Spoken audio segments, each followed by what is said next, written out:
Welcome to Aztec Spring Games 2026. This is day 2 for Marvel Rivals. We have our tournament to crown Southern California's best collegiate team.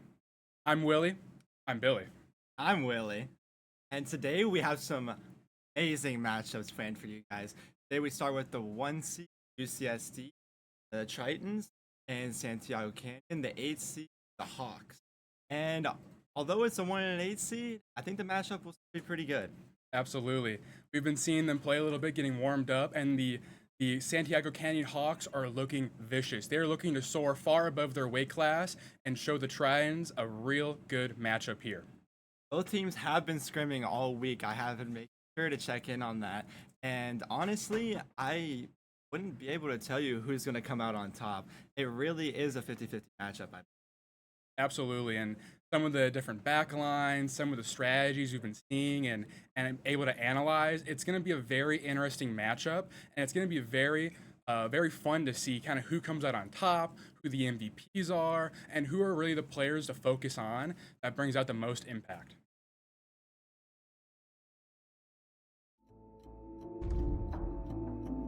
So here's our bracket. As we said earlier, first up we were seeing UCSD Blue, the Titans versus Santiago Canyon Hawks. That's going to be our first game of the day. Later on, we're going to have UCLA, the Bruins versus the SC Cardinals. Later on, we have the SDSU Black team.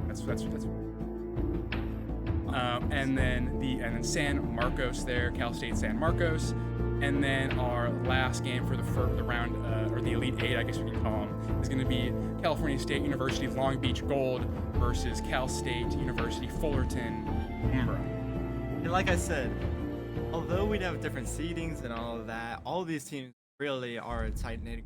It really will be down to the wire for the final victory, grand final. All these first-round matchups really. I expect them to go the full distance. I expect some barn burners, some bangers to come out of these. So I'm looking forward to it. We'll get into the first map soon. But as for right now, both teams, they're very evenly matched. Got some players that have hit the highest rank, the Eternity, balls, and then they've got some other ranks mixed. Really an even match. And I have to say, always with Marvel Rivals, it is such a team game. Chemistry is so important. Even if you have the best player in the world, it takes all six. So when we see that right now, just like a quick question, like the meta, what's gonna be like the main thing we see in these coming games that's gonna really be the game changer? So right now, sure, as we all know, the Tank Deadpool and the Elsa Bloodstone are the two characters right now. One team is probably going to ban the first. The second team is going to ban the other.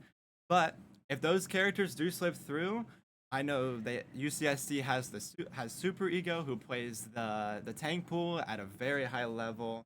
They have Arta, who plays the Elsa at a very high level. So for Santiago Canyon, it'll be kind of a difficult decider on what they're gonna have to ban first, because you have to ban those two characters, but you can't leave Gambit in the game.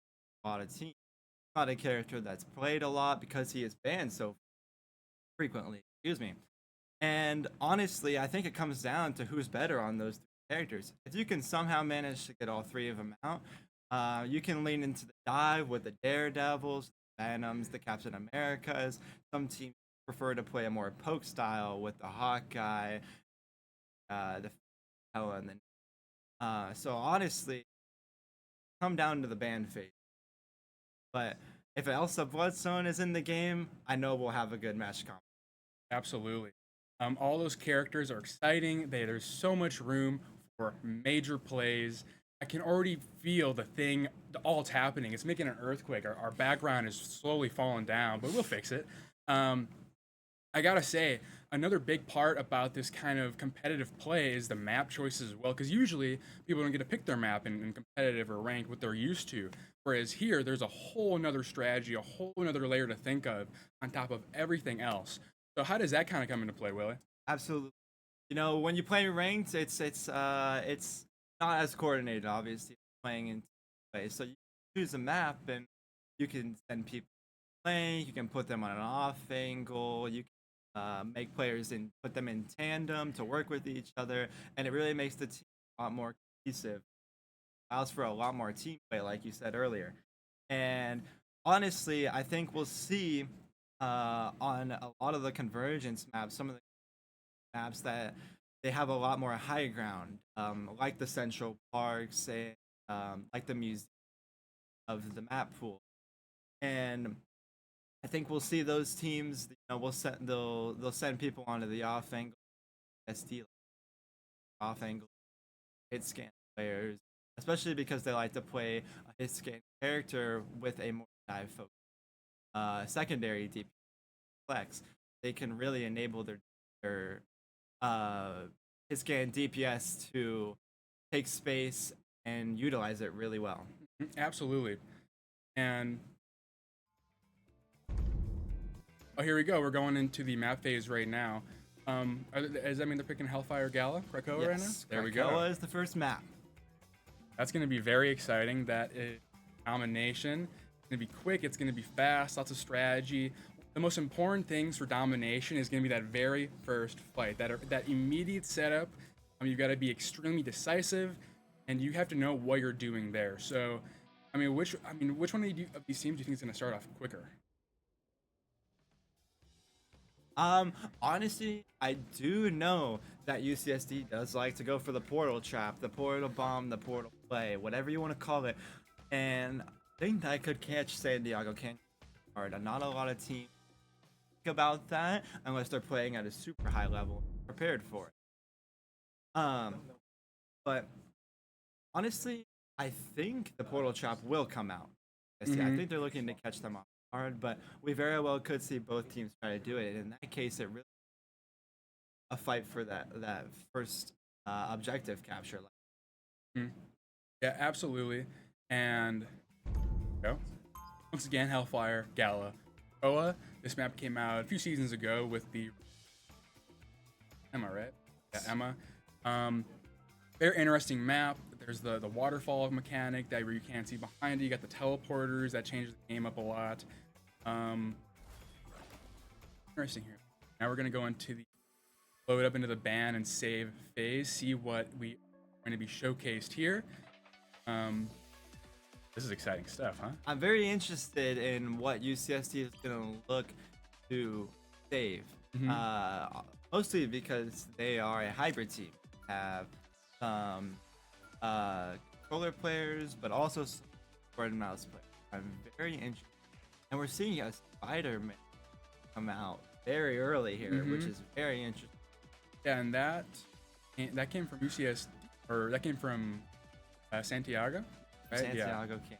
Interesting. I wonder what they saw to kind of ban Spider-Man. We don't see many Spider-Man bans unless it's like a target ban, right? So, yeah, absolutely. Interesting. And it does look like Santiago is or does have the Daredevil. I know SD does also play the Daredevil, so that will be an interesting matchup if it does go through. Looks like UCSD is opting to play that dive. In what the bans are going to be. Looks like both teams are going to be looking to play that dive. Looks like we are going to have an absolute. Yeah, if we get a nice actual just dive, almost like a mirror almost, that's going to be extremely exciting. Dive is usually the highest level of any kind of hero shooter. Honestly, it's very rare where it's not. It's gonna be fast paced, a lot to talk about. So that'll be very exciting. Hopefully, it continues with this pattern. Yeah, I'm curious on what tanks Jago Canyon is looking to play, because I do know UCSD has those dive tanks in their bag. Dig deep and find some characters to play, especially to support that Daredevil. Yeah, and if they actually do play Magic or anything, that'd be awesome. Then we get a Gambit save there. That's going to be pretty important. That's going to be very fun. The Gambit alts are by far one of the most important things. You have to kind of situate your entire team around that Gambit alt, right? Exactly. Farming it up, making sure you first. And if you're late to that, almost a guaranteed fight loss. Exactly, and it's interesting the Gambit save come out because since Gambit has released, we all know he's been a very strong character, but every just gets another nerf, and in the most recent one, nerf to the duration of the ultimate, going from 10 to 8 seconds, has really affected him. And also the survivability in the previous nerf has really made him a vulnerable target. Honestly, in dive, you can make it work against a Gambit if you're going quick enough. And it looks like both teams are looking to play a dive. UCSD is opting to play for a little bit more hybrid style with the feet, but the Santiago Canyon is going for the triple support as well, now that I noticed, or with the support pool. Yeah, this is a very interesting setup here with the support pool. This looks awesome. I'm not gonna lie. This looks like an awesome matchup right now. The mirrored Hawks and everything. This looks like it's gonna be. I mean, I don't think there's anything better to say than this is gonna be a barn burner. Absolutely. I mean, this is looking awesome. I'm excited for this. I'm excited for this. Looks like I hit your head. Arta is looking to maybe play that Psylocke with Gambit ult, which honestly is one of the best combos in the game. Usually it's the Star-Lord, but you can make that Psylocke work with Gambit ult. It's almost a free fight win. But we will see what happens here. Honestly, like I said, I have no clue which team is going to take this. And they are going for the portal play like we said. Okay, the portal trap. Here we go. The first fight coming in, ladies and gentlemen. Yeah, this is awesome here. We got Strange walking in right now. There's a fight going on the right side, it looks like. They're kind of backing up, giving some space up here to re-engage off a rotate. Exactly. It looks like the map has been flipped, Oh, but Arta is quick picked pick. early from the Daredevil. Looking to find the Jeff, and he might just do so. Oh yeah, this Daredevil's going in, taking a ton of space. The first fight's already looking good, and then Deadly Mad Lion gets a pick. They respawn with a trade there. I think this might be Santiago Canyon's first fight win, and they are going to capture the objective, and the time starts to tick for UCSD. I am super excited for this matchup. The two Daredevil players going head to head. I want to see the 1v1. I'm excited for this. Let's see. And now currently we have UCSD setting up for their next team fight here. Hulk going in off of Santiago. Yeah, going all in right now, and UCSD is getting caught with their pants down right now. They're getting pushed into their own spawn immediately, getting no trades in the process. Wow, that's very impressive. And we see the quick swap to the rogue can really handle a lot of these characters that Santiago has. Hyper mobile, she has that team up. And it looks like we're going for more Daredevil ones, and he gets it again, finding Dragman out there. It seems like Santiago just has all the pressure here, just keeping it forward, keeping it pushing him back into spawn again. Yeah, this is very impressive from the 8th seed right now. Deadly Mad Lion does get picked off by Arda on that Phoenix. Shirumi with that Daredevil, though, is just looking to get you a trade once again. They might be able to re-engage with this early Daredevil ult, but both Gambits come online, and a Gambit comes all from Santiago. It looks like UCSD is not going to pop, but the Jeff ult comes out looking for a good eat here. And he gets two! It's Hulk and Daredevil. He might get them off the map here. I don't know. He only has 3 seconds, though. This is going to be a close one. He might be able to do it. They're pretty mobile. He gets Hulk. He gets the Hulk, but he's not able to get the Daredevil, and the Daredevil might take the trade, and he does. That's huge. Points still held, getting to a clean 87% here, and UCSD only used one ult there. So I'm looking forward to see if they're gonna go early. What ults Santiago is going to use in response here. It'll be interesting to see how they use their ults with. Deadly Mad Lion on Santiago can easily use that Strange ult for some defense and get a crazy trade out of nowhere if UCSD Blue does not judge this correctly. They're going in, they're walking in now. And then Arda gets an immediate pick off of Spunky Beaver TV on the Jeff. And it looks like this fight is going to go dry. Oh, the ult is committed from the Daredevil. He kills the Gambit ult. They might be able to turn this. Hulk gets a trade off the Strange. Trades are coming in. Looking for the Oh, he's not able to get the Phoenix. The Hulk ult comes out from both sides. But Hulk's it still looks fighting. like it's not able. Oh, excuse me. Just the one Hulk ult. But it's not going to be enough. Yeah, Arda gets his cleans up. Looks like they're going to take this fight, but the fight is still going. Portal Anything's comes possible. in. Yeah, big portal. Look, the Hulk is going down right away. That's not going to be good for the long-term advantage for Santiago might be here. committed here, and he kills Huge the pick on the Gambit again. Gambit. This Gambit is getting picked first every single time, but the Hulk ult super. goes absolutely nuclear. Huge triple from Super Ego on the incredible Hulk. Arda finishes it up, and then they are going to finish the support pool, right? Yes, Yeah. the support pool able to get the stagger off, but the portals on this map make touches really easy. Really, we might have a 99 to 99 if Santiago can win this fight. Yeah, and then we have Santiago setting up on the left side here, looking to get a touch. UCSD is going early, gets the pick on the Jeff again. Both teams are finding good picks on the backline, and it looks like UCSD is going to take this first point on what is honestly a good comeback from them. Down 87%, takes the point, doesn't let Santiago come back, pulls it down. Yeah, that was a great matchup between the Daredevils as well as Dragment there. Really coming back and showcasing why, not just him, but why UCSD are the #1 seed. That kind of resilience. Some teams would immediately kind of give up there, let it go, and go to the second round, I should say. But right there, they know it's not over. They have their ults. They communicate. They strategize. They're synergized, of course. Win that for round. Honestly, I think for Santiago Canyon, it has to be going early. When they were playing up, playing aggressive, making the first moves, they weren't even using that many ultimates. They were just taking so much space over and over and over against UCSD, pushing them into their own spawn. It only took a little over-aggression for UCSD to take advantage of that and kind of flip the fight. But if Santiago Canyon can keep the pressure up, no ults coming into these fights, only one online for both teams, and honestly, a Strange ult could win a fight on its own. Yeah, and the comps here look pretty similar from the last round. They're going to be fighting here top left. It looks like at least Hulk is going to be up here, but UCSD Blue is mainly going main. Santiago is wrapping around here. This is a nice position they have that they can get a pick off early here. Looking to set up the dive, led by Shirumi.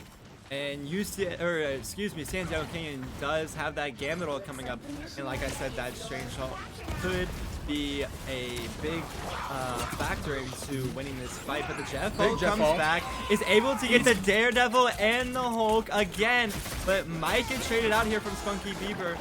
It doesn't look like it. It looks like UCSD is going to take the first capture once again. Despite the E, UCSD still gets 2 picks in the process. Looks like, yep, Funky Beaver goes down here, and UCSD is already at 20%. That was definitely not the result that the Hawks were looking for.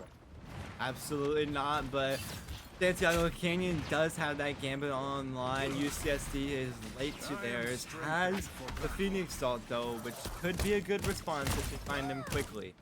But UCSD does have that rogue ult. The fight is engaging early. UCSD is choosing to be the one that goes first Very early but gets picked.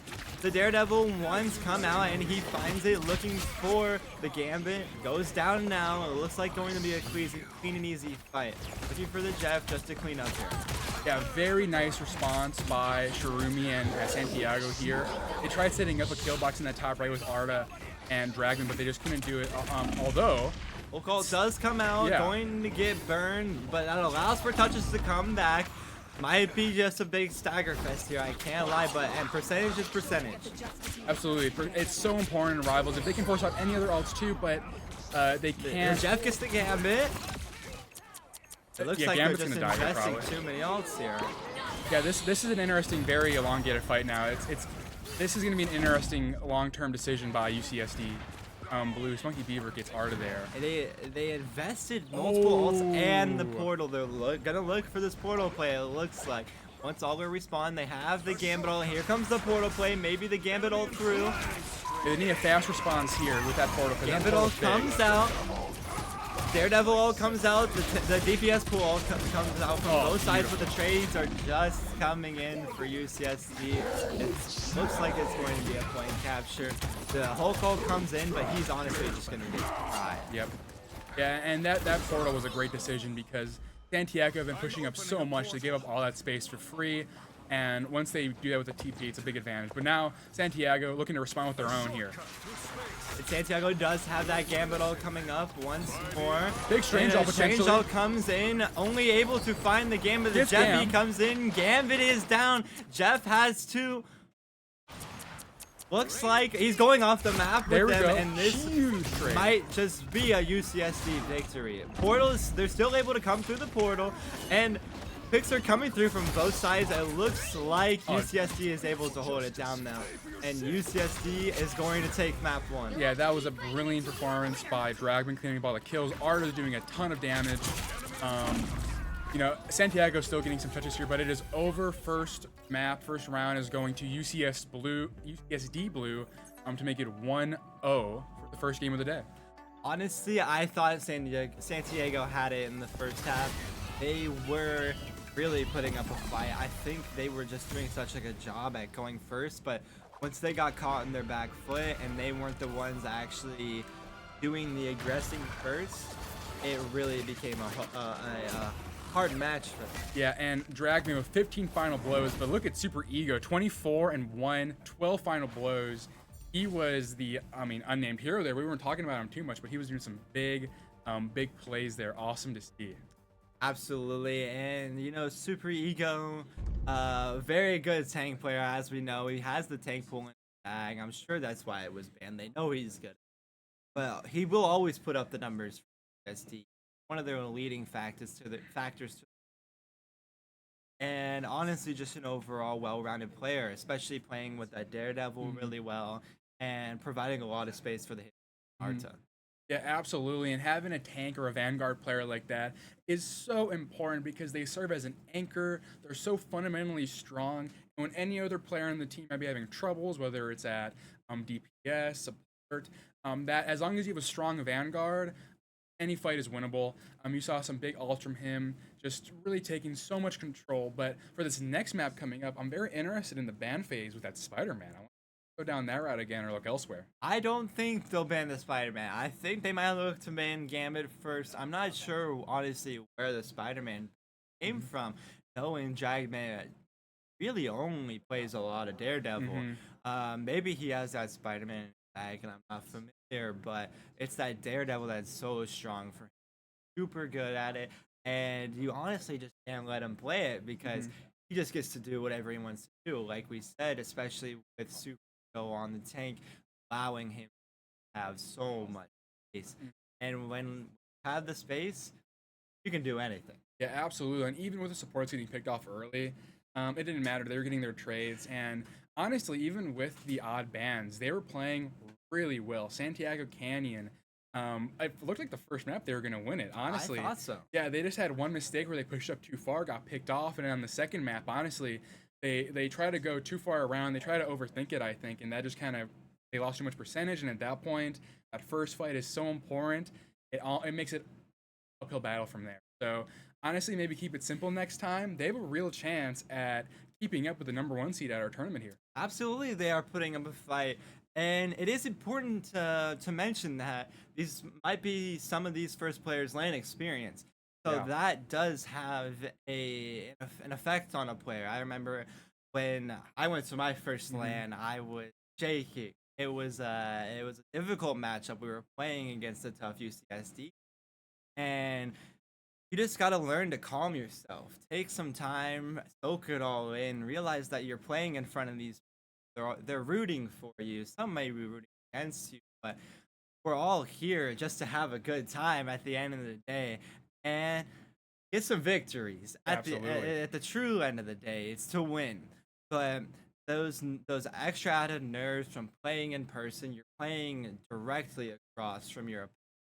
It does add up, but being able to calm yourself down and realize that you just gotta focus on what's in front of you. Next map is coming up. And honestly, I think Santiago still has a chance. Absolutely. I think Santiago has more than a chance. I think they're a real dark horse in the entire bracket. And to kind of continue your point off the land, the nerves, it is extremely important. It's something people do not usually talk about. Just the setup where your keyboard is, your mouse is, the desk height, the monitor, the nerves. You don't even think about the nerves before you do. But once you sit down, you realize, even for the people that are pretty stone cold, there's a little something within you that it's like, this isn't normal. I'm not used to Absolutely. this. And without that preparation, when you're going into something brand new, you got to just learn.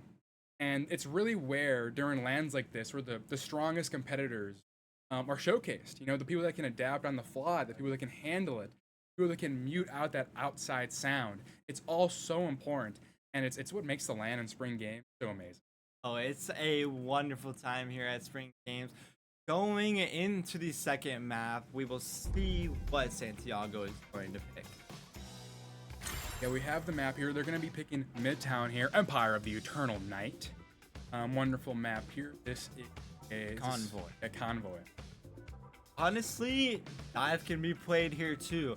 I think if they can get the Gambit first, let the DDs go at it once more. I truly think that this matchup is good.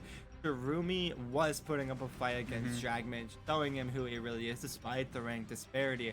It doesn't truly matter. And honestly, I'm excited if we're gonna see the Spider-Man coming out once more. I'm not totally sure, like we've said countless times at this point, why they are doing that. Yeah, that's very interesting. Does he have any like crazy team? I don't. It's not only first team up. Yeah, but we're not seeing that combo. No, that's served for high level Marvel rivals. Absolutely, over there in Asia, they are loving to play their flying characters. Unlike these two teams, are playing a lot more grounded.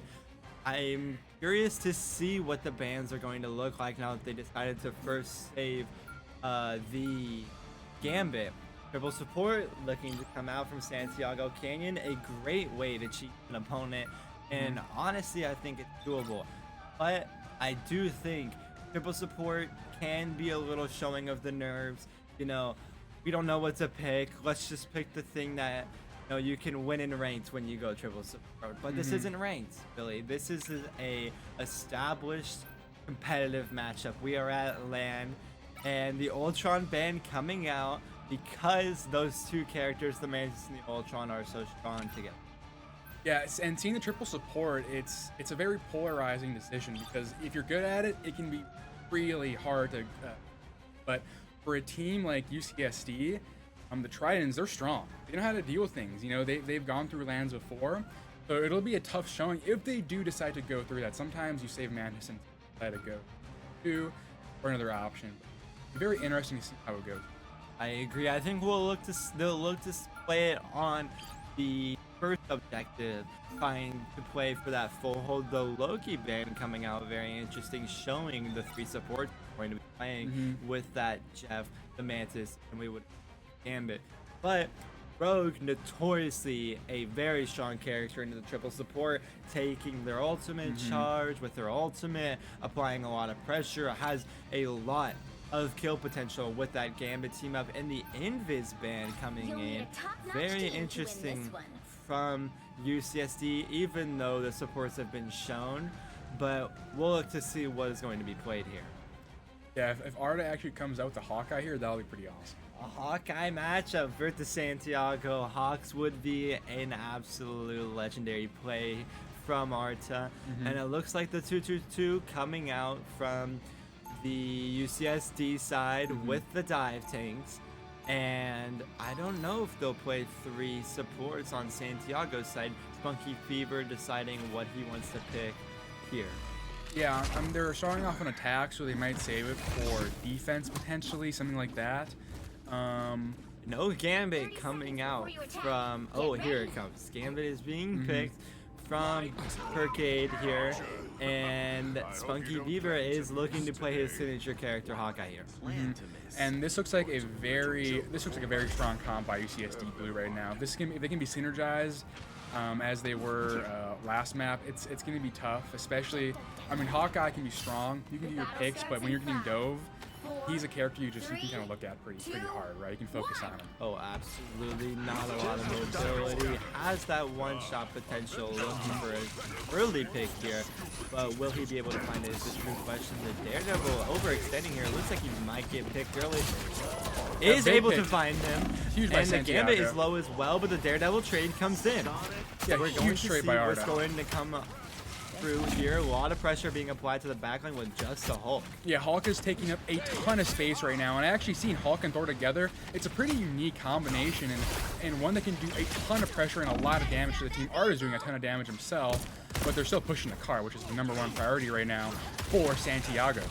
Exactly. It looks like the reaggress is going to come in, but there has to be some peel for your Jeff in the back line, or else he is just going to suffer. The Daredevil coming to mark his own, and the kill comes out, but a trade is found from the Hawkeye. The car is still going to be pushed. If Thanos goes down, without the Rogue, it's going to be hard to really push the pace with solo Hulk. And yeah, they keep pushing the cart right now. They're doing a great job getting trades, taking space. Lots of damage from Spunky Beaver right now on the Hawkeye, looking to take down maybe Hulk or fighting off this Daredevil. Great care from the supports there as the Daredevil goes in. He tries to go a little too early, doesn't have his tank with him.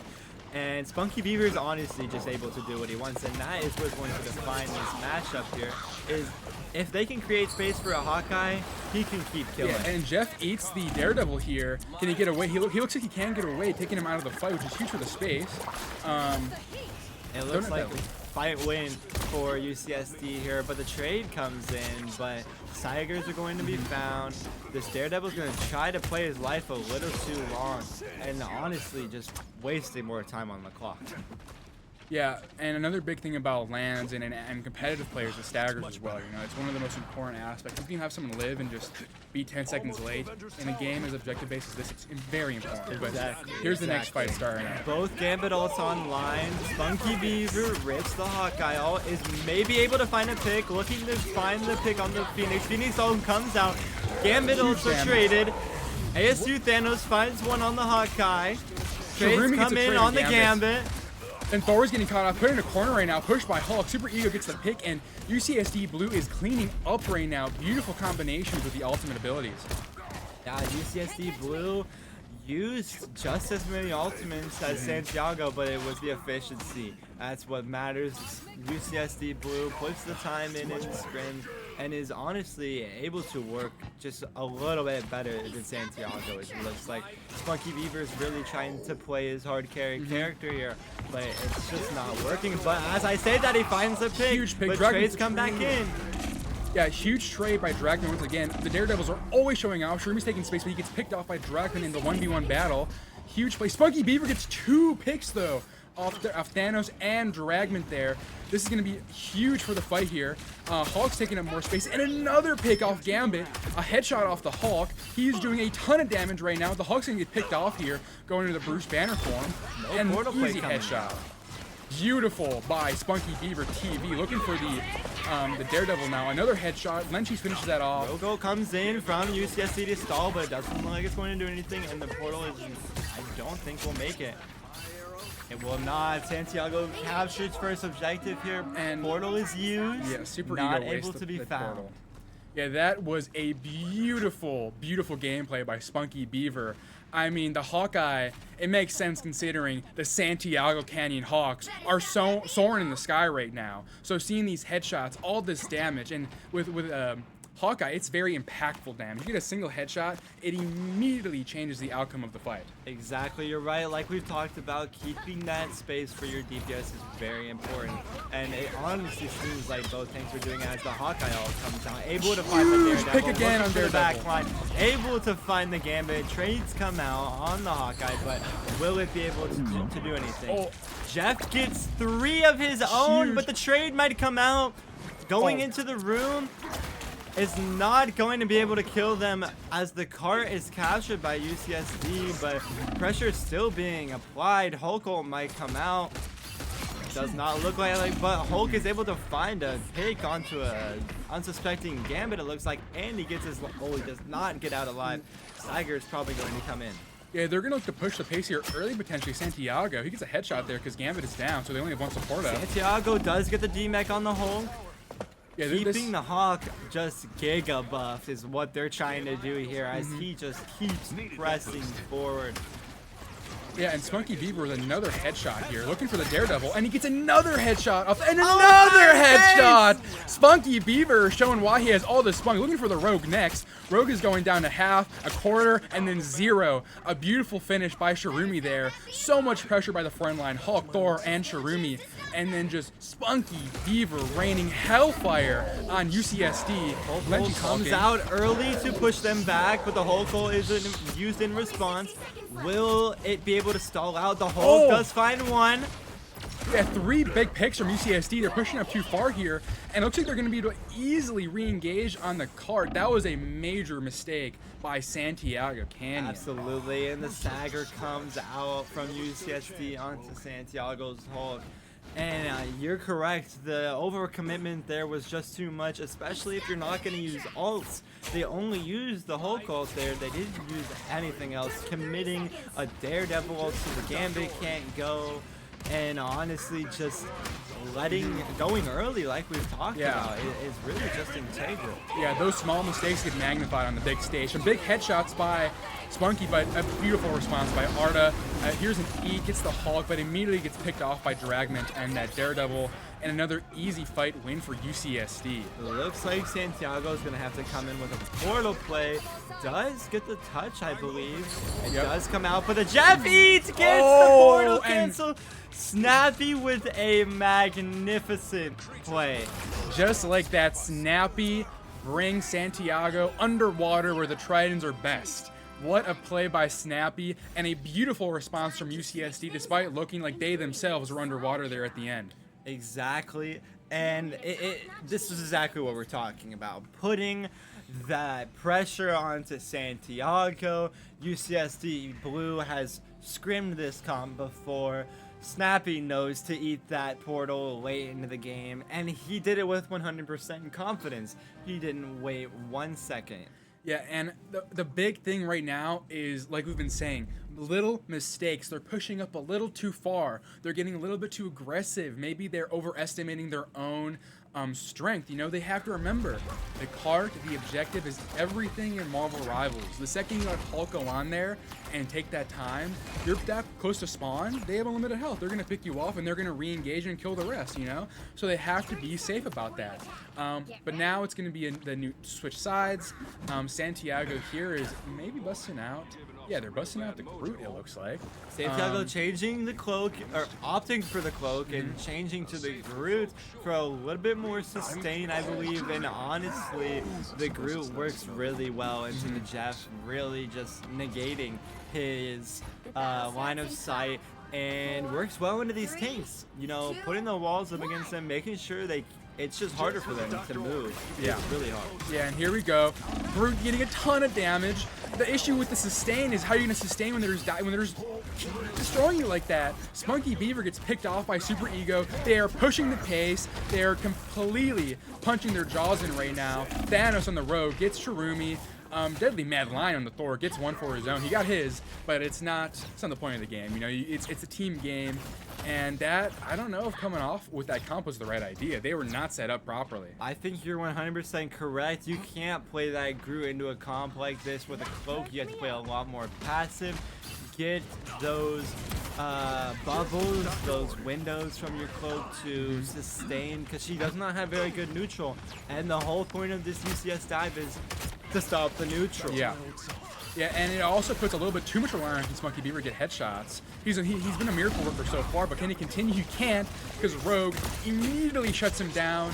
Arda doing some big damage. Once again, Dragon's finishing off, and everyone's getting a pick of their own.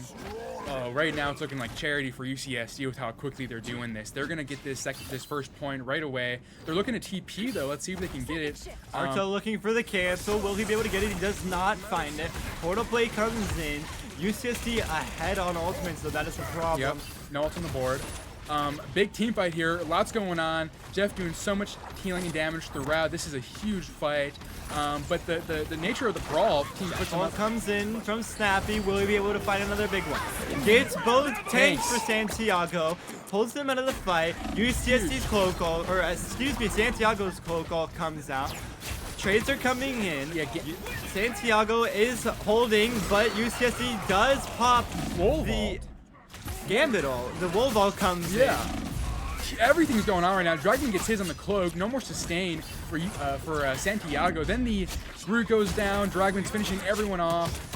It looks like it's going to be another fight win here. The trades still come out for UCSD, and honestly, we might be getting to a point where UCSD might be the more disciplined team. Yeah. It seems like they can just. You don't want to fight them in the long fight because it's a war of attrition for them. They know they'll last. Yeah, and this might be another experience thing because I don't think there was any reason for Santiago to go off their comp. They were doing pretty fine. They were just making little like mental mistakes. But here, and Arda gets picked off. He fell asleep, and that's going to be huge for Santiago here. Let's see if the Hawks can respond. Monkey opting for the Psylocke now. Rudolph comes in, not able to find a strong one. Trade is coming out on the Daredevil on that overextension once again, and we're back to a neutral fight. Yeah, and then UCSD Blue is coming right back in. Arda, excuse me, 3 ults come out for UCSD. The Phoenix ult, the Hulk ult, and the Rogue ult, just putting that immense pressure on. I honestly am not sure what Santiago can do anymore. No, there's just too much pressure. The Phoenix ult from downtown, getting the supports low, then the finish from the dive. Santiago simply doesn't have enough damage here and just pressure, and now going to Psylocke. They're going to have a Psylocke ult, but Dragon again! Early pick again. And they're just going to keep going early with their ults, and it looks like this map's going to be taken by UCSD. And that's just how quick it can be in Marvel Rivals. You know, you make one mistake, you get one mental error, especially in the stage for LAN, and it all comes coming down like dominoes, just like that. UCSD takes the series in a quick 2-0 against Santiago Canyon. I thought in that first match that there was a chance, but it really looks like UCSD just stifled Spunky Beaver. Didn't want him to give any room, didn't want to let him play his characters, and honestly it was just a bloodbath. Yeah, I mean, looking at the leaderboard there, Spunky Beaver gave it his absolute all. 14 final blows, 20,500 damage. Spunky Beaver TV. It was a nice try, but unfortunately, UCSD Blue, the whole team has good stats, and that's what matters in Marvel Rivals. 17 final blows from Dragman, 16,000 damage from the Rogue and Arda. Super Ego, just another balanced stat line. Playing that Hulk, it doesn't really showcase everything, you know. He's doing so much that the numbers don't really represent. Even Gambit with 10 final blows there. He was on the leaderboard or on the kill feed the entire time, and what a great performance by UCSD Blue, showing why they are the #1 seed at Aztec Spring Games 2026. Exactly, but it is worthy to mention that they are the 1 seed. They should be the best team here. They should be stifling a team like that. And allowing that team like Santiago an 8 seed, despite their efforts, and Santiago is a good team, but allowing them to stay in the game for that long and fights dragging out like that is kind of concerning for a 1 seed. You know, you'd be expecting them to just dominate. But that first map, we had some doubts instantly on the first point. That's not what you want as a 1 seed. Yeah, absolutely not. And yeah, Santiago, as you were saying, it was a great showing, and they were, honestly, I think they were really, really close. I mean, if they got picked off once on that very first map, they would have got to like 99% probably if they didn't get picked off there, because they had ults and they could have easily set up a box on the point to sustain for much longer. Would have had a TP to respond, but it just went just like that, a domino effect. It goes downhill from there, and then on this map, they did the same thing. They went too far up. They tried spawn holding against a strong, fast dive team. You just can't do that. They weren't aware of the ults that were up, and it was just so close. And I really, really wish it could have been more. It was pretty exciting stuff. That was a pretty good first map. Exactly, a great first match to show the talent that we have here at Aztec Spring Games, and it's only gonna get better, Billy. And I'm excited. And honestly, you know, like you said, it was the momentum that carried them. Absolutely. Able to get that first objective on Krakoa to 87%. I think that one lost fight is what lost them the whole series. Yeah. And like we've talked about again and again, it could be the nerves, could be the first time on land. We don't really know what it was, but like you said, it's the adaptability that makes the team great. And UCSD was able to do that, come back with the reverse sweep on that first objective, and then absolutely obliterate Santiago. Yeah, and absolutely. And with Aztec Spring Games 2026, not only do you need to be adaptable, but you need to be cerebral because this is a single elim bracket. So when you make a change with your team comp like that, you better believe in it, you better have practice on it, and you better win. Because right now, Santiago Canyon Showcase for the rest of the team, they exemplified that if you're not ready, good luck, right? Because UCSD, they're ready. And every other team right now, they're ready. They know who they're playing, they know what they're doing, and they're not going to let any mistake go, basically, right? Everything is magnified here. And it's just got to be top of the top. And here's the bracket. As you see, UCSD Blue, our number 1 seed for the tournament of the day, goes ahead to the semifinals. They're in the four. What's the four called? March Madness? Final four? They're in the final four. Santiago is unfortunately out, but they did a great job. Props to them. Give them a round of applause because they did wonderful. And happy to see them there. It's all passion. It's love. The collegiate scene. First and foremost, it's respect for everyone here. You know, we do it for all of us, and that's what brings us together. It's winning, competing. It's important. You know, good to talk about that. But next up will be the UCLA Bruins versus USC, the USC Cardinals. That's a good rivalry right there. Absolutely. UCSC has some great players. They have those eternity, those one above all players. UCLA, same as well. They have some good competition. I think it will be a good matchup. But from what I know, I think UCSD does have the upper hand here on UCLA, despite what the bracket says. Yeah. It'll be interesting seeing how this matchup goes, and once again, both teams are going to be setting up their peripherals and everything on the setups, which again, cannot stress this enough how important the LAN setups are here. Everyone has, you know how you are. Everyone at home has their own setups. They have their little offices, their desks, their gaming setups, the laptops, the keyboards, the mouse, the mice. Everything is different. All right, and we're going to intermission here. We'll catch back up to you soon.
Welcome back to Aztec Spring Games 2026. Still in the Elite Eight, we have the UCLA Bruins versus the USC Trojans. The crosstown showdown in Los Angeles, here in San Diego. How's it gonna look, Willie?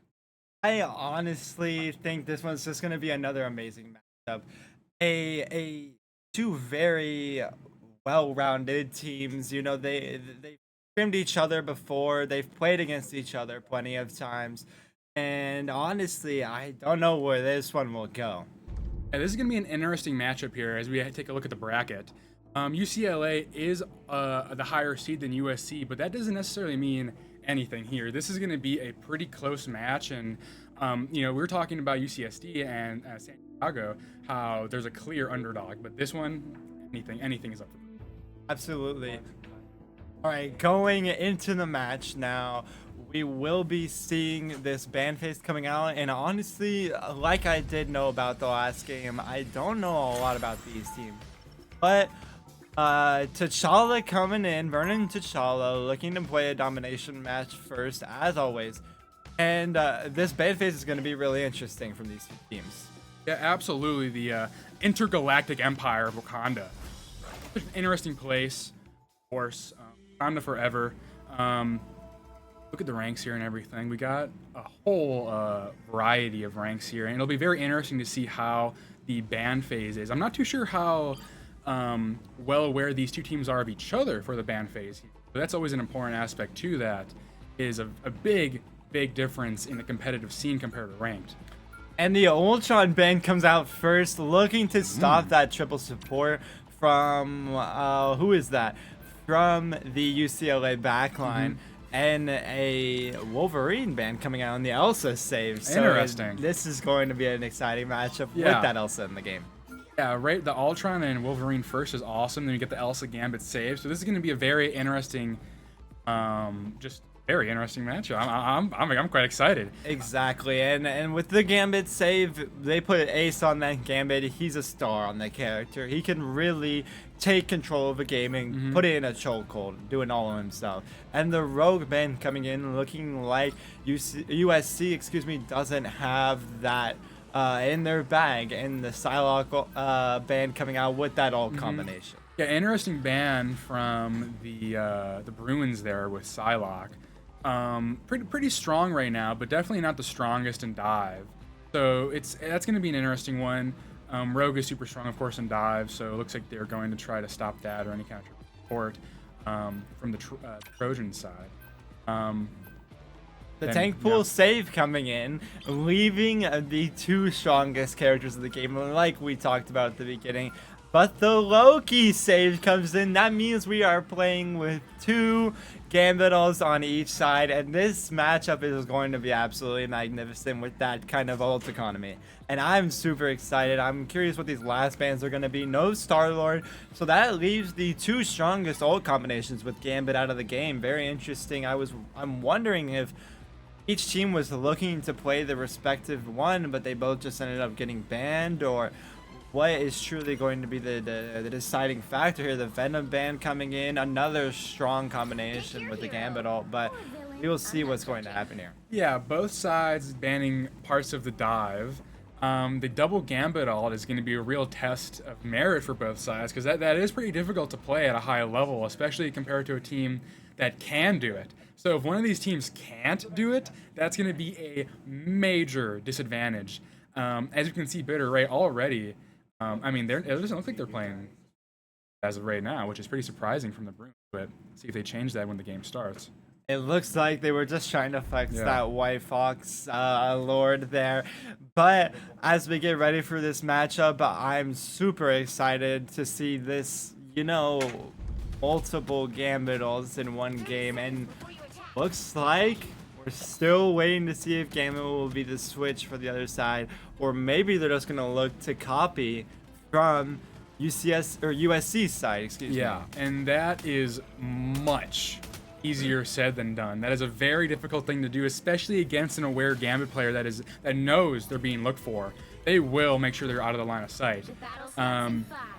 Here we go. 3 seconds. Start between the Trojans and the Bruins. The crosstown showdown starts now. opting for the Gambit. Here we go. 4 Gambit ults in one match. I did not think I was going to be seeing this today. And boy, am I excited. We've got the Elsas in the game. We've got the tank pool. This is honestly just the best characters in the game. And I'm excited to see what both teams can do with it. Absolutely. The Trojans here look like they're going to have a faster pace with the Thor on the board. Lots of damage here coming out from B. Janu off the Elsa, poking them out here. But right now it's just a neutral fight. Thor's taking way too much damage, even with the bubble. Gets picked by Thomas SK, S09 on the Magneto. Continuing to just pump out damage. And here's Punisher just standing in the middle doing even more damage. Punisher's just so good with the consistent damage into this Gambit comp. But I do see that coming to bite them back, because if you do notice, USC is playing that triple tank composition, which is just so good for Gambit ults. Being able to farm the Gambit ults super early, go quicker than your opponents, is just such an advantage, and you already can see it. As the tank pool goes early, the Mag looking to struggle with the tank pool in too deep, left out to dry with no teammates to help. Yeah, gets picked off early there. Looks like he went too early where the team was not prepared yet and set up. Likely should have waited for Thor to get in a more advanced position to kind of set up a box there to press from all angles as you'd want to in a dive. But right now, UCLA, the Bruins have a strong position on this corner, poking them out, building their ults. Here comes the first Loki copy with a Gambit ult. We'll see if they have a response with the tank pool, taking a lot of damage, trying to find an ultimate, but unable to do so. Gambit ult is ripped from the USC side and the UCLA side, but that means UCLA is up an ultimate, and they're going to use their last Gambit ult coming in here. Still a very neutral fight down the Elsa on the UCLA side. Will they be able to do anything with that Punisher? It doesn't look like it. Base is being held. The trade is found on the Elsa, and the UCLA side, Elsa should be back by now. The Loki getting found out, dies, and it looks like they're trying to go all in with USC here. Yeah, still just fighting on point. They're not getting any capture or anything. They're looking for the ult. Doesn't get any picks. Bubbled. The Deadpool gets bubbled. Then Magneto's going to go down. So that's another pick for the Trojans there. And then it looks like the Elsa Bloodstone will get picked off by Grisenold, who is going to be cleaning up house here for the Trojans. That was a very long fight. And now the UCLA Bruins have 93% already. And there's one thing to know, just like I told you before, Ace is such a strong strategist. He's already back to his next Gambit ult, and they're ready to combo. There's no waiting that needs to be done. Going early with the ult, getting every single character in the game. What a magnificent beast from Sakura. Wow, you just cannot walk in a line like that, UCLA. I mean, Sakura is too good to let that happen. An amazing ult, just like that. And honestly, I could see USC going early here again with a tank pool or the Loki copy on a Gambit. Yeah, they are looking for this tank pool. And the Loki copy comes in. Loki copy goes. Gambits are dueling. The Punisher still hasn't ulted. They're nowhere near a Gambit ult. Mag gets picked off by Sakura.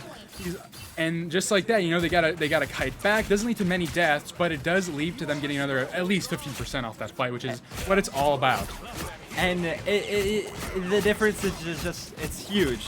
You know, as he has the Gambit ult, they can match the Beast comes in, able to find the Mag, and the picks just come in. The snowball looks to happen, but maybe they're gonna run it with this Gambit ult. I could imagine so, but nice. Sakura is picked. Portal needs to come in. Yeah, great tracking by Kaiser there. And I believe it was the Elsa, on Sakura, and then Ashen himself. Portal starting now. They do have the time. Ace is able to finally kill onto the Elsa Bloodstone, and the Gambit also going to be traded. Big Gambits. Punisher ult is used. Mag looking for his, unable to find. And wow, UCLA is going to take the first point. Yeah, the Bruins run away with it there despite a strong mid-round showing from the Trojans, the USC Cardinal.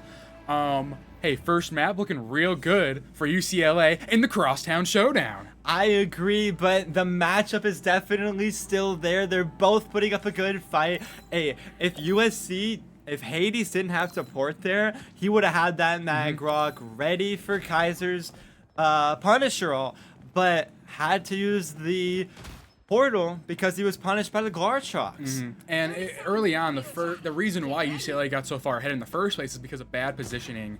And who knows how it really is, but it looks like a lack of communication from the Trojan side. Thor going in way too early, Deadpool starting his ult and engaging way too early before anyone set up. They need to be on the same page if they want to compete not only with UCLA, but with the rest of the teams in this tournament. Absolutely correct. And if there's one thing that I noticed, it's that UCLA is up a Sport Ultimate, and that is fight winning. It is, but when they did that, when they had it last time, Sakura was there with his ult, so who knows what's going to happen in this next fight. This is true. Sakura looking to make another statement play here as both teams continue to poke each other out. That early poke here, neutral fight looking to get strong position of the point when it comes. The first fight is always so important in domination. Passion is getting poked out a lot of damage right now on that tank pool.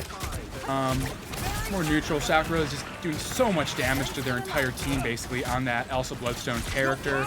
And here's the ult from, I believe it was Bitter Comes in from the Loki. Tank pool ult is used and he's able to find it on the Gambit, but not the right one. Let's see if Sakura looks to use the ult Copy here. comes in from the side of USC. Big Ults are being pick on Kaiser. traded. And it looks like USC is going to take this point very handedly. Honestly, I think UCLA just took too long to go. Yeah, that was interesting. That they ulted and nothing really happened there. USC did a great job just kind of sustaining and knowing their limits there, playing to them, and then attacking right back. That was a great job by the Trojans. Absolutely, you know, dropping into that bunker is a very strong here as we see both teams looking to poke each other out, find those Gambit ults ready to be used. The Glartrox is used early, is able to find not a soul. Yeah, and then a response here from UCLA. But and UCLA is bigger. Free. Great play by Bichanu, looking to go all in now, walking on the back line with the tank pool there, and they're going to clean up. Great plays there, great response from the Bruins once again. USC only getting 32%, which is how UCLA wants to win that team fight. Nice, quick, efficient. Great for the long term of this match. Absolutely. USC is going to be coming up faster on their ultimate, though, is the problem. Oh, and Bichanu gets picked out of nowhere from Grizzanod on the Magneto. And they're going to have to walk off this. That is a huge mistake. I don't think they're going to be able to invest. Strange ult comes in and he hits nobody. Yeah, gets straight. Oh, the Gambit ult comes in from the USC side. UCLA as well. Trades are coming in. Are they able to find them? USC looking to take the objective, and they will. Yep, Grizzanod and Ezzy Bezzy getting a couple picks there to win the fight for the Trojans once again. They're immediately taking that forward position there and playing the corner, looking to get another pick, but they're going to just neutral, get the poke out.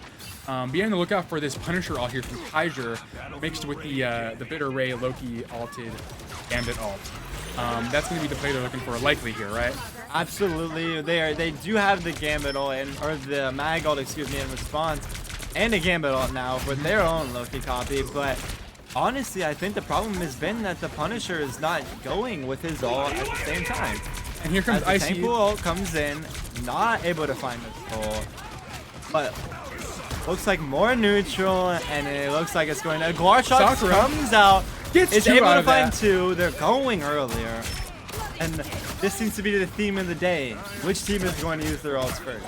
Sakura gets another pick on Bichanu for that Elsa Bloodstone differential. It's been a great fight so far, but yeah, UCLA just needs to go. They need to explode out of that choke and find a target to pick. The copy comes in from UCLA. Here's Punisher. We're looking for the Punisher here. Punisher needs to make a big play here. Kaiser, Thor, Jira's looking for it. Gambit ult. Here it is. Gambit response on USC. Out. Mag is going, finds the rock! Huge pick by Grizzanod. Bichanu gets a pick and then 2 kills from the Trojans here. Looks like a pretty even fight right now.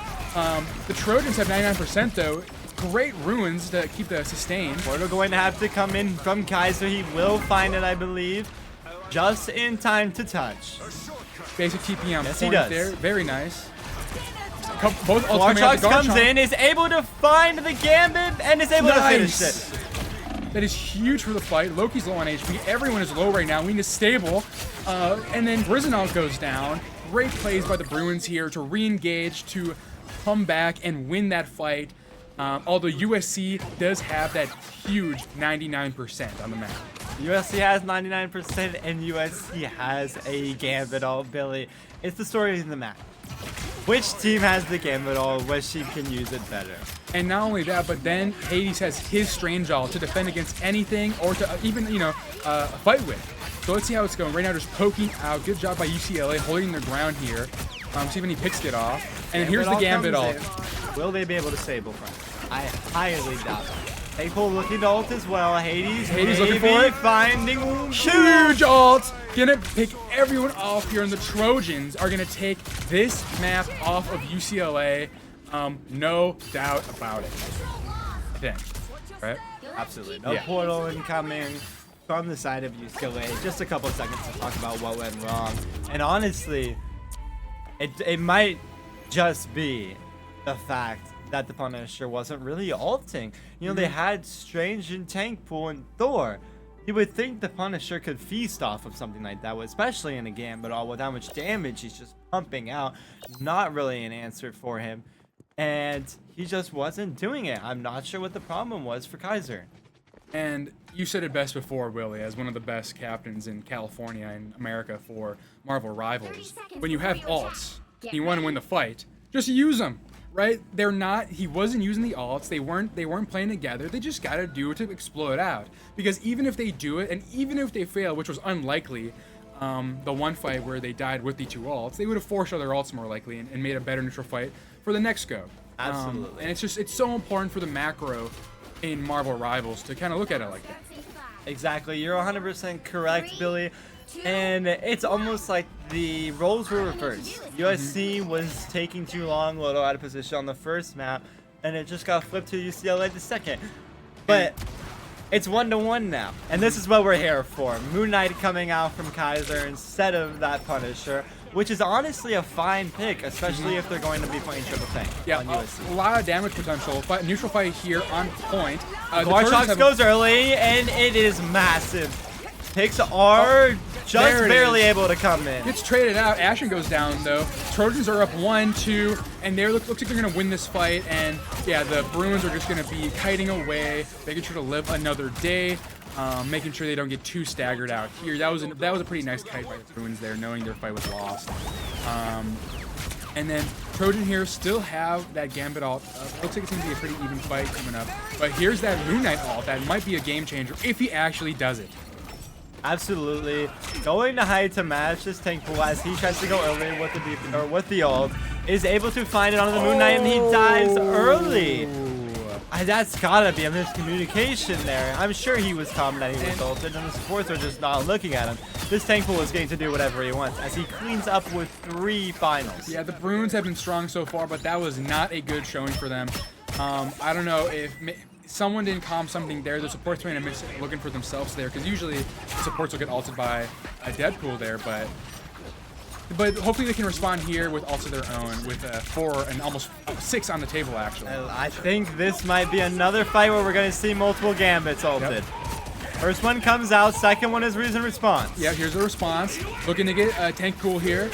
And then the Magneto ult from Grizzanov gets a is bit able array. to find the Loki who has ult, and the Moon Knight ult comes in, is able to find 2. Yes, gets Hades and Grizzanov off the Vanguards there, looking to finish off. A Magneto finds Ace, and this might just be a fight turn. Yeah, big stuff by the Bruins here, still fighting for, but they are going to capture it. The ultimate from Thomas SK and Magneto there, I don't know if that was actually needed. That might have been an overheat, but they win the fight nonetheless. So good job to the Bruins there. They're going to push the pace here, but Kaiser is not there, which is pretty important because he can't farm his Moon Knight ult, which is so important for every fight when he's in the battle. What I'm noticing is that both teams have a Gambit online and an overextension from Hades again. Just like we saw in the first point, is not going to do anything for this team. Just make it take longer. Yeah, it really seems like they're mirroring all their mistakes every fight. They're making sure it's an even fight, honestly, which is, hey, it's good for us. We love to see a balanced fight here. Let's see how the Trojans respond out of that choke now.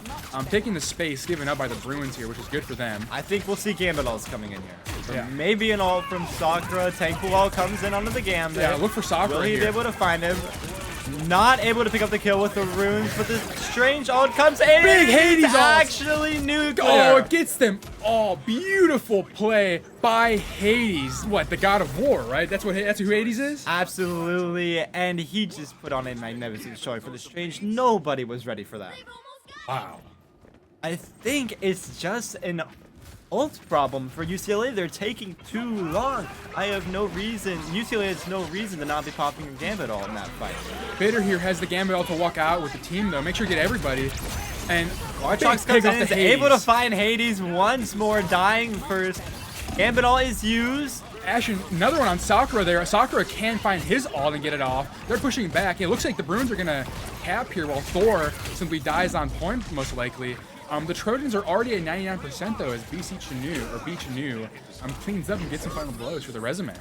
Absolutely, and you know, both Gambits, excuse me, a Loki ult and a Gambit ult both online, but that just means 2 Gambit ults. So, we're going to see another Gambit fight coming in. A Moon Knight ult maybe early, as well as the tank pool onto the back line. Yeah, Kaiser versus Sakura here. Who can get more value out of their DPS ults amidst the chaos coming Loki up? ult comes Sakura in, looks for Sakura it. uses his, Gets the Gambit ult cleanses it. Beautiful play by the Gambit, and it's still a neutral fight. And then Ezzy Bezzy picks off Beach and You on the Bruins. The Trojans are up here. Thor's looking for an ult. Gets Bitter Ray, and this is looking great for the Trojans right now.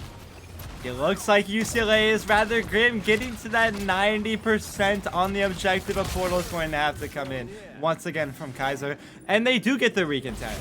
But it's what they'll be able to do with it is the problem. Maybe a mag rock out of it. We will have to see. Yeah, they got to be fast here. Thor goes in, tries to block it. He fails. And goes down too early. Yeah, that's going to be Mag horrible. ult comes in, maybe able to Big find potential. one. Oh, great play by the support, the back line. Elsa staying up Runes from... comes in, Mag is stuck on his own portal. And I don't think UCLA is going to want to be able to pull this one out. Gets couple.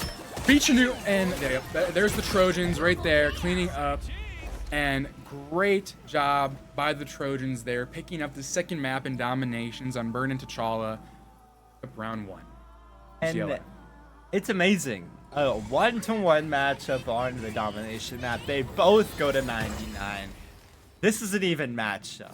If we look at the scoreboard here, we're going to see that tank pool is just so critical for both sides. But it is looking like the Elsa might just be doing a little too much on that side of USC. Yeah, and as you were saying, Ace, not many final blows, but a lot of damage on support. He looks like a major game changer right now for the Trojans. Most healing, most damage from any of the supports. He's looking great. And then Ashen on the tank pool, he was doing a wonderful job as well. They were pushing the pace, but both of these teams right now just kind of need to synergize a little more. They need to make sure they're not getting picked off early. We saw the same thing from Santiago Canyon. They just need to make sure they're on the same page. When you go in, you need to have a reason. Everything needs to have a reason. You can't just go in thinking it's the right idea. The whole team needs to think it's the right idea, right? It's got to be like, it's like a line of reasoning. We all have writing essays in college. So that's the state of mind we got to be in, right? Absolutely, and you're 100% right. There's a lack of cohesion, and that is ultimately what is going to decide these semifinal games if they make it there. You know, you can't. A team like UCSD that they're going to meet there is so tight knit. They play with each other all the time. They're always in rank. They're always in scrims. They're there for each other, no matter who is where on the map. And it doesn't seem like that's there for these two teams. One of them has to figure it out, and the team that figures it out is going to be the team that takes it home. Yeah, absolutely. And as we saw with UCSD and Santiago, one mistake Santiago made, and that was the end of them for their time in spring games. So both of these teams need to talk right now. They need to realize what everyone's doing, come together, and they just got to win. Just win. That's all it takes. They just got to win. And that'll be exciting because, like you said, it's been balanced. This is a really good matchup. comps they've been playing has been really fun. We were not expecting the 4 Gambit ults. That I was pretty awesome. Never going to expect 4 gambits to come into one match. And one thing I would like to see from UCLA is just a little bit more ult usage. I feel like they were maybe a little too hesitant. Yeah. And like we talked with Santiago Canyon, it might just be the land nerves. Not all these teams have done it before. Not all these players have done it before. But we are going into this next match, and it is going to be exciting. Absolutely. Yeah, and yeah, as you said, UCLA they just got to ult. You just got to ult. Sometimes even it's almost always like a good idea to ult because you just want to win. As long as you win, right? And in the Marble Rivals, one ult, even if you're down on players, it can absolutely win. This isn't like any other game where usually once you kind of lose 1 or 2, it's like good luck, have fun. Rivals, there's always a chance, right? Of course. You just gotta believe. As we go to here to Araco, looking to play that convoy map chosen here by UCLA. I'm excited to see what they're going to ban first here. Maybe it's the Gambit because it looks like their DPS were just not cutting it in that Gambit mirror. Yeah, I agree. And yeah, here at the Hellfire Gala, this will be a very fun map. Convoy. Who the first ban will be? Ultron. Once again, they really do not want to see that triple support. Looks like USC has been watching their Rivals Ignite matches where Ultron has been such a strong character with that Elsa Bloodstone, but that leaves the Mantis thing, who's arguably better than the Ultron. And we do see UCLA now ban that Gambit because they were not comfortable with playing it last time, it appears. And then saving the Elsa again, which those Elsa ults were pretty awesome. That was an awesome play by Absolutely. Sakura just a demon on that Elsa, hitting that might have been a 6k ult. And just a magnificent play as we see the Wolf save coming in to play with that Elsa, which is a very strong combo. Yeah, very strong, and that's likely why UCLA banned it last map, correct? Absolutely, yeah, you are correct. Both teams seem to be doing their research. Maybe UCLA has been playing that Ultron, and they're banning each other out. They're figuring it out. But the cloak ban comes in from UCLA, as Ezzy is known for the cloak and dagger.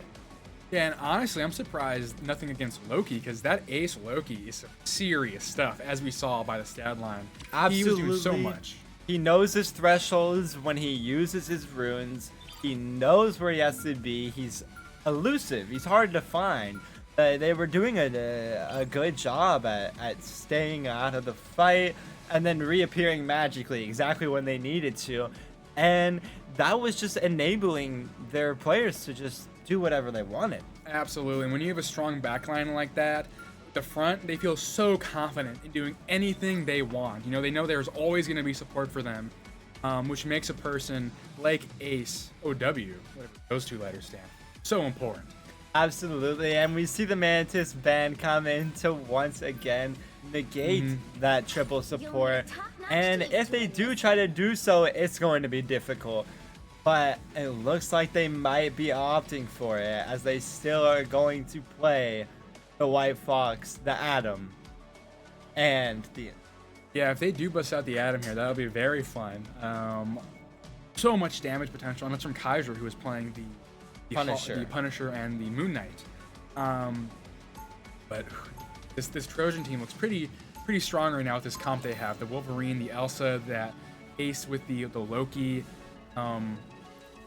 stuff. Absolutely, and the 222 coming in from USC, opting for a different playstyle compared to the last map where they wanted to play the 3 tanks with the Gambit. And I'm really curious because once again they've switched the DPS players. What is that? Icy is looking to play the Elsa Bloodstone as Sakura now plays the Wolf. Yeah, that'll be interesting, but with Wolverine, you can have a tremendous amount of impact, immediate fight-winning capability if Sakura can pull it off. And here we go, map 2 of the crosstown showdown between UCLA and USC. Here we get the Angela coming out from Thomas. taking up a lot of space, playing that left side, playing neutral right now. They're getting passionate outside. I can hear them. And there's the Wolverine. Gets the grab onto the Angela. And that's what it takes. That's going to be an instant swap if I'm this Angela. You know, you can't play Wolf into this character. Or you can't play Angela into this character. But it looks like he's opting to stay. I think maybe a thing, maybe an Emma would be strong here. Yeah. But I'm not opting for it. Both tank pools coming online, looking to make their play as they get their upgrades in their books. Yep, he trusts the process. He's going back in. Brizonaut ults with that. Tank pool takes a lot of damage, gets out. They're playing this corner strong, though. Let's see how UCLA responds. There's more poke. Angela's going to bring someone in and then gets pulled in once again by Sakura. Asha's tank pool goes for the all, and Vicheno is picked first for UCLA. USC is going to walk without. Ooh, and great play by Ezzy there with the Invis shift against SK. And then there's the Angela going to the Strange now. That's a big change. Photo play looking to come in. The Invis has a super early off, yeah. But both sides on USC do have their own, and they could disengage, and they could honestly re-engage as the portal comes back in. Yeah. Wolf looking for a grab, not able to find it. Hades got picked off there. Sakura Burst is setting up nicely behind them now. They're setting up their kill box. They're looking to press. It looks like he's getting marked out. And yeah, Sakura is immediately down to a quarter already, trying to save his passive if he hasn't already lost it. We hear Loki ult here. Gambit, or excuse me, the Invis ult is copied, and Sakura goes for his Larchocks. White Fox is committed. Invis is committed from both sides. Huge double damage. Support ultimate. Icy gets Bichanu there on the Elsa Mir. Kaiser gets Sakura with the ult, looking for it again. Is he gonna go? And then, but he gets ulted by the Ace tank is able to find the kill once more. This backline is just putting out so much damage compared to UCLA's. It's almost like a different game. Maybe it's the space that the tanks are creating, or maybe it's the communication, but UCLA is just falling apart.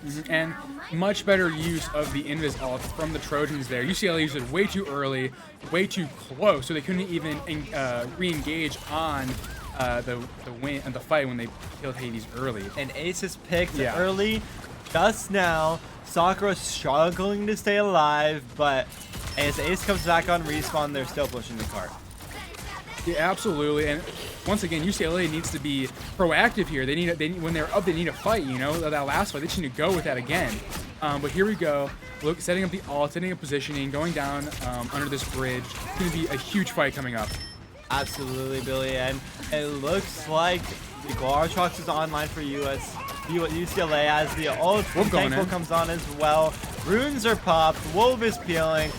The tank pool goes down for USC, and it looks like for another fight win for UCLA here, unless the Wolf is going to try to do something cheeky. Another early Gartrox comes in early from UCLA, is not able to find anybody. Yeah, it doesn't get anyone at all there without doing much of anything. A little early there. The Wolf comes in and is able to find two. Beautiful play by Sakura once again with the all Icy, Ezzy, and everyone else following up, getting picks of their own, continuing to push. You've got to ask why UCLA keeps ulting the way they're doing when they're on defense like that. They have to be more patient. They just have to wait a little bit more. They have to be more decisive. You're exactly right, Billy. It's about finding the sweet spot. We've been talking about wanting them to ult more, but we've also been talking about them as the Emma ult comes in, and the Invis is committed as well. The Mag Rock looking to find when he finds slam Bicheno again. dunk on Bichanu. Wolverine trying Trades are coming in. Tank pool is committed from the Cardinals, but it's not going to be enough as the tank pool is committed from the counter side as well. Icy gets a trade against Kaiser here. And Not Brizonaut's looking on for the White Fox. At neutral here, Ashen gets Ace, which is a big pick. Looking good for UCLA here. And the Trojans are just going to kite to live. Hopefully not getting staggered. That would not be good for their time bank, but they still have a minute and 3/4 left, so they should be feeling good right now. Exactly. And then next up, we got a big ult here. Kaiser needs to have a huge ult here with Winter Soldier. That's going to be a huge win condition. Marchox comes in early and it hits the wall, and he's not able to call it back in time as the Invisible ult is aggro, but the tank pool ult finds the Elsa. Yeah, big trades here. Kaiser goes down, Icy goes down. It's 5v5 right now. The White Fox ult is doing big things. Bichanu is doing huge damage against the Magneto, killing him in the process, and then looking for the Winter Soldier, or not the Winter, yeah, Winter Soldier. Sakura's in Winter Soldier now. Trying to find the cleanups here is what they're looking for. Applying that pressure, not letting them take space as Kaiser comes back with a Bucky ult. Elsa ult online for UCLA. Looking to go early here would be a smart play as they only have 45 seconds left. Yeah, if UCLA are aware of the ults right now, they're going to go very early here and try to catch them off guard. And here they are, the Bichanu ult from Elsa doesn't get anything, it seems like, immediately destroyed. More poke, huge damage from Kaiser here. He's looking for his ult for sure. But now Sakura has it on board as well for the mirror. Huge pull. Bucky pull comes in as the Bucky ults are traded. Thomas gets a kill on Hades here. Good for UCLA. The both Bucky ult, but nothing comes out of it. Huge pressure on the Trojans. Channel hooked and he's dead. This is really bad for UCLA here as they're down a player. Ace looking for the coffee, maybe going to ult aggro. As Blu-ray also used his insult, they're up 2 support ults. Really, this is looking grim for UCLA. Yeah, this is looking great for the Trojans right now. As the portal cuts the backline as well from Hades. As he gets picked, but Thomas Sasuke goes down himself.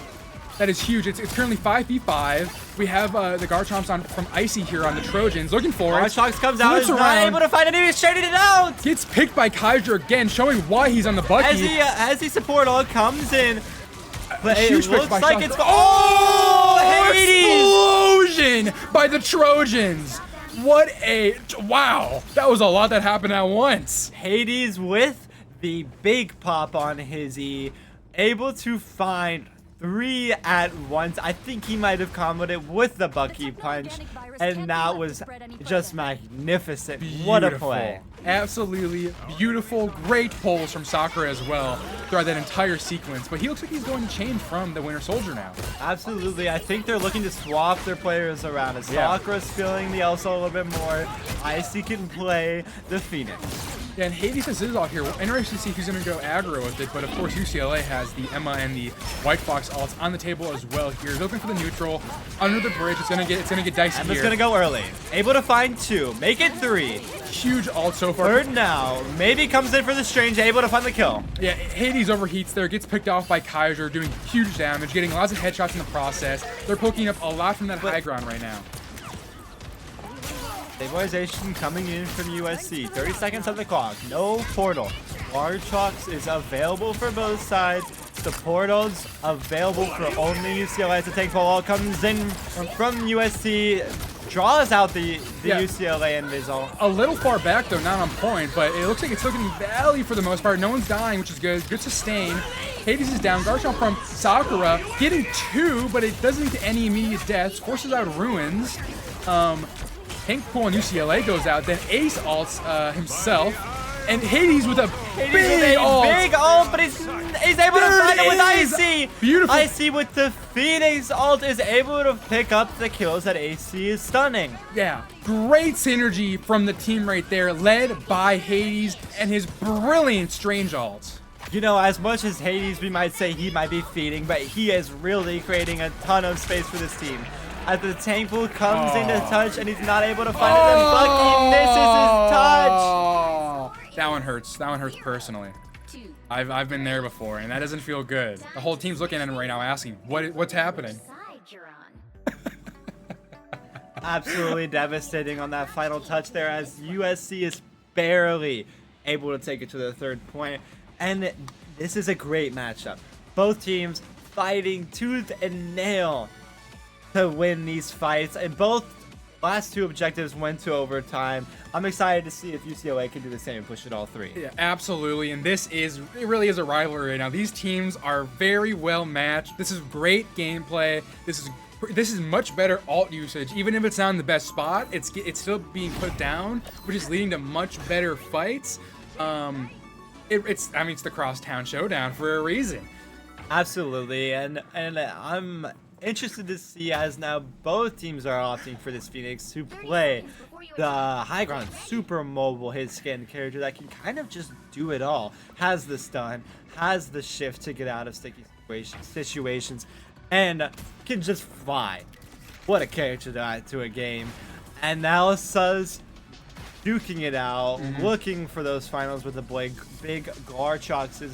And ultimately, I think once again, it's coming down to the supports. Yeah. USC is using their support ults just so much better. Yeah, much better placement, and Ace is a serious game changer, especially with his runes too. It's hard to call him out all the time, but it cannot be understated how much he's doing. Icy gets an immediate pick off Bichanu on this defense against the Bruins here. They're going to have to kind of cut back and just kind of poke it out a little bit. More headshots here from Sakura, just lots of damage. Ashen's getting down to 1 HP. They got to be careful Force here. early from Ace, which is a very strong for this tank pull that is already online. As Bichanu is picked early again. Yeah, you can't be just face checking like that. You gotta be playing the off angles on this map when your character is mobile and impactful as Elsa. She needs to find, or they need to find their way on the left or the right. Grizzanol gets a pick on Kaiser, and UCLA need to kind of get back together, talk to each other, and re-engage, because right now their shoelaces are untied. On yours. Speaking the truth, you're speaking exactly what I was going to say. They're stuck in spawn. They're on Moon Knight now. What is this team comps with? As the ult comes in from Grizzanol on the tank pool onto the back line, is he able to find one? No, he's not. Bitter Ray, lots of ults here for UCLA. They need to engage immediately before USC is able to match. Let's see. Oh, and Kaiser with a headshot. Hey, if you can do that, you're gonna win. Let's see if you can keep it up. Oh, Kaiser! Kaiser's able to find the seconds. The ults are coming in. Garchox is committed. He might have somebody. He does. It's the whole team, and he's able to find them all. Oh, what a play by Sakura. But as the tank pool comes in, might be able to get the kill. The Strange is in the back line. They're pushing a lot here. They're taking space, so this is still good for the Bruins. Sakura just face checking the Ashen without any care in the world because he's just that good. Elsa is just that strong. Hades is found once again early, and it's going to be a big stagger. Yeah, I didn't even see Hades go down there. Icy's got a great position up there in the high ground, and this is going to be such a strong point for Icy and that Phoenix. Look out for him, but I mean, He's back, and what I'm noticing is that he has his ultimate online. But the Emma ult is huge, and it's able to find two, but picks are not able to come in as they're traded. But one backline is live and one is not. And Kaiser is looking for another pick, doing a lot of damage here. And then yeah, we're gonna have Kaiser's Hawkeye ult, and then Bitter Ray's Loki ult here. And then Invis on the way behind, so they should be pretty strong here. They just got to be careful to do it before getting ulted and stunned by Hades' Strange. Absolutely, and we know that Hades likes to make those big plays, and he's been doing it all series. Maybe looking for it right now. Oh, that was a close one by Icy. Grizzanol gets a pick off Bitter Ray there. That cannot happen. Or is dead once more. USC is just going first. Bitter Ray, excuse me, has died with all 3 times. Yeah, that is unexcusable right now from UCLA. Once again, they need to talk about it, and when it's time to go, they just have to go. But now the issue is the Trojans are now matching all their ults for themselves. As the Garchox comes in early, is not able to find his soul. No, Aerie responds with an ult of her own from the Bruins. Strange ult is picked up, and he's able to be traded. Hades not able to use his ult, but the Phoenix ult is online as well. Yeah. Bitter Ray popping the ult preventively, looking for a kill. Not able to find nearly anything, as space is going to be taken for UCLA with just 30 seconds left. Absolutely, and they're going right by the point now. Hades is Hawkeye ult is committed. Is he able to find anybody? lots of damage, but in the nothing's going on. Ashen is found. Oh wow, yeah, Ashen goes down for UCLA. 10 seconds left with the trade, comes back in, the Moon Knight ult is committed. He's not able to find anybody, but he's able to create some space. Hades looking for a big ult, not gonna pull it still. He's been baiting it for the last minute straight. Kaiser is able to find Icy's down. Hades has to be looking for this ult soon Portal here. comes in from UCLA. Is he able to take it? And here's Hades' Hades ult. with the ult. The push He gets comes two. in, but he hits him. Oh, And it's Sakura. all falling apart for UCLA. The eye is open for Hades. Sakura gets a couple. As they see 9! Oh, no! You gotta be kidding me! We are going an extra 2.5 minutes. USC, you cannot be letting that happen with Yep. 3 dead on UCLA's side. And that's a common problem with Hades. He's getting strong ults, but he's constantly overheating. He's the anchor. He needs to communicate. He's off point or he's on point. And obviously they filtered it there, and that led to the C9. Absolutely devastating here for this USC team, as honestly they just have to recover. They have to brush it past them. They have 2 more objectives to hold. Only 1:50 left on the clock as USC is going to be, or excuse me, UCLA is going to be coming under the bridge. And Thomas says, Ashen gets a pick on Hades right away.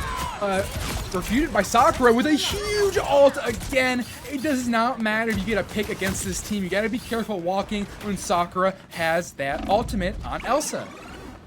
Absolutely magnificent plays coming in from Sakura. It seems like he is just the backbone of this team. They're doing their most to keep him alive on Elsa, and he can just do whatever he wants freely. Yeah, and again, Hades gets picked off early there. And this is looking good for UCLA with his Emma ult on the table.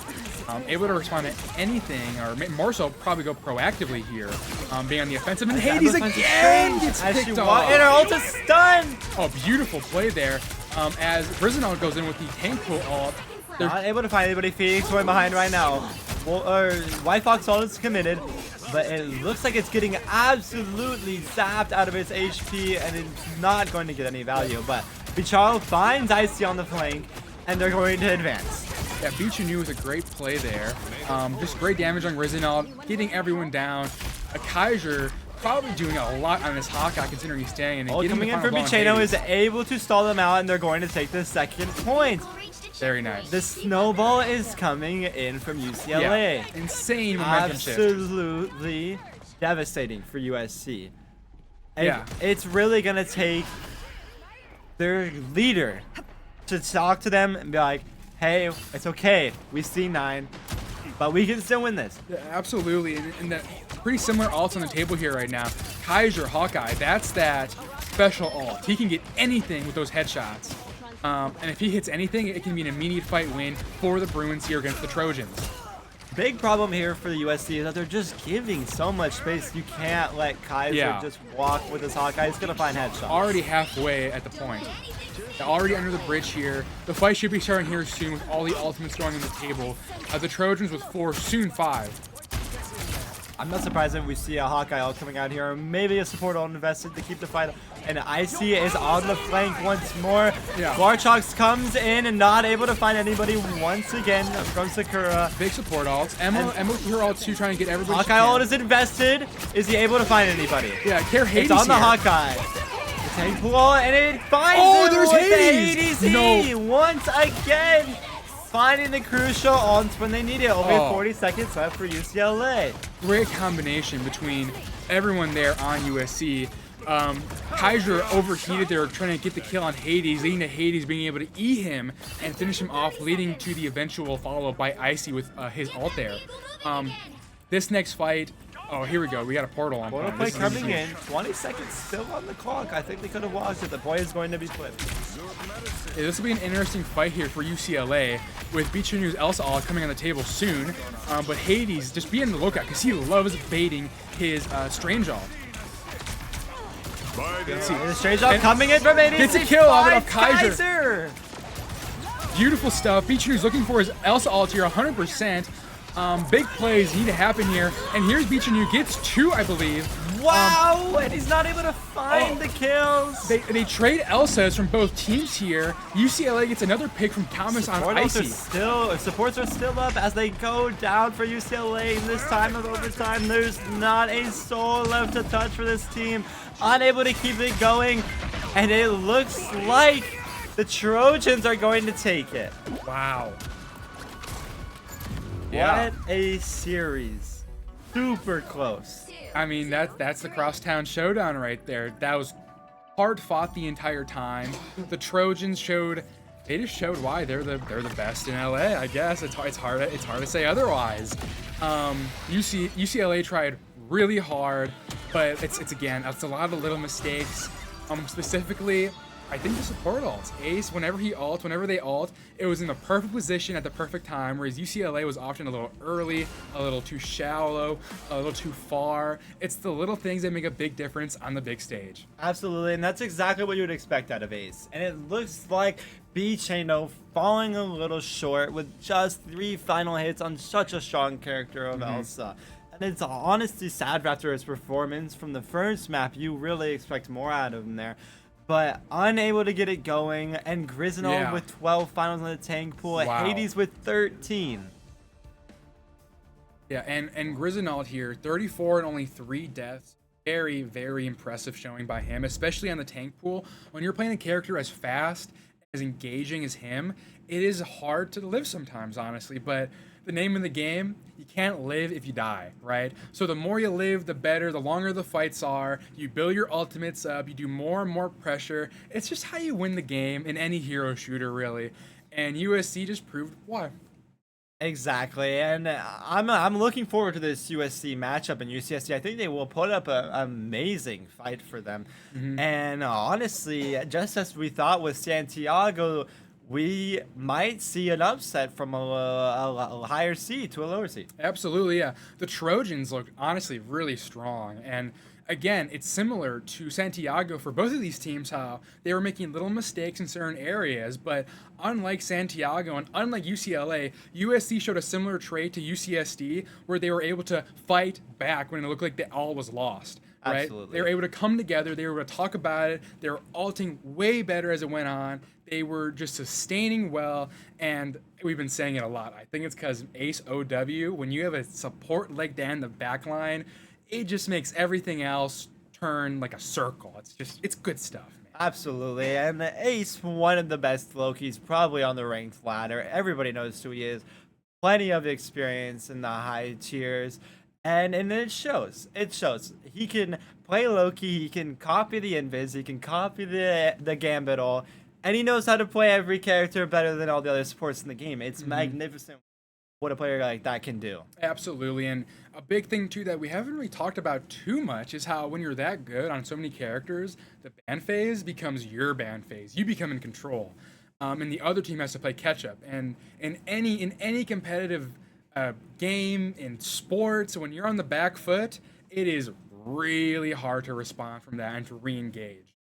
So props to USC and the Trojans there for winning the Crosstown Showdown and getting to the Final Four for the Aztec Spring Games 2026. Absolutely, and our next matchup is going to be your home team, San Diego State, the Aztecs, taking on San Marcos and the Cougars. Absolutely, and you know they say San Diego is America's finest city. There's a lot of sun. There's a lot of beaches, lots of time to practice Marvel Rivals, and we love winning. So we're gonna try our hardest here. And in this matchup coming up, I think this might be the most lopsided matchup of the first round. Honestly, SCSU has been putting in the work. They are a phenomenal team looking to absolutely dominate the San Marcos team. Absolutely. Now we get another look at the bracket, the updated bracket with UCSD Blue and the USC Cardinal, the Trojans, up there in the top side of the bracket. Next up, as we're saying, SDSU Black, the Aztecs versus California State University San Marcos. The Cougars will be playing next, and then after that, California State University Long Beach Gold. What were they called? Something like the Gray Sharks. The Sharks, the Gray Sharks. Awesome name for Long Beach against Fullerton here, Umbra. That's also going to be that should be a very good match, a very fun one. Who knows? This has been a great tournament so far, and I am blessed to be a part of it. Absolutely. And Billy, I just want to say I've been having a great time casting with you. It has been such a pleasure to be on this desk commentating these games, and honestly, both of these games were absolutely phenomenal matches to cast. I had a great time. Yeah, absolutely. It's been great doing this with you as well, Willie. Good stuff, really. Aztec Spring Games. What else is there to say? Really, it's just the best tournament in the world. Collegiate Showdown, passion being shown off right now. Got the notes written down. What should we call our match versus Sam? Battle of the 67. It's pretty. All right, we will catch you guys back here in just a moment.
Welcome back to Aztec Spring Games 2026. We're at our third game of the day for the 8-team bracket. Here is going to be the Long Beach Gray Sharks versus the Fullerton Cougars.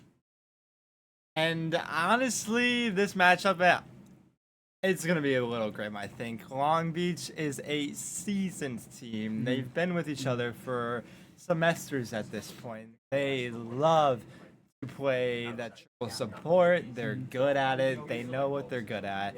And I honestly don't know if Fortune's going to be able to get through. Yeah, but there's a big pattern so far this tournament is that there's a lot of things happening here. And I think Fullerton, I have some belief that Fullerton can do something, right? And you never know with some of the cheese comps available, triple tank, triple support. We can see them give a real fight to the seasoned Long Beach. And as we switch here back to the game, we're going to see which map we are going to be playing first. Of course, the domination as per usual. And it looks like it's going to be Burning T'Challa once more. Yeah, the Intergalactic Empire of Wakanda should be some good stuff here. Gold versus the Cougars. Will be interesting to see how the ban and save stage goes. What do you expect from Long Beach? Honestly, Long Beach, they play the triple support. Yeah. They don't have Squeechmeister in, who is their known triple support player, but they still have the three characters, or three players, excuse me, that will play triple support. Yeah, they're very adaptable. And then that is San Marcos with the first ban. Gambit. Not too surprising to see. Fullerton is going to be the first ban on that Gambit, and we are going to see what Long Beach is going to do. And just as we had talked previously, they're just going to try to negate Fullerton's abilities to stop their triples. And it looks like they might not even opt for it with a Daredevil save. They might go to 2-2-2 with a full dive team comp.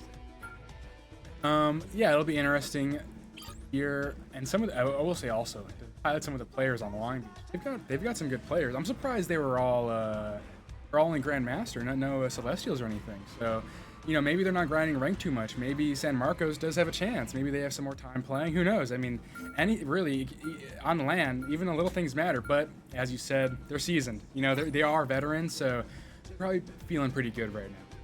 Absolutely, and it's going to be interesting to see which bans are coming through as we see the Venom ban to stop that dive, and we'll see what Long Beach is going to do for the side of Fullerton as they go for the Loki ban, and it does look like they're just trying to get everything out of the way to enable this dive. Yeah, absolutely, banning some of the strong characters like that, and then saving the Jeff. That's we haven't seen any Jeff game, or we've seen a little bit of Jeff gameplay in the beginning, right? We saw a little bit of Jeff from the UCSD, and honestly, it's a character that you kind of only see out of the higher rated team. Yeah. It's the teams that they have the trust in each other. They understand the value of a Jeff, being able to shoot through literally every single person. No other character can do that in the game besides the Envy. Also, why she's picked. Yeah, and also it's just the mobility. It's a common thing. Daredevil, Tank Pool, Jeff. They're all just so fast. It's like characters like Hawkeye are strong with the poke and the one-shot potential, but you can move that fast. You can't hit him in the first place. It's awesome stuff. So then we get the Invis ban there. Pick your hero or villain. Come on, this is gonna be awesome. Very exciting stuff.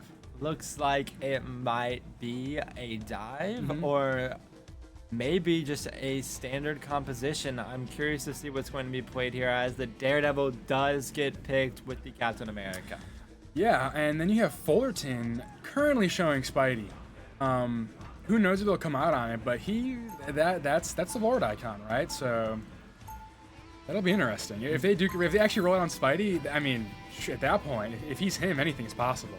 If Fullerton is able to take over this game with that Spider-Man, I'm not too certain on Spiritsy's abilities, but I'm totally welcome to see him try. And we do know Jake Eric is a great technical player, one of the best. And I'm curious to what is going to happen here in this matchup. Yeah, and I mean the big thing. I mean Captain America, Jeff, Tank Pool, Daredevil, Wolverine. That is one heck of a comp right there. That is a very strong comp. Whereas Fullerton, it is an interesting mix of characters, I would say the least, right? So it'll be interesting to see how it goes. But here we go, third game of the day, Fullerton versus Long Beach, to go through to the final four. And it looks like Long Beach is going to be first to the objective with that speed boost from the chef. And they're looking for their engage already. So the cap is already going in for some poke.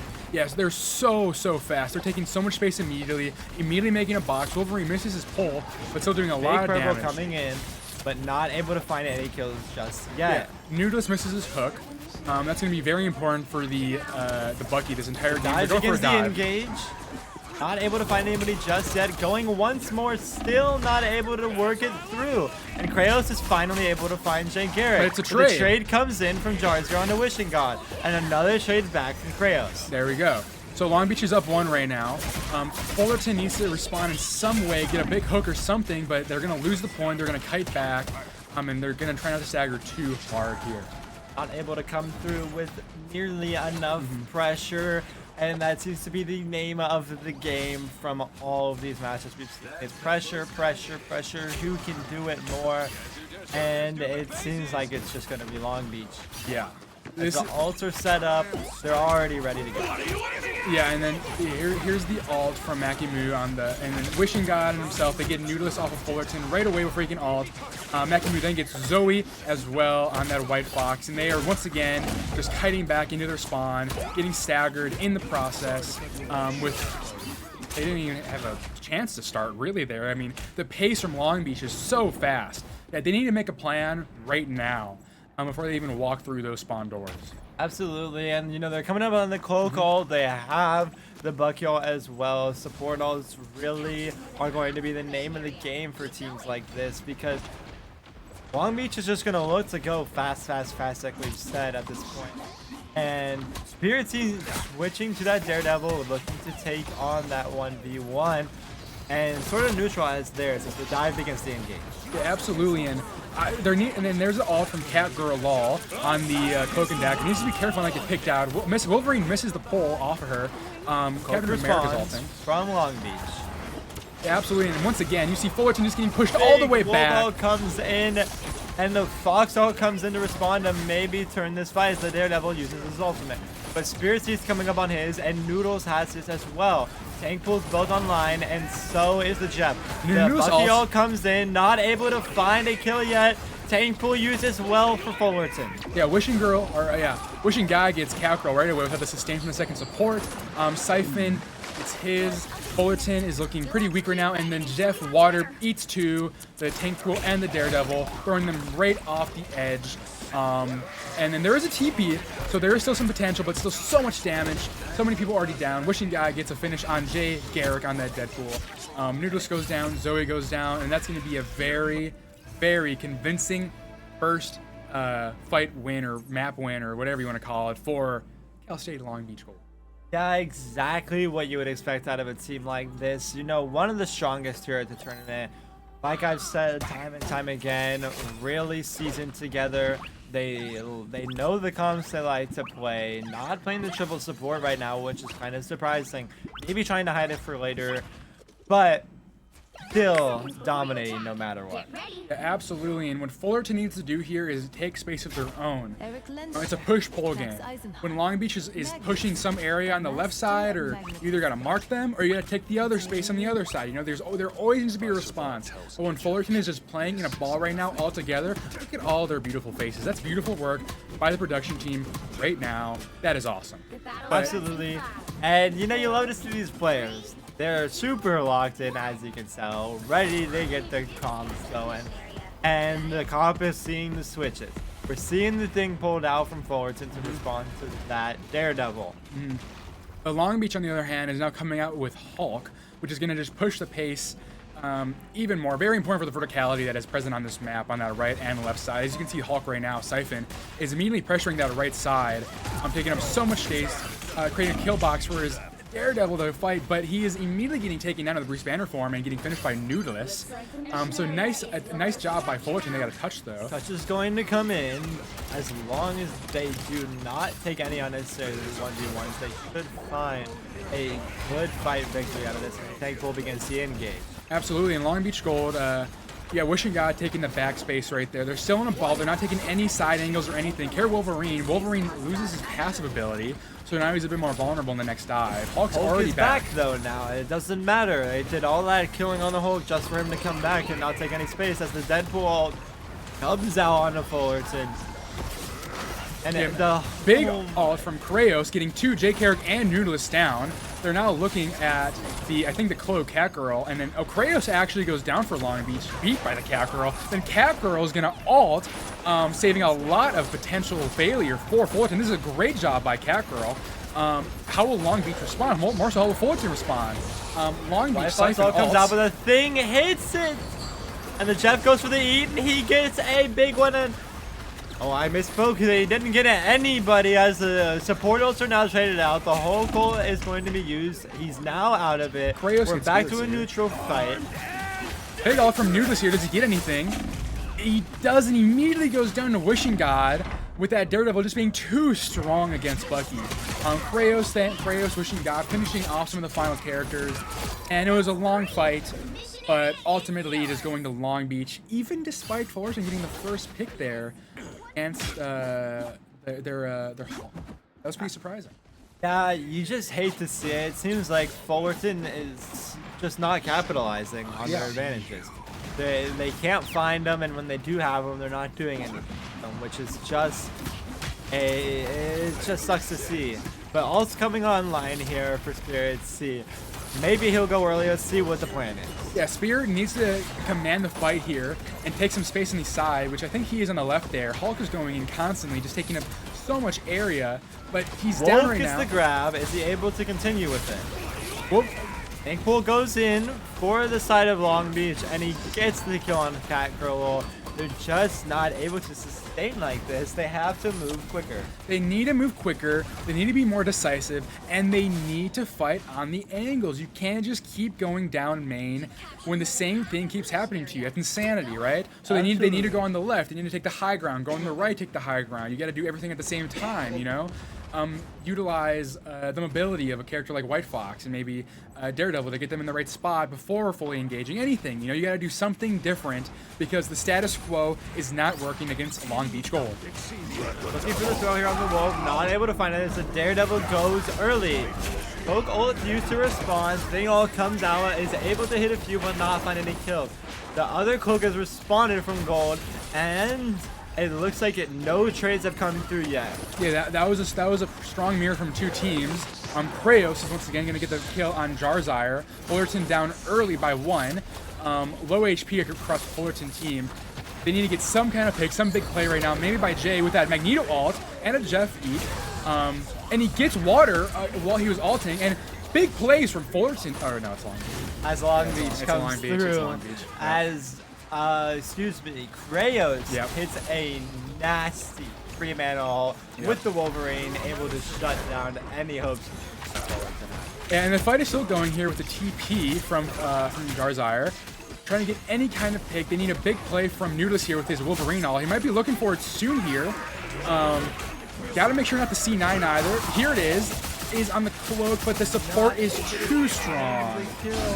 Spirit State gets water, but Makinu gets a couple in return. Long Beach is up by 2. And it looks like Long Beach is going to just completely dominate Fullerton on Burn and T'Challa for those 2 maps. I got excited because I was really pulling for Fullerton, but it was for naught.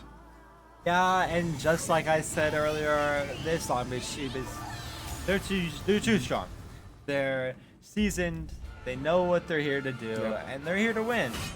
They've got a rough path to get there, but it is most definitely not Fullerton that I think is going to be about them, unless Fullerton is going to make some serious changes to actually be able to stop this dive.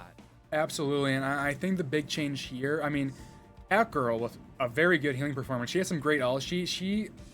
When Fullerton was looking good in that first fight, it was really looking like it was because of Kakarot, but you only do so much as Cloak and Dagger, right? Exactly. The neutral is really poor for Cloak and Dagger, and that is where the dive accelerates. It's eliminating that neutral.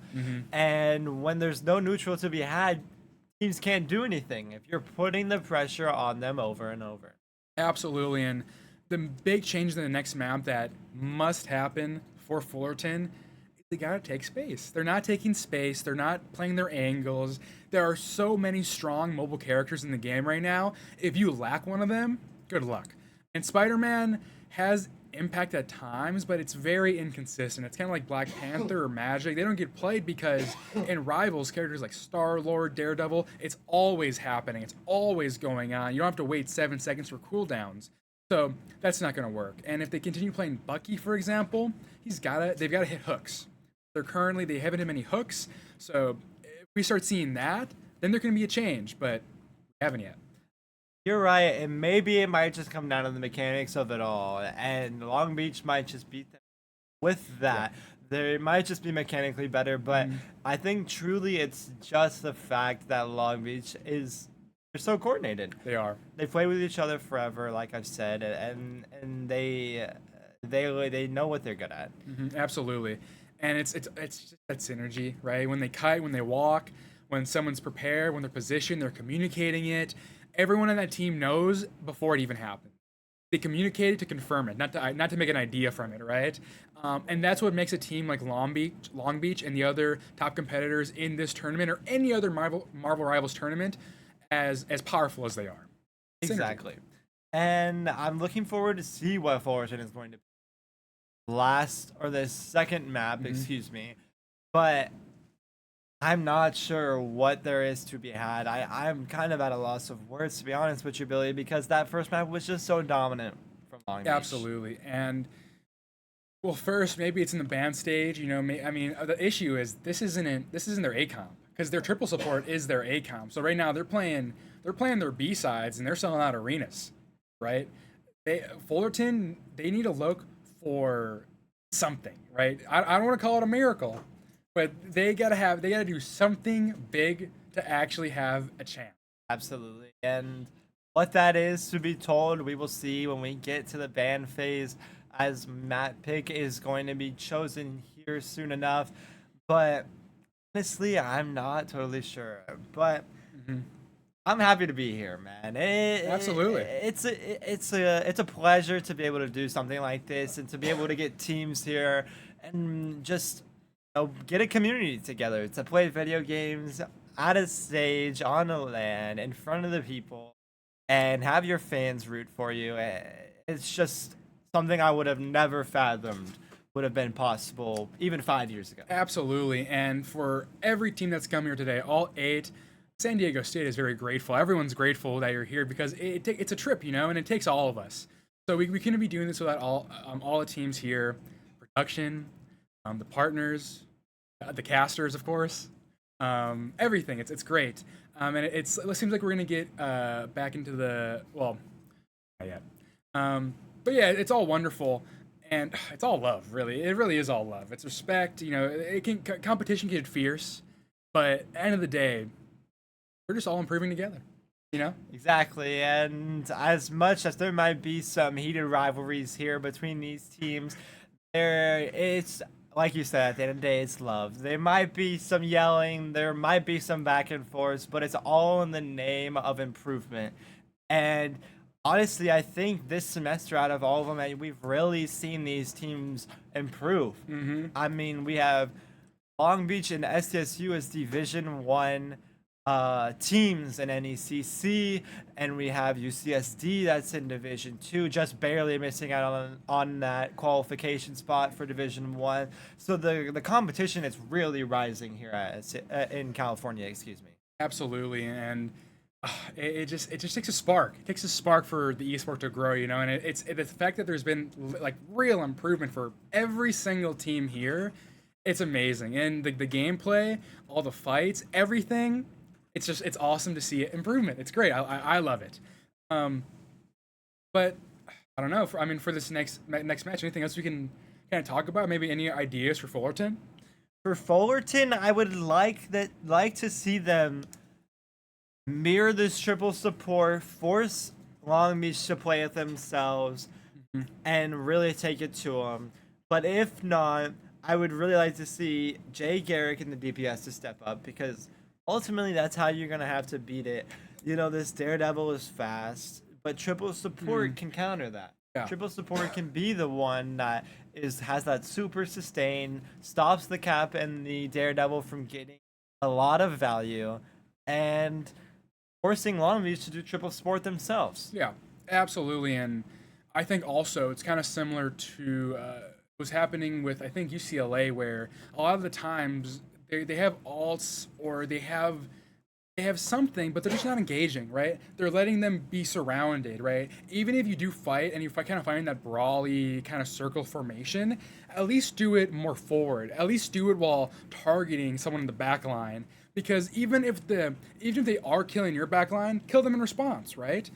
Get them out of the fight. So anything can happen, right? Because right now, they just aren't being proactive enough. They're being far too reactive. In a scenario where it's impossible. It's straight up, it's impossible with the way they're currently playing. Just more proactivity, more alting. It's been a pattern all day, really. Exactly, and I think, like we were saying, if you're gonna play that brawlier style, excuse me, you have to move in cohesion. Yeah. And like we've said, don't have cohesion, it's not gonna work. And these bottom teams might be the ones that lack that a little bit. And it's those top teams that really know how to synergize, like Long Beach was with the Cap and the Daredevil engage. And if they want to play that brawler style, you've got to play tight knit. You've got to be ready for the dives. Your thing has to be ready for the damage reductions and that kind of thing. Yeah, I think Thing, if they don't want to kind of mirror that dive, I think Thing's going to be a big answer. Because the second fight they had was a much more drawn out, and even if it didn't result in victory, they had their chances. Whereas the first map, that was just kind of over before it started. Yeah, you know? it felt like a clean sweep. It felt like Fullerton was never in control. But there were some times on that second objective where, I thought, oh, they're up a pick. Maybe Fullerton will do something with it. But they were just stagnant. Yeah. They weren't being proactive, not doing anything to really make something happen, letting them get back into the fight, Long Beach that is. And yeah, we're going here into the second map, going to see what is going to be chosen here in a moment. But Yeah. I'm excited. I'm hearing sounds and voices in my head, but I'm not sure what it is. Either. I am quite confused just as much as you are. But Yeah, I mean, ultimately we're looking for cinema, right?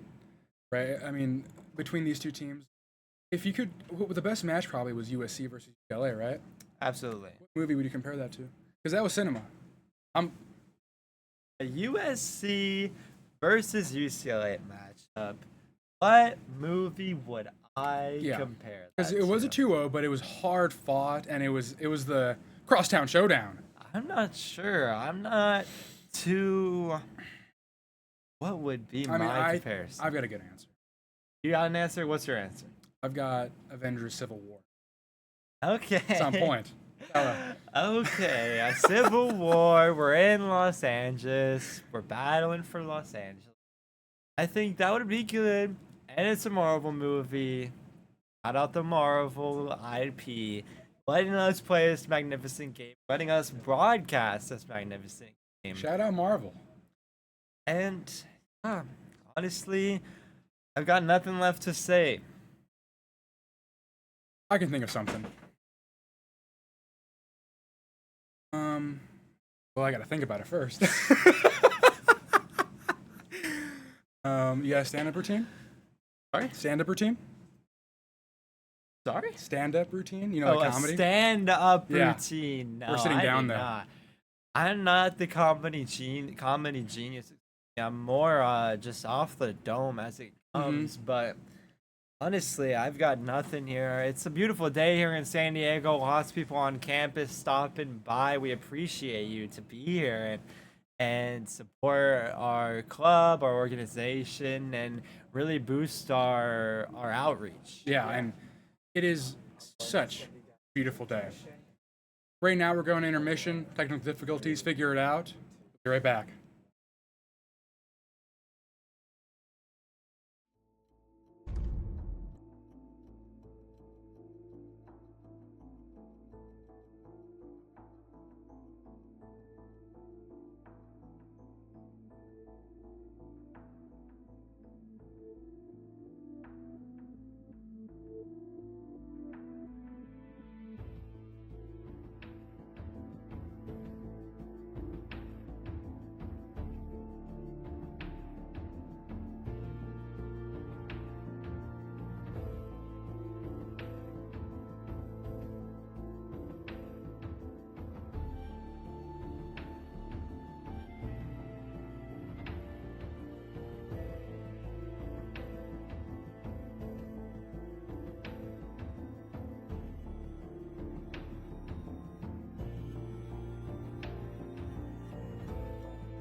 Welcome back to Aztec Spring Games 2026. We're going to be getting into our next game shortly. Right now, we are just having some Fullerton players set up their setups before fighting off against Cal State Long Beach. And honestly, with these subs, they might be able to do something a little bit different as we go into the second map here. Very interested in seeing what the map pick is and how the bands change here for Fullerton.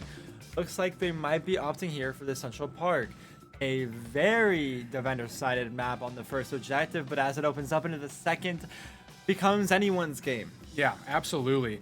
And it'll be I mean, the big thing here is going to be the bans, right? Fullerton, it's tough because Long Beach is so adaptable. They can play in so many different, basically metas. You know, they're pretty much unbannable, I feel like, especially because like we said before, we were seeing their B side, right? But their A team really is that triple support. So I think what you're saying was best. Like, I think they should try matching their triple support. I think that might be the best shot for Fullerton, because what we saw before was not working well.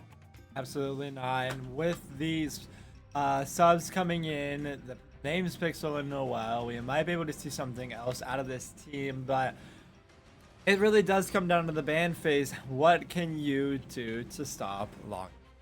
Yeah. And first ban is Gambit. Opting for the Gambit ban, I'm not sure it's the best option. They might just not have a Gambit player on their team, which is truly unfortunate, as I think this team is, Long Beach is looking to play triple support, as they say at the Mantis. Yeah, that's going to be very, very hard for Fullerton. I mean, yeah, if what you said is true, where they don't really have a Gambit player, that makes the meta really hard to play in, and then they're opting to save Cloak and Dagger, which will not help with their proactivity at all in engaging with fights and taking space. I mean, Cloak and Dagger does have a lot of ability and potential, but it never really surpasses that of almost any other support, basically, right? So that's a interesting save there with them banning Loki. No gold response. Yeah, it's rough saving Cloak, especially because we ought to know that Long Beach likes to play the Cloak and Dagger at this point. Playing Cloak with the Mantis and an Ultron or an Atom is truly a brutal matchup. And as we see the Atom save, here we go. And I'm not sure. I'm not sure what Fullerton is going to have in their bag to pull it out against this. Yeah, this is going to be a very hard matchup for Fullerton. They had a lot of time to talk to each other and kind of readdress strategy and everything. They're saving the Groot, which Groot has a lot of potential. I mean, a really good Groot player can do a lot, especially with those walls. But against triple support, I mean, honestly, I don't even know. They're banning Tank Pool here, which is going to definitely help with the flanks, but with Long Beach, they just have so many other options still to really go to, right? Exactly, and saving the Groot as well on Fullerton's side is a huge misplay in my opinion of allowing that Long Beach team to play the Groot Mantis team up is just making it so much more difficult. Yeah, that is also true. That is going to be a tough look. I'm sure the Long Beach team celebrated when they saw that save, which is never a good sign. It'll be interesting to see what they come out on. We see the Cloak for sure, likely the Groot for sure. Storm would be very interesting to see if Noel actually walks out on that. Yeah, I think Storm could work into the triple, yeah, especially if Pixel honestly just went Moon Knight. I feel like that'd be a really easy solution to a lot of their problems. It can break through really easily, and it looks like the Penny and the Groot coming out from Long Beach to try and full hold this Fullerton team. Yeah, Long Beach has a lot of sustain here, and the whole comp kind of surrounds the Moon Knight alt with Groot, right? Groot Knight. Because even if you don't have all that much DPS, that alt will kill them all anyways. And that's going to be pretty hard to break through, I'm not going to lie. It'll be interesting to see how Fullerton deals with it. They're currently showing Bruce Banner, also known as Hulk in some places. He does go. No, he doesn't. He doesn't change from Punisher to Moon Knight. Jay Garrick does show the Strange, so that's what they're walking out on. Be on the lookout for the Storm here. Storm is probably their win con, really. I mean, they have to break out. Storm is the win con, but the Punisher has to be the one that's fighting the kills is the true problem. But as Chicken can just AFK down main, throw his left clicks, hit the ongs, this team is just gonna walk to their death. We're already seeing. Yeah, Jay Garrick dying way too early there, not walking with his team. You cannot get picked off that early because, and then Dire, these are just early stackers that are very easily preventable, and it's only serving to give Long Beach quick ult charge. I mean, look at, he already has the Moon Knight ult. Fullerton is not expecting that. Absolutely not. And it's the torch is coming out to answer this. I'm curious how this is supposed to, or how this will play, but I honestly don't. Oh, Chicken JT, he is Moon Knight. He just a very easy pick there. Quick solo kill, no worries. As the neutral continues on point. He's looking for his ult, maybe just kind of baiting it. It's a great way to bait out cooldowns without actually doing anything. Comes out with the Moon Knight ult. It's going to be the name of the game for the next 2 minutes and 40 seconds. Yeah, Fullerton needs to immediately recognize that what they're doing is unlikely to work. And they need to make a quick change faster. But they do have some ults on the board, of course, so do Long Beach. And it'll be interesting to see how they respond to this. They can't be stuck behind those walls, though. Hear that. Oh, and walls coming in, and the damage just makes it so much damage. Yeah. Squeege knows how to find his target. Chicken JT is just going to lay the damage on you. It's always there to do. Yeah, and the best chance of winning would probably be, well, there's Kakarot starting off the fight with it, and then you get the Groot ult, and then Mag responds. Makimu kills the Kakarot like it's nothing. Great Stroll pick for comes Long out as a response, but it does not think they're going to be able to sustain enough through it. No kills are going to come in. Beach. No, and I think you have to go Punisher with Zoe there with the Luna, no? That's the only way you can kill through anything. I mean, because this Long Beach team is too fast. They're going to kite too quickly. They're not going to get killed, and they also have Adam Warlock's ultimate to revive everybody. So Fullerton needs to kind of think ahead a little bit here. And then, you know, keep taking space and do something. The Porsche is good for taking space and positions, but gotta be careful with the Moon Knight. Absolutely. I think it's just not a feasible strategy as the Jay Garrick with a big Jay Garrick ult. comes in and hits Gets water. Where's Adam Warlock here? That's the big question. And the Adam is already down. He's got a 6-man bond, and they're fully alive again. Huge re-engage off that. It's a simple play from Adam Warlock, but it is so strong in this triple support setup. Absolutely, it's the name of the game here for Long Beach is make them use as many ults as possible, and then just rest. Yeah, I think the only chance they really have here is getting a crazy pick.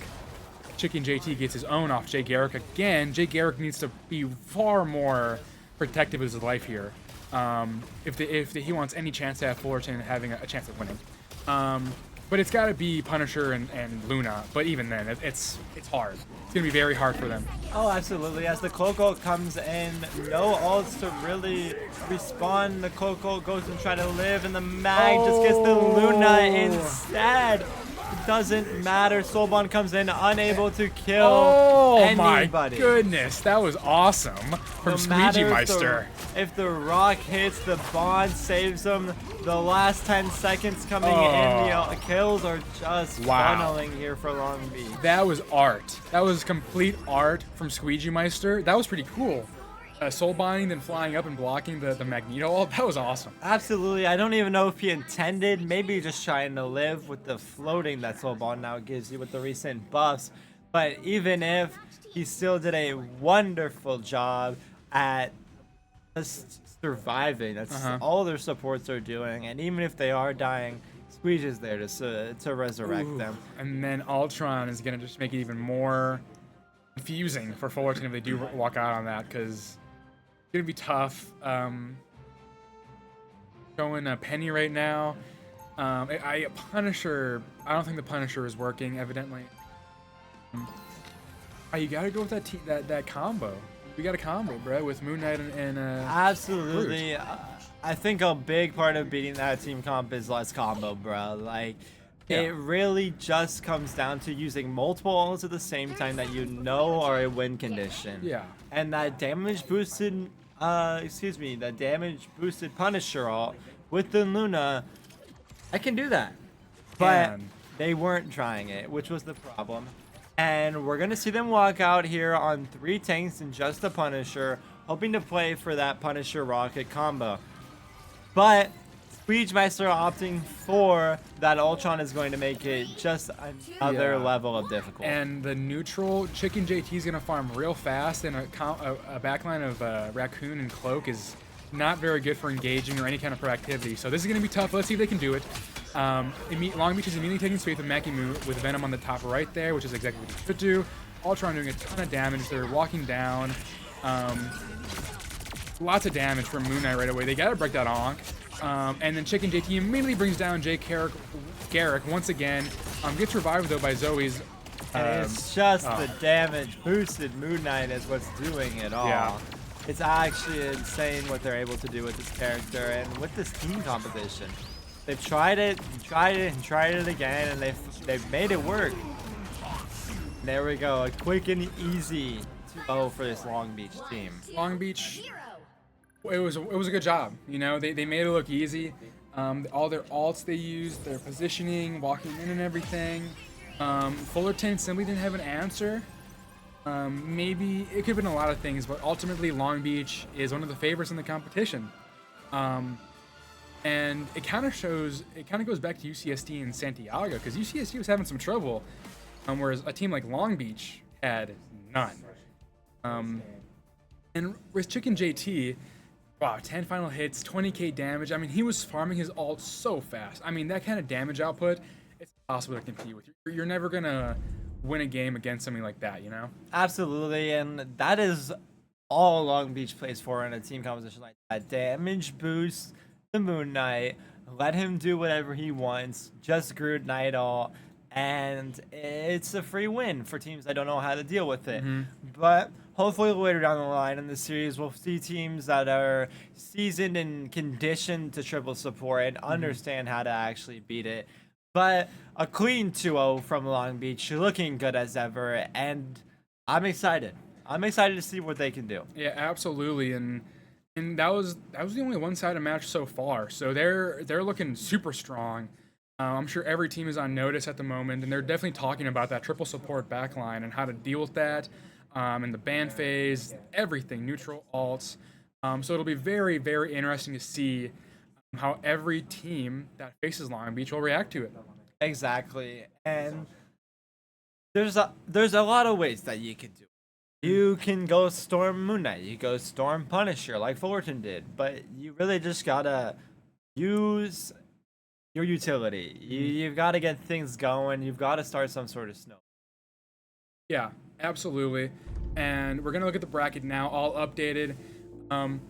After that, Long Beach beats Fullerton, so they are going to the semifinals, and they will be playing the winner of SDSU Black, the Aztecs, versus Cal State San Marcos. And this next game that's coming up, I'm looking very forward to. You know, it's our own team, a strong team at that, one of the best here at the school, and they always make it a performance. They're loud, they're rowdy, they like to play some weird team comps, but they always make it work. Yeah, always, always, always. And can't stop talking about it. San Diego, what a great place to be. Glad everyone is here. Hope you're enjoying the sun. I know there is some rain in the forecast, but I don't think we've seen much of it so far today. Make sure you hit the beaches up. Maybe not Imperial. But the rest of them are great. Go to La Jolla. You got the animals. They're seals? Seals. They got beautiful seals up there. What a great place to be. And I'm glad all of the teams could make it out here today. Absolutely, and you know, even if it's a team like Santiago that comes here, they get their experience on the land, they have the fun.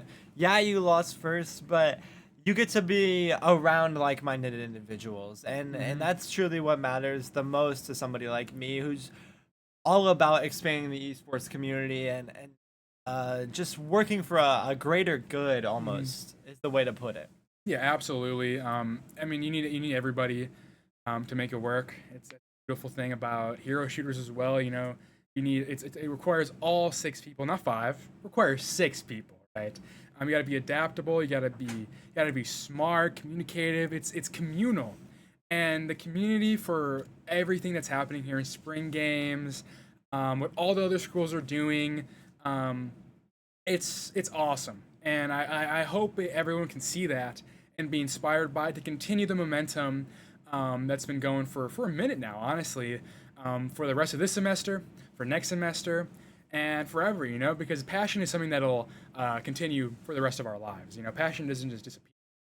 Exactly, and it's just so wholesome, It is wholesome. It's wholesome to get everybody here. It is We wholesome. can laugh, we can have some fun, Mhm. we get to do these streams, we get to showcase these players, Mhm. and who knows, some of these players playing right now might be competing to win MRC at this end of the season coming up just this weekend, the next couple of weekends, and maybe even competing in this MRI.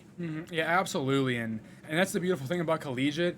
Anybody can break through, and be showcased, and just become champions. The potential is always there, and I think I said it earlier. It just takes a spark to start a fire. But I think that's gonna be. Yeah, we're gonna go for intermission. It was great seeing everybody. Much love from Billy and Willie. Of course. Go look, Have have a good rest of fun. your day, everybody. Waiting.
And welcome back, everyone. You are now getting welcomed with new casters. I'm a fish too, aka Karina Martinez from Cal State Fullerton, And I'm Cyan Man. I'm from SDSU. and we are going into our semifinal. Starting with, or sorry, we are still getting ready for our semifinals. But we have one more matchup with SDSU and Cal State University San Marcos to hopefully figure out who will be our final contender in the semi. Yes, and the winner of this match is going to go up against CSU Long Beach, but a very dominant win. Fullerton.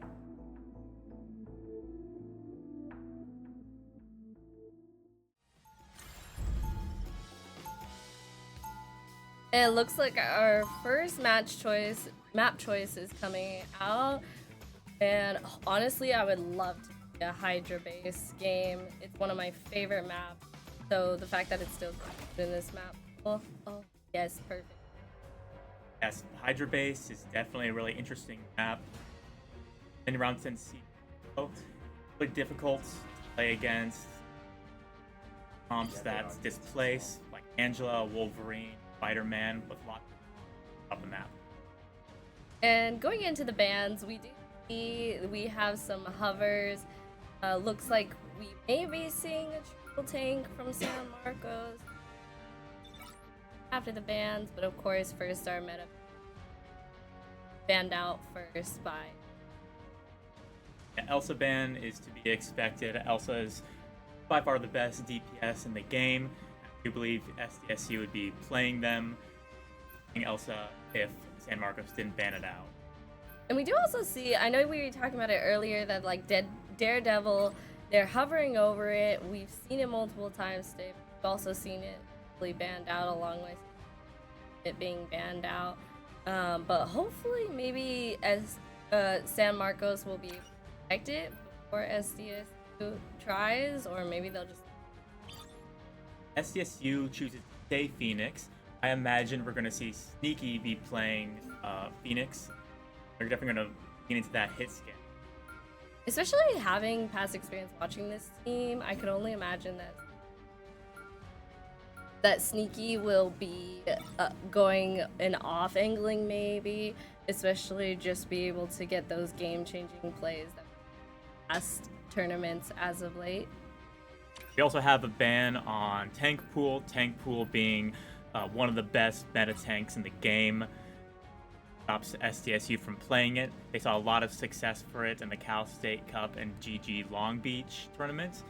So we're not going to be seeing that this match.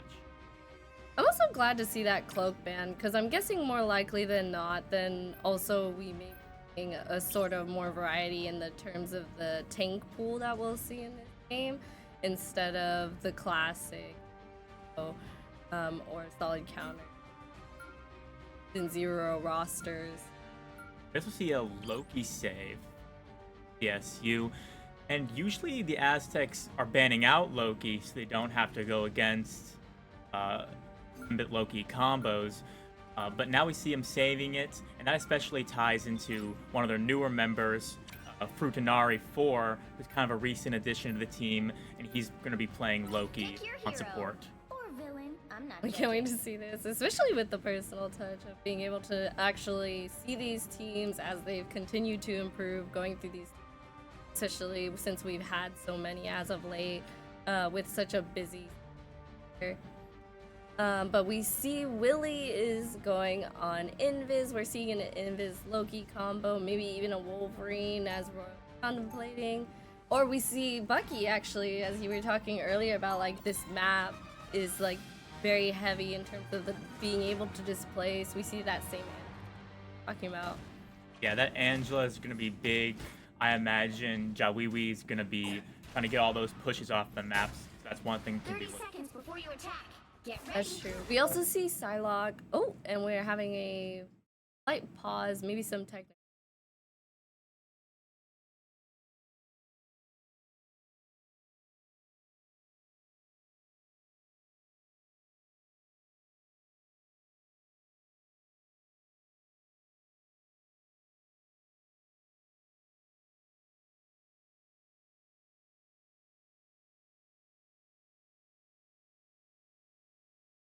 Got it. So we are experiencing some technical difficulties as we get into this matchup, but hopefully it should be a quick fix. It's even a piece of everyone carrying extras. But this is the give and take of any LAN. Yeah, there's always going to be technical difficulties. Happens all the time, so hopefully they'll be able to fix it pretty soon. But in the meantime, we can keep talking about these comps and what we're going to be seeing here. Definitely expect those Winter Soldier pulls and the Angela pushes to cause a lot of display. And I also saw Psylocke on that enemy, the San Marcos team. Definitely gets a lot better with this new Season 7 changes. Psylocke has been buffed, especially with the changes to alt charge. Neutral combat is just so much more important, and the alt economy's been really affected by that 20% overall alt charge nerf all characters. Yeah, and especially with also the combo they have planned of the Daredevil, it's going to be really exciting to see the amount of pressure that they'll be able to apply to SDSU, hopefully, and from San Marcos' side, especially because I feel like in the past matches today, teams where they're hesitant on their walk up or they're not actually becoming aggressive enough to even fully fight for the objective, and it ends up being a fight completely off objective the entire time until it's literally just overtime. So hopefully we'll be able to see that level of aggression and just the teams that came here to win. That's one thing that's, like you said, having a super high pressure dive comp can really force teams to look away from the objective, especially to protect their supports. And that's just one of the big benefits, especially in the game now that it's more neutral based rather than alt based. Making those healers turn around, that's going to be a big key who wins this game. Yeah, especially since we also did see, including with the other matches, we did see quite a bit of like brawl comp, and so to be able to see also, I feel like dive shows another level of understanding in terms, regardless of what map, but shows a higher level of understanding on how to really close that space quickly while also still being able to get out and make sure that you're playing for your life and not just for the kill and trading out. And while San Marcos is playing that super heavy dive, Daredevil and Psylocke combo, Royals is on the Bucky, and Bucky having that ground on his dash ability is going to be a key in shutting down that Daredevil and all that mobility. Exactly. Especially, although a Bucky earlier today, and it was actually very difficult for them to fully prioritize for their team and even be able to displace. So hopefully we'll be able to really see those hooks land rather than it be an unfortunate need for a swap.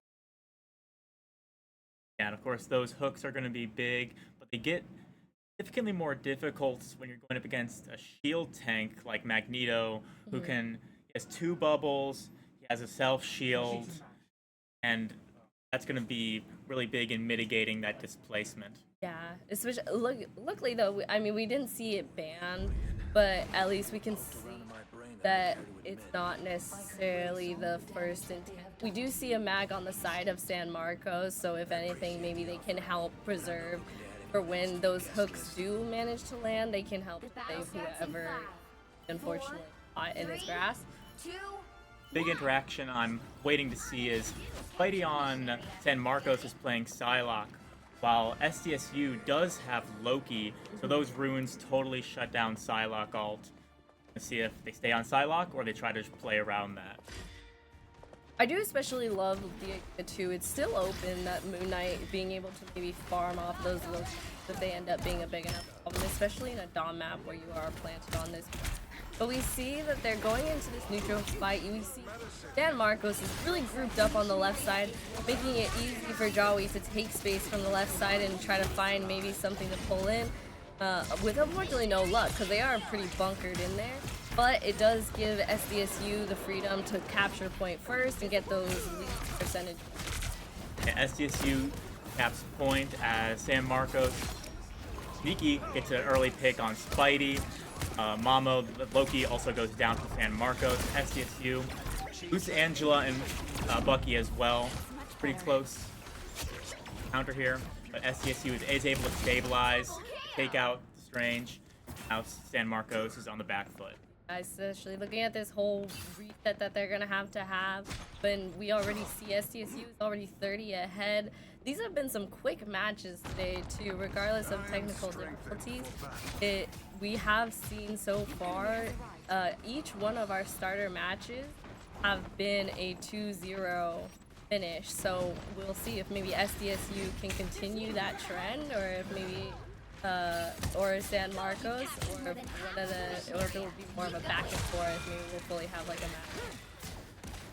Yeah, Joey's gonna go for that push on the Strange. He is gonna miss that. Have to wait for that cooldown again. Chef goes down, makes it a 5v6. Can SDSU stabilize and even out those numbers? SDSU is already using Loki ult too, though, so maybe they'll be able to sustain. They are only down a DPS too, so as long as they can come back. Sneaky hoping for a kill that can help get this through, but unfortunately Mamo is able to block it off with that quick duplicate and yeah, we see the Angela ult. Not going to really connect. Daredevil's getting in there. The Eye of Agamotto from on San Marcos. We see Phoenix is still up there looking for some picks, seeing if maybe one of them will contest. There we go with the Bucky ult from Royals, managing to get two, holding it down until luckily his team will hopefully be able to touch back. Finally see that Psylocke ult, but it doesn't look like Loki runes were up, or Loki was there to counter that. So Psylocke is ulted for free, and San Marcos is able to take the point. That's better. We're already seeing such a good matchup, especially that clean ult from Royals to be able to help hold it down. But even though they lose it, they are on that 90 mark. They have more than enough time to be able to come back from this. If not, San Marcos, if they can manage to hold it down and take this first point, it might be quite the game that we'll have on our hands. And now it's just time for SDSU to try to charge up ult to go for the recontest. The only ult they have is Strange. He's going to be looking for that Eye of Agamotto. There is a pick. With an early support pick, and they have no invis ult quite yet back up. There we go. He looked for it. Chef is going to get the ult. Are going to secure a few kills, and it looks like they're going to hopefully be able to stabilize this point. Now we're going to see Jawiwi. They're not going to be able to get that after the TP portal in time either, unfortunately, with Strange still respawning. There's no recontest, and Aztecs take the first match. I think the only way they touch point there is if the Strange pop off earlier so that one of the DPS could take it. But unfortunately, and it would have been maybe worth it for Beaming, given that he doesn't have his ult charge quite up yet, so it's not a real loss to do that. But unfortunately, I think that timing just wasn't there yet. And that's, you know, Strange is such a great character, but one of the issues with playing him, sometimes you can't get that recontest if the Strange is still on the field. Exactly. That's freaked me out in multiple tournaments before, of the Strange being the last one on point, and you just know that if the other team decides that they want to stagger him enough, wait an extra few seconds and then kill him before, then even with a swap off, it's just not time. And looking in at ult charges, the Zoom Knight on Magneto is going to have his ult, so he might want to use that early. And we see that Spidey actually swaps off to the Hela, maybe trying to match that level of threat and poke that the Sneaky on SDSU is doing with Phoenix. But however, we do see that Phoenix, SDSU entirely has 5 ults coming up. It looks like they're going to be able to make that first push, probably even get that invis ult out from Kuna on San Royals Marcos. looks for the hook, does not connect. One of the keys in this neutral fight. You also see Beeman, Alan Bucky. Royals, it's a pick. Again! Okay. Royals, with the early lead, goes for a quad in order to take the point. Huge ult, Royals. Also, SDSU still has 3, coming up on 4 ults to spare for this next team fight. San Marcos is going to have to use their ults well. They're also coming up They have 3 ults, another 3 on the way, so it's With really the gonna be a matter of how I'm they use glad it. they didn't waste it. They had the invos ult up, and they knew that unfortunately that was not their fight, and they're going in with a different plan. But Yes. Moto unfortunately Moto is already goes down, down. along with you. So it looks like they're gonna have to fully reset again, which unfortunately we're seeing that same pattern of the last round where they're already up 30 on them in terms of percentage. And we also see that Royals is already kind of creeping up on his ult, slowly but surely. And as we have another quick, but we have San Marcos unfortunately not being able to put out that level of aggression. San Marcos has all their ults, is what I'm seeing, so they're gonna have to use a couple of these. Oh, and Dr. Nope, Strange, he gets cut off. He's getting staggered. Now 5v6, although Angela from SDSU gets taken out, so it's gonna be a 5-on-5. Let's see if San Marcos commits a couple of ults to win this fight. They're gonna invis ult, but that's, it's gonna give them a little bit of space, but SDSU can just back up, and they still have the point. We see Chef, the Dr. Strange, peeking around this corner, while SDSU is coming up on all their ults as well. Yeah, Royals even is playing this 50 very smart. Set up for ult. Oh, and I combo this with Agamotto, farming the clone. Royals is able to get Mamo out, and maybe looking for another, unfortunately You missing. see a giant, he whiffs Magneto ult. Being sneaky, who's gonna target with this Phoenix ult? Gonna crash into the wall, probably just wanna reset here. Same thing, No they one have has more jump than attack. enough time to be able to do this. They're fighting in this overtime fight, but ultimately they know that if they can hold it, maybe they can get a 2-2. The Agamotto is going to connect from Moto. Well, SDSU still seems to have everyone up. Moto with the recontest. And both tanks on San Marcos really trying to use this 50 point to just try to cover as much as possible. Unfortunately, Beaming didn't get the memo and got knocked out on point, as we see that Zoom Knight is walking up, hoping to continue this touch, even without Portal. Maybe if they can salvage something, actually not. And the first map goes to SDSU. Yeah, that was just a really interesting match. We saw San Marcos not really committing a lot of those ults in the middle of that second map. Definitely just got a couple of staggers on Moto. We'll see the stat sheet. Sneaky with the MVP. Definitely was on those off angles, getting those picks. Certainly essential.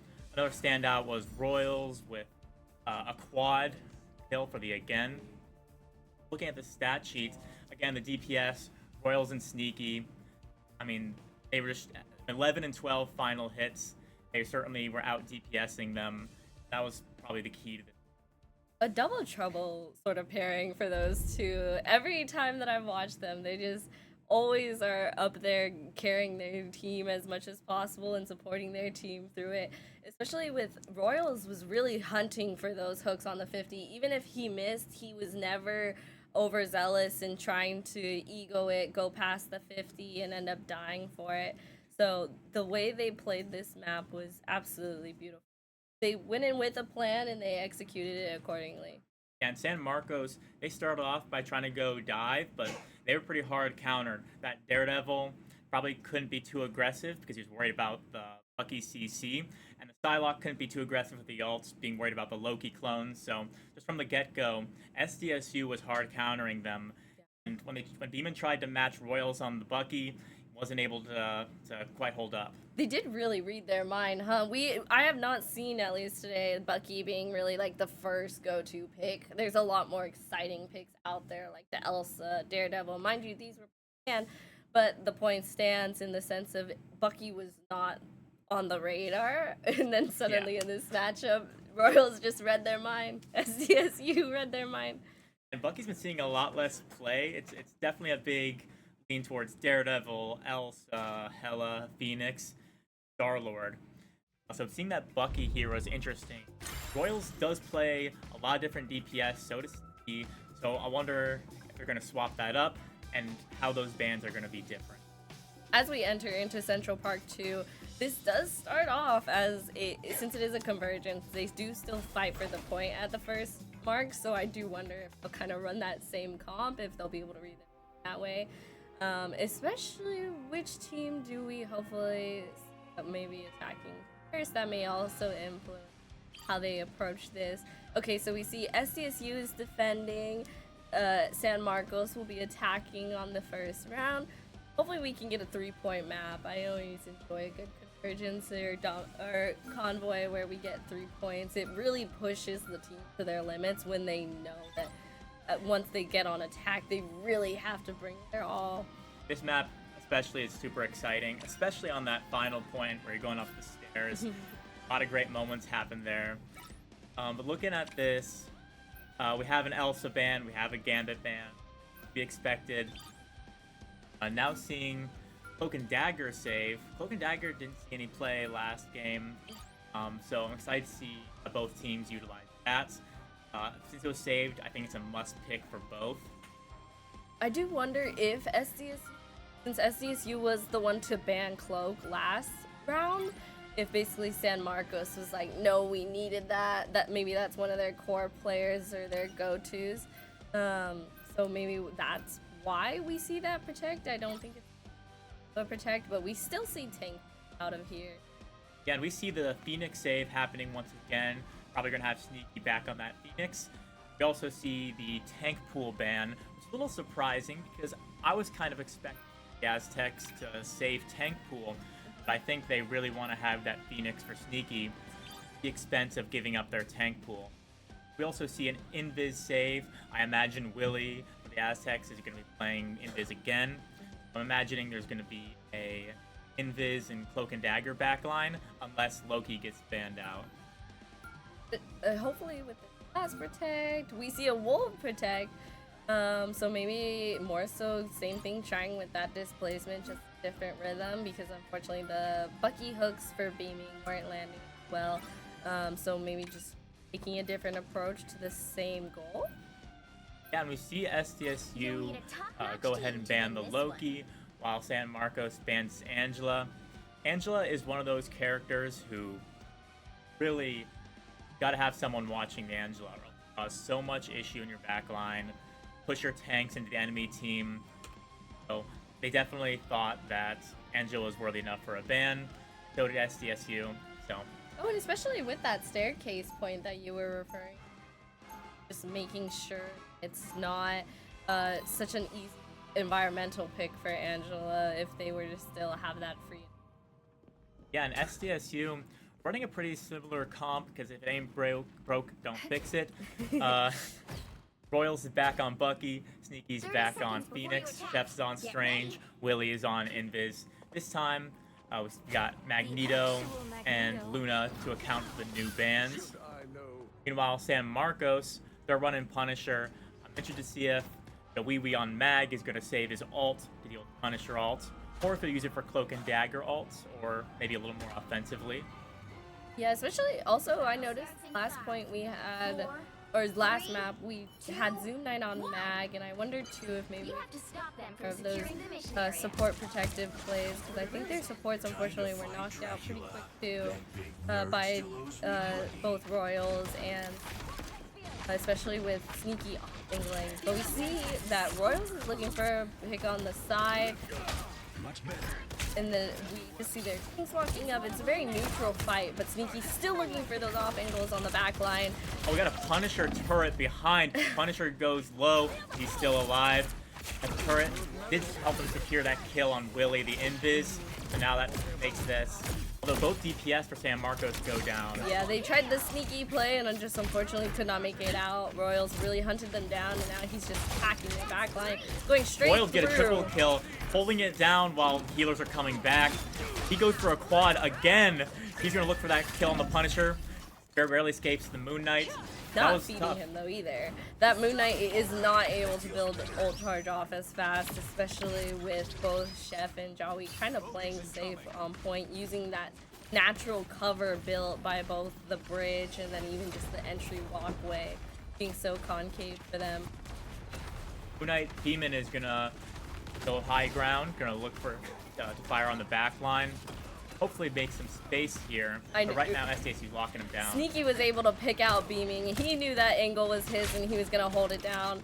And we see Royal, same thing, looking for a displacement, probably getting that Punisher in the medi.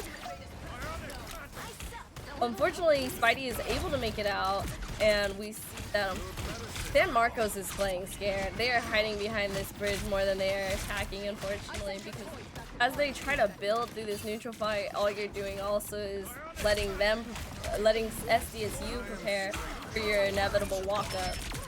And Marcos is going to initiate with that Cloak and Dagger ult. Magneto, Slam doesn't connect for a kill. Now we're seeing Zoom Knight's Magneto ult. That isn't going to kill either. Chef goes for Agamotto. That's going to be blocked. A lot of ults being canceled, not connected. Demon secures a kill. SDSU's healers go down, and it looks like San Marcos is about to take this point.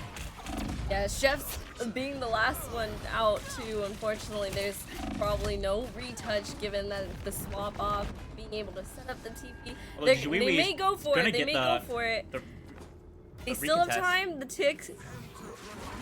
Touched now by Chef is on Thing. Turning around and just going with the Luna ult. He's going to counter the Punisher ult, which is going off. It's going to be very hard for him to get a kill, and Punisher is going to go down. Unfortunately, San Marcos had nothing lined up to be able to sustain their Punisher other than as many heals as they can pump into him. If we could have maybe seen a bubble from Zoom Knight maybe to help ensure that, but hopefully that team needs to be able to communicate that. Only 60 seconds left. Royals is on Venom, probably to get that recontest, but now we're on triple tank for SDSU. So there's a little bit less DPS, but definitely a lot easier to stall, especially with the Venom. Yeah, they're really making sure to bunker down on this point, especially with Sneaky's taking care of these off angles. As much as Royals is great on Bucky, I think it's also a recognition of just Sneaky brought his A game today. Demon is on Wolverine. Probably going to be looking for a kidnap here. You have ults up. Oh, and Mamo gets ult canceled on Invis. That's huge. Being forced to walk up with their cloak ult, but they still have Willies to counter. Wee gets the strange ult. He gets grabbed by Emma. And we see, even if they manage to come back, they still have the Luna ult. If she doesn't die, she dies last minute. And unfortunately, Sneaky may have to hold it down. Maybe Chef if they want to stall long enough. SDSU's at a numbers disadvantage here for sure. It looks like San Marcos is going to get time.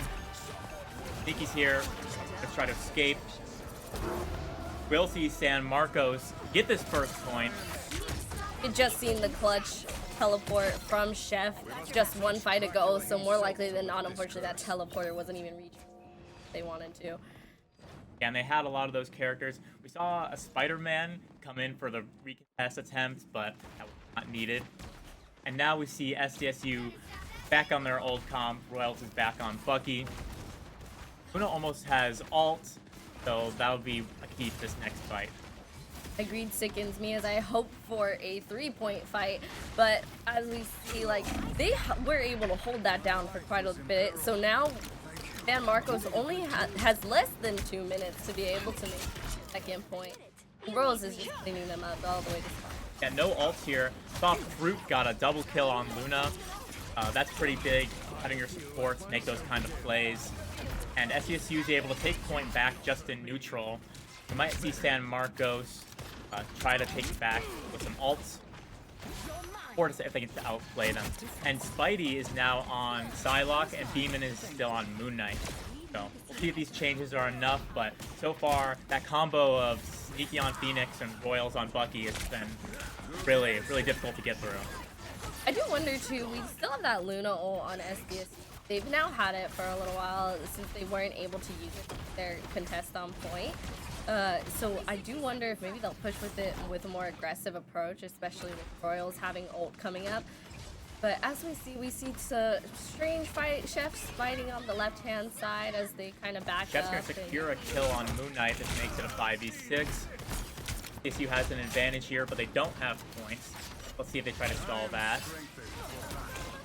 We also see Moto's gonna Spidey be down on the main floor when it really he should Oh, be we see a looking at Magneto. all people. Will he connect? LeBron James! He gets the kill. hold it down. On the Cloak and Dagger and cancels that off. That's a huge play from Jawiwi. And that's going to help him wrap up this fight. especially with 18 seconds left, and they got ults lined up for days on SDSU. While they do also have it on San Marcos, they are more worried about if they'll even be able to touch. Luckily, Moto did respawn in time, Moto so I feel has like time he for has a that portal. TP. As long as they call on the touch, don't get canceled, and they looked for the cancel, unfortunately. Yeah, just barely didn't have enough time for that portal. Looked like he got canceled by that Phoenix anyway, but that's where, I mean, with those recontests, sometimes you gotta swap off Strange so one of your teammates has a little bit more time to get that. I honestly don't think, even if it wasn't canceled, I don't think it would have been able to get it off, so that's just one of those struggles. Yeah, and especially, luckily, that wasn't even the first teleporter cancel we saw of the day. It's just something these teams know to look for, especially if they, even with all the ults lined up, they weren't too cocky to be like, we can't do this little micro play that can make all the difference in terms of how far they have to fight. So now we see we only have a SDSU simply needs to capture the objective and make that same mark that San Marcos did. In terms of how they'll approach that, we see San Marcos is actually going on to a Groot this time, which luckily, I mean, they're playing more of a pokish comp, so they're not worried about some heavy hitters like Moon Knight on SDSU. So hopefully, maybe they'll be able to hold it down enough, and maybe we'll see a 1-to-1. It's possible. San Marcos, we're now on that triple support. Namo's on Adam, and Beeman getting off DPS is going to Mantis. Mantis plus Root. Root offers a little bit of extra healing with that healing wall team up.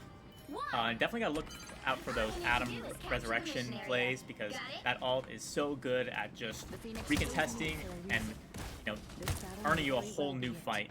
Exactly. When we just saw Long Beach use it and end up having a 6-man res, that can make all the difference. So Just use advancing.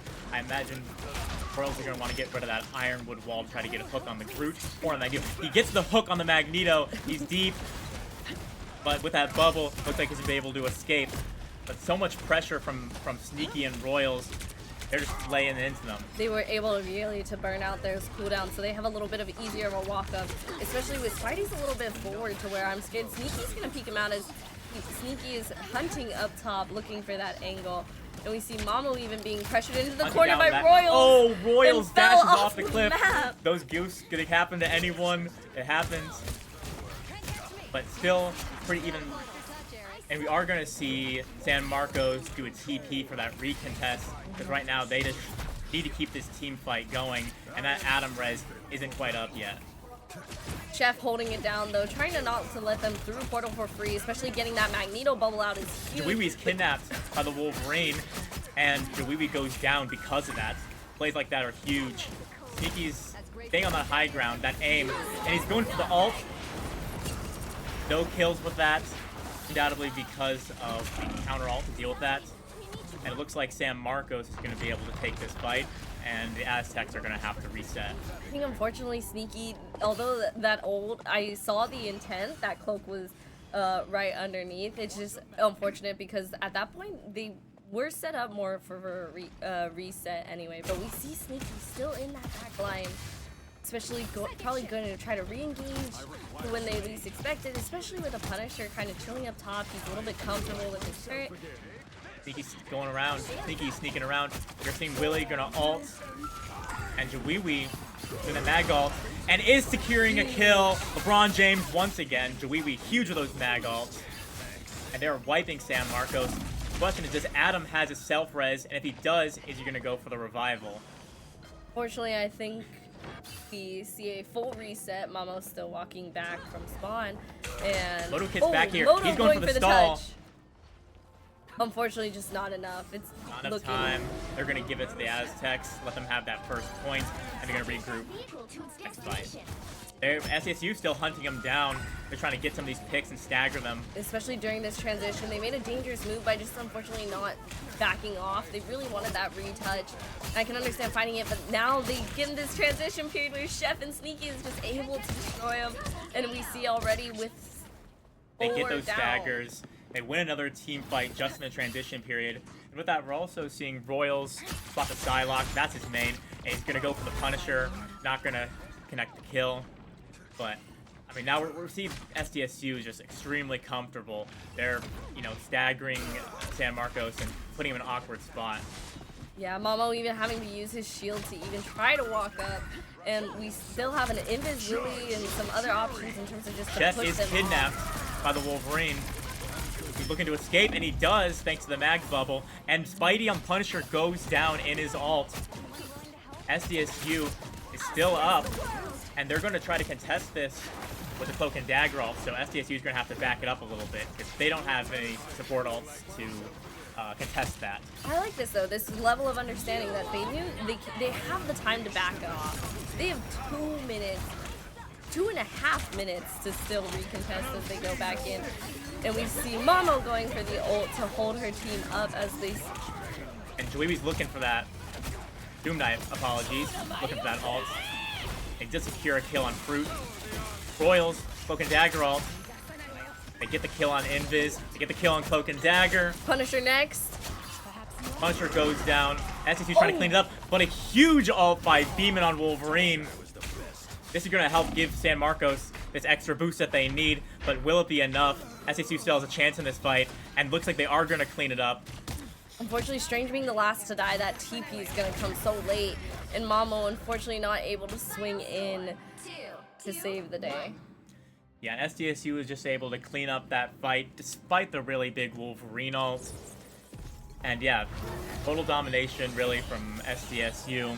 Good fight from San Marcos though, but SDSU really able to counter them. And Royals with the MVP, I mean, he was on Psylocke, he was on Bucky. He swapped to Spider-Man at the last second there, but I mean, those Bucky hooks, that Bucky ult, he was really able to secure a lot of kills. I mean, looking at the stat list, Royals with 14 another finals, quad. Another quad, most damage, most kills. Another underrated, I mean, we're seeing Jawiwi with 12 finals.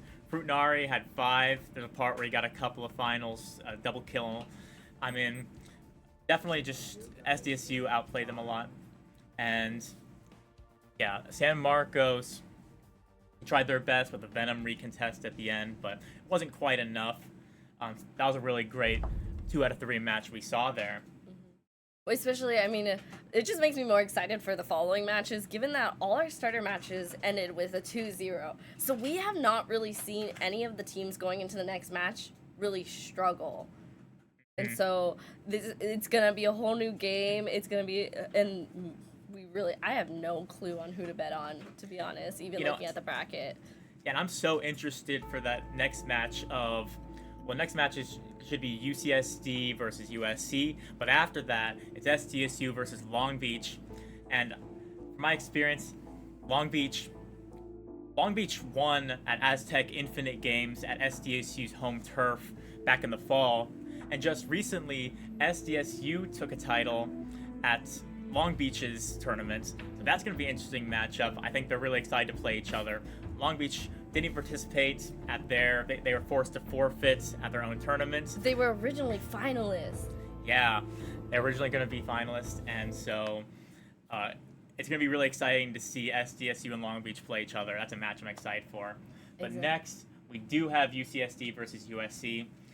Two teams I don't know too much about, but we're definitely going to see what they choose to do in that band stage and in the map selection. I mean, the UCs have really come out of the blue in terms of since Season 0, when the Marvel Rivals programs first started up, it still is like heavily Cal State dominated. So to see these UCs kind of come in and kind of, especially I know UCSD, we had them compete against SDSU recently, and so for them to come in and make their mark is really exciting. So I just can't wait to learn more about these teams as we continue to observe. Absolutely, a lot to look forward to here in these upcoming matches. And overall, what do you think they're going to go for in terms of bans in that next match? I mean, we're still consistently seeing the meta bans, but I know that in both the UC matches that they had prior for the starters, they actually left like Elsa open. We saw some Jeff players. It was very different comp than what we're seeing in the bottom half of the brackets. So more likely than not, I'm assuming they'll kind of leave some of those meta options open, given the fact that they have players who want to challenge each other, see who really comes on top in terms of that. And then the bans, I assume, will evolve from there as they go through the matches. But hopefully it's just going to be more and more exciting, especially as we get to finals. Absolutely. And that band stage is just so important. The issue is there's only so many bands you have, and in a game like this where there's so many meta picks and there's so many absolutely difficult characters to deal with, especially with those saves, you can't ban them all out. So, I mean, Elsa, Gambit, Tank Pool, Loki, Invis, Cloak and Dagger, those are all top picks for bans, but you can't ban them all, so excited to see what comes of it next match. Especially as the roster continues to get bigger, as they get more and more heroes on the market, it's gonna be, I think, seeing this game grow, being able to do that is such a feat, especially with like we have Black Cat coming in soon. I can't wait to see that character, and being able to just really how the game will evolve, because I can't wait for the day when we're casting tourneys and they have like 5 to 10 bans on the board. Because They'll need it. And another thing I'm excited to see is White Fox. We didn't see any White Fox play in that last match. No bans, no picks. That is true. So with that new character, I'm interested to see how people are utilizing that. I definitely know that she's pretty compatible with dive comps, so I wonder if we'll see some Venom, Daredevil, White Fox. I know Captain America. I'm a big Captain America fan myself. I wonder if we'll see any Captain America play, especially with those more divey comps. I love it seeing it paired with like a Daredevil, especially just them going in and trading off in terms of who's taking that attention, then also who's able to secure it. But I think comps like that really show so easily how well a team moves together. Yeah, So- and I mean, again, with the new changes to how alts work, definitely we're seeing these sort of high damage outputs, the poke comps, kind of seeing a decrease, and we're seeing these dive comps become a lot more relevant, especially with Venom, with Daredevil, with Psylocke, where it's not like Hela and Phoenix and Moon Knight, but being able to detract the attention of those supports allows for easy picks, allows to stop the healers from supporting their team, and it's really vital. So I don't know if I would say dive is meta, but it's definitely a really valid comp, and we're going to see a lot more of it throughout these 100%. games.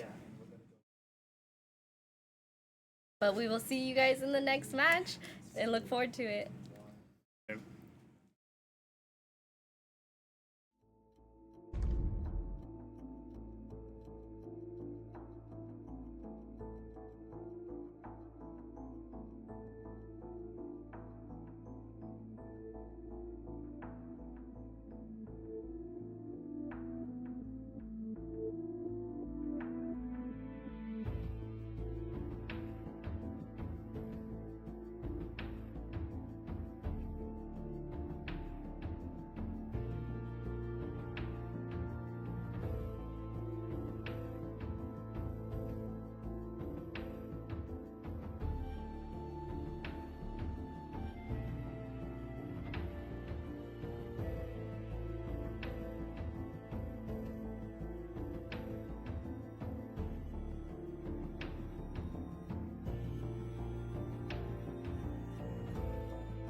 and we are back here at Aztec Spring Games 2026.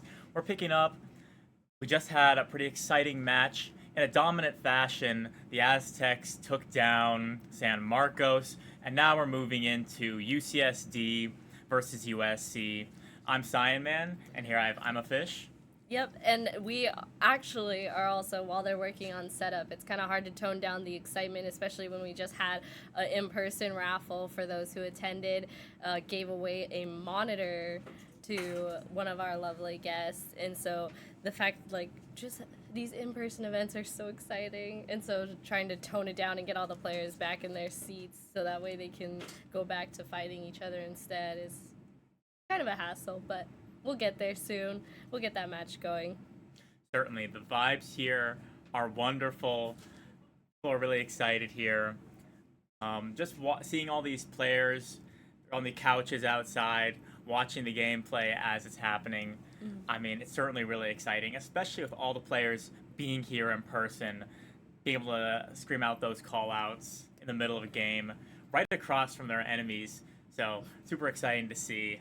Yeah, and being able to also just get more familiar with the players too, because there's things online we don't notice in these in-person lands. You just can't not recognize it. Like you were talking about how many controller players we actually have today, let alone for them to make it into our semifinals is quite insane.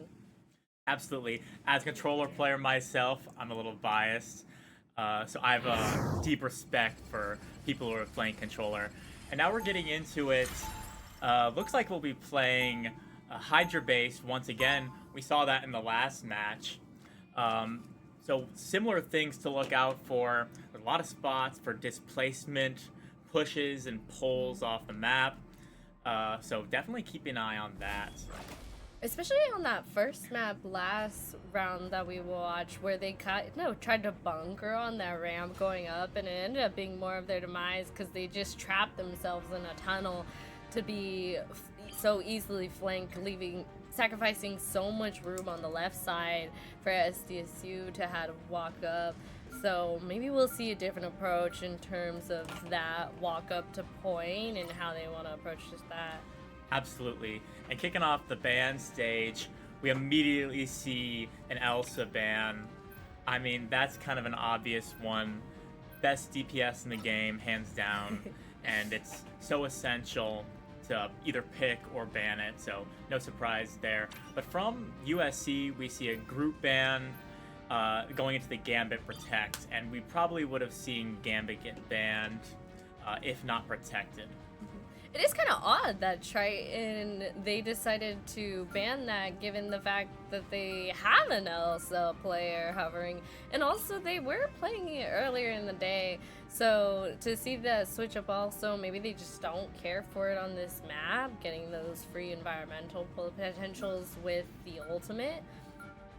But we do see them protect that Daredevil for Dragmint, who has become a notable Daredevil player to say the least. And maybe even we'll see some more like sort of target bans and protects in that sense. But otherwise we get a Venom ban on USC as they go into the protect. Yeah, that Venom ban's pretty important in stopping them from getting full dived, because that Daredevil's protected. If Venom isn't banned, I mean, the Tritons could just full dive them, and that'd be really obnoxious to deal with. But I mean, instead, maybe we get to see that Captain America you were looking forward to. Or they go with the Rogue, perchance, to go in with them. Especially with that level of mobility and really trying to pressure the back line. Especially, I think this is a troll hover, because we know Hades was doing amazing on Strange early in the day. But if they do go with more of a poke comp like that, to be able to close the space as much as possible. Yeah, and the two tank protects I see, Tank Pool and Rogue. Obviously, Rogue can apply a lot of pressure, but that Tank Pool gun ult, just being able to completely isolate a healer is going to be, I mean, super stressful to deal with. I don't know if the Rogue could keep up with that, but I'm excited to see it. I did notice ASU Thanos brought a controller, and so that's one of those controller players to look out for. So Definitely excited to see that and how well he's able to play with that. And unfortunately, our other controller player, Snappy, is banned out from the Jeff from USC. I'm so sad. I was looking forward to commentating on that so much because he had some amazing plays earlier today. Yeah, Jeff would be really funny to see. I mean, especially on this map, there's plenty of places to go throw people off the edge, so I can see why they banned that out. Unfortunately, but we do see I Hate Your Head on Phoenix, so maybe they'll be able to do. Oh no, they switched off a bit. They had a Hello Hover earlier on USC, but we see a swap off. I was hoping to see sort of that duel in terms of who's gonna be the better poke, but instead we see Hades. Oh, swapped it off last second to Mag instead of Strange. The thing I'm intrigued about is USC going triple tank with that Thor, Deadpool tank, and Magneto. I'm curious to see how triple tank works out, but going to a high damage comp is one way to for it to be countered. So that Phoenix has to do a lot. Yeah, we did see it earlier. What I liked earlier to know is that even if you try to damage these tanks, if you don't execute the kill, you're just feeding their supports ult charge. And Gambit with such a fast charging ult, that can become a really dangerous combo. But first we see I Hate Your Head get an early pick on Punisher as they fight for on point. And then from there it's just crumbling. It was a quick fight to say the least. Yeah, the Tritons took that high ground. USC tried to cap the point early, but just coming down from that ledge, the Daredevil was able to just completely clean up by having that early advantage. Everyone in close quarters, yeah, especially with the tank pool also being present, just comboing in as long as they have target priority. It's like free range down there. And the other issue with the Deadpool is now Icy isn't going to keep his ult. We're going to see Super Ego does have his ult, so he's going to be looking to use that pretty soon. Tragman making his mark, already taking down 3 and pursuing the Thor before they can fully reset. Unable to get the kill though, luckily, so hopefully they'll have a quick reset. But the Tritons are already up 40%, and it'll only keep going. Yeah, and we can also look at those ults. The Tritons still looks like they have their ults coming faster. Super Ego still has that Deadpool ult. Probably gonna look to put that on a support, just to make them not want to shoot. We also see a switch up on USC into the Iron Fist instead, maybe hoping to like do we see the Gambits are traded. This makes it a 5-5. Oh, both supports on USC go down. Tank pool goes down. Tritons are still just cleaning up. This is a very odd turnout, and just hopefully they can switch it up, especially next round, if not this one, because we were just talking about this, about being able to see a struggle considering all our first matchups ended with 2-0s. Yeah, now USC doesn't have any ults. Coming up on that Thor and that Gambit pretty soon. Fragment is going in on that Gambit, just being so aggressive. He gets the pick. He still has that ult if he wants to use it, but he might not even need it. He's looking to take down the White Fox. I mean, and now they're gonna go back to points, a little bit distracted, but they're just completely shutting down USC and any attempts to make space. I mean, yeah, Dragment is just being so impactful with those dives, making them all turn around, not letting the supports be comfortable at all, and just getting beat all around. And here we can actually see the players, a little bit of face cam, and they're definitely locked in. Some a little higher than others. But it is lovely to see these smiling faces as they try to think of what to do for this next fight. I will say, in terms of the seeding going into this, UCSD is our top seed team in this tournament. Meanwhile, USC is the 5th. So we do see sort of a gap in that level of play. but hopefully they'll be able to adapt. Just letting Dragman show off and get in their faces, they need to find a way to control that. And it's so exciting finally seeing White Fox. I think she saw some play a little bit earlier, but seeing it now, I mean, she can just be so impactful with those dives, supporting that Daredevil in the back line. And once again, Triton taking that high ground, USC on the low ground. And Triton's gonna come down. Deadpool putting some early support with swords. Phoenix all comes in. Here's some kills Hades in a dangerous spot, and unfortunately they're gonna have to reset. Thor looking to back up, but White Fox unable to make it. Yeah, Dragman just hunting down those picks. Another early advantage to this game. I think also something to note is that they still have ults lined up. You We have can this see- Thor ult, maybe if you can find something, especially with them kind of clumped up like this after the Gambit ult. Double Gambit ult.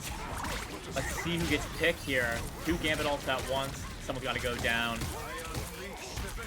An Let's see a Agamotto Magneto ult. going in with the Strange ult.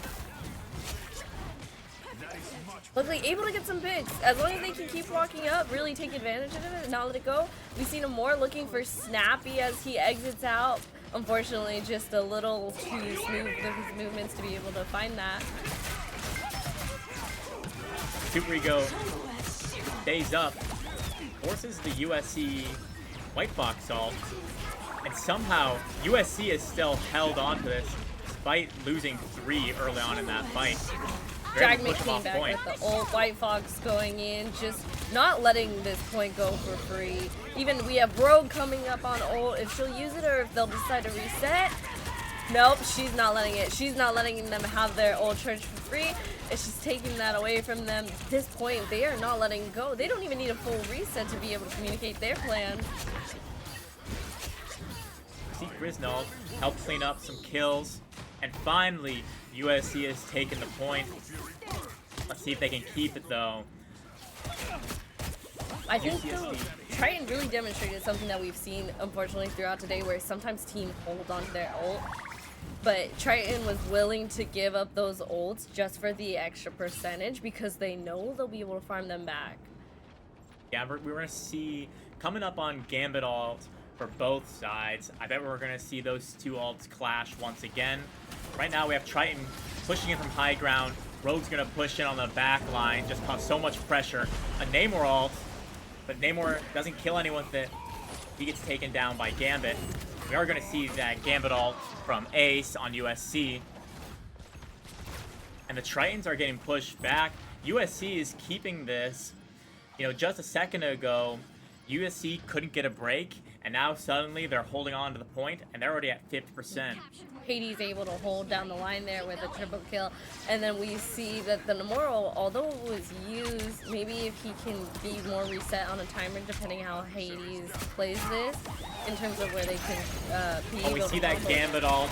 USC has nothing to counter it. This might just be an automatic win for UCSD. No, they're coming up with a White Fox, and we see Hades go in for Oh, one we also. see- Getting Snappy! Snappy gets taken down by Hades' strange ult. White Fox running into contest, holding on to the percentage as they just made it back to 77, taking the lead. They may be able to TP back, especially since we know Hades was one of the first to die. They're trying to take back the point. He's got to be with careful, that though, Gambit not to ult. get canceled. Yeah, despite Hades pulling off a cool play with Iva Gamoting that Gambit and killing him, still wasn't enough to stop Tritons from securing that point. They had the TP available, but they didn't go to it because they're hoping for this And walk up. Dragman. Luckily, Thor able to get through, but unfortunately, their backline crumbles on the walk. Yeah, Dragman's able to put in so much pressure there with that Daredevil ult in such a dominant fashion.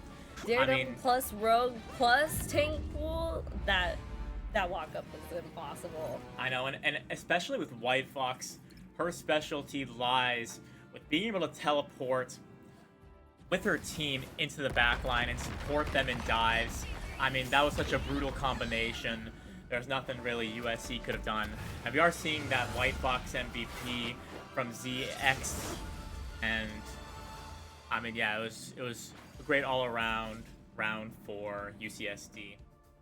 As first map does go to UCSD, we do have coming up. It looks like we're going to be doing a best of 5, so we'll be able to have more of that competition, see whether or not UCSD will hold it down and shut them out, or if it will be more of a back and forth match.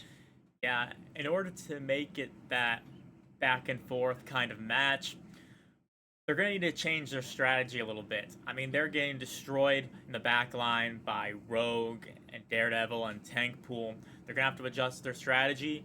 I wouldn't be surprised if we see a Daredevil ban or a Gambit ban even. I mean, we saw a lot of Gambit ults during that round, and that has such a huge impact.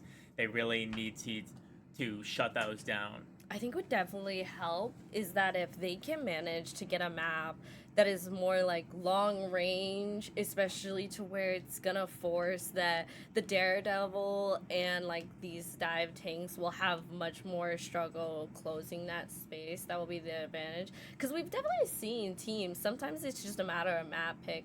Like within our last matchup, they crumbled on domination, but then on the convergence, they were able to push it more towards second point.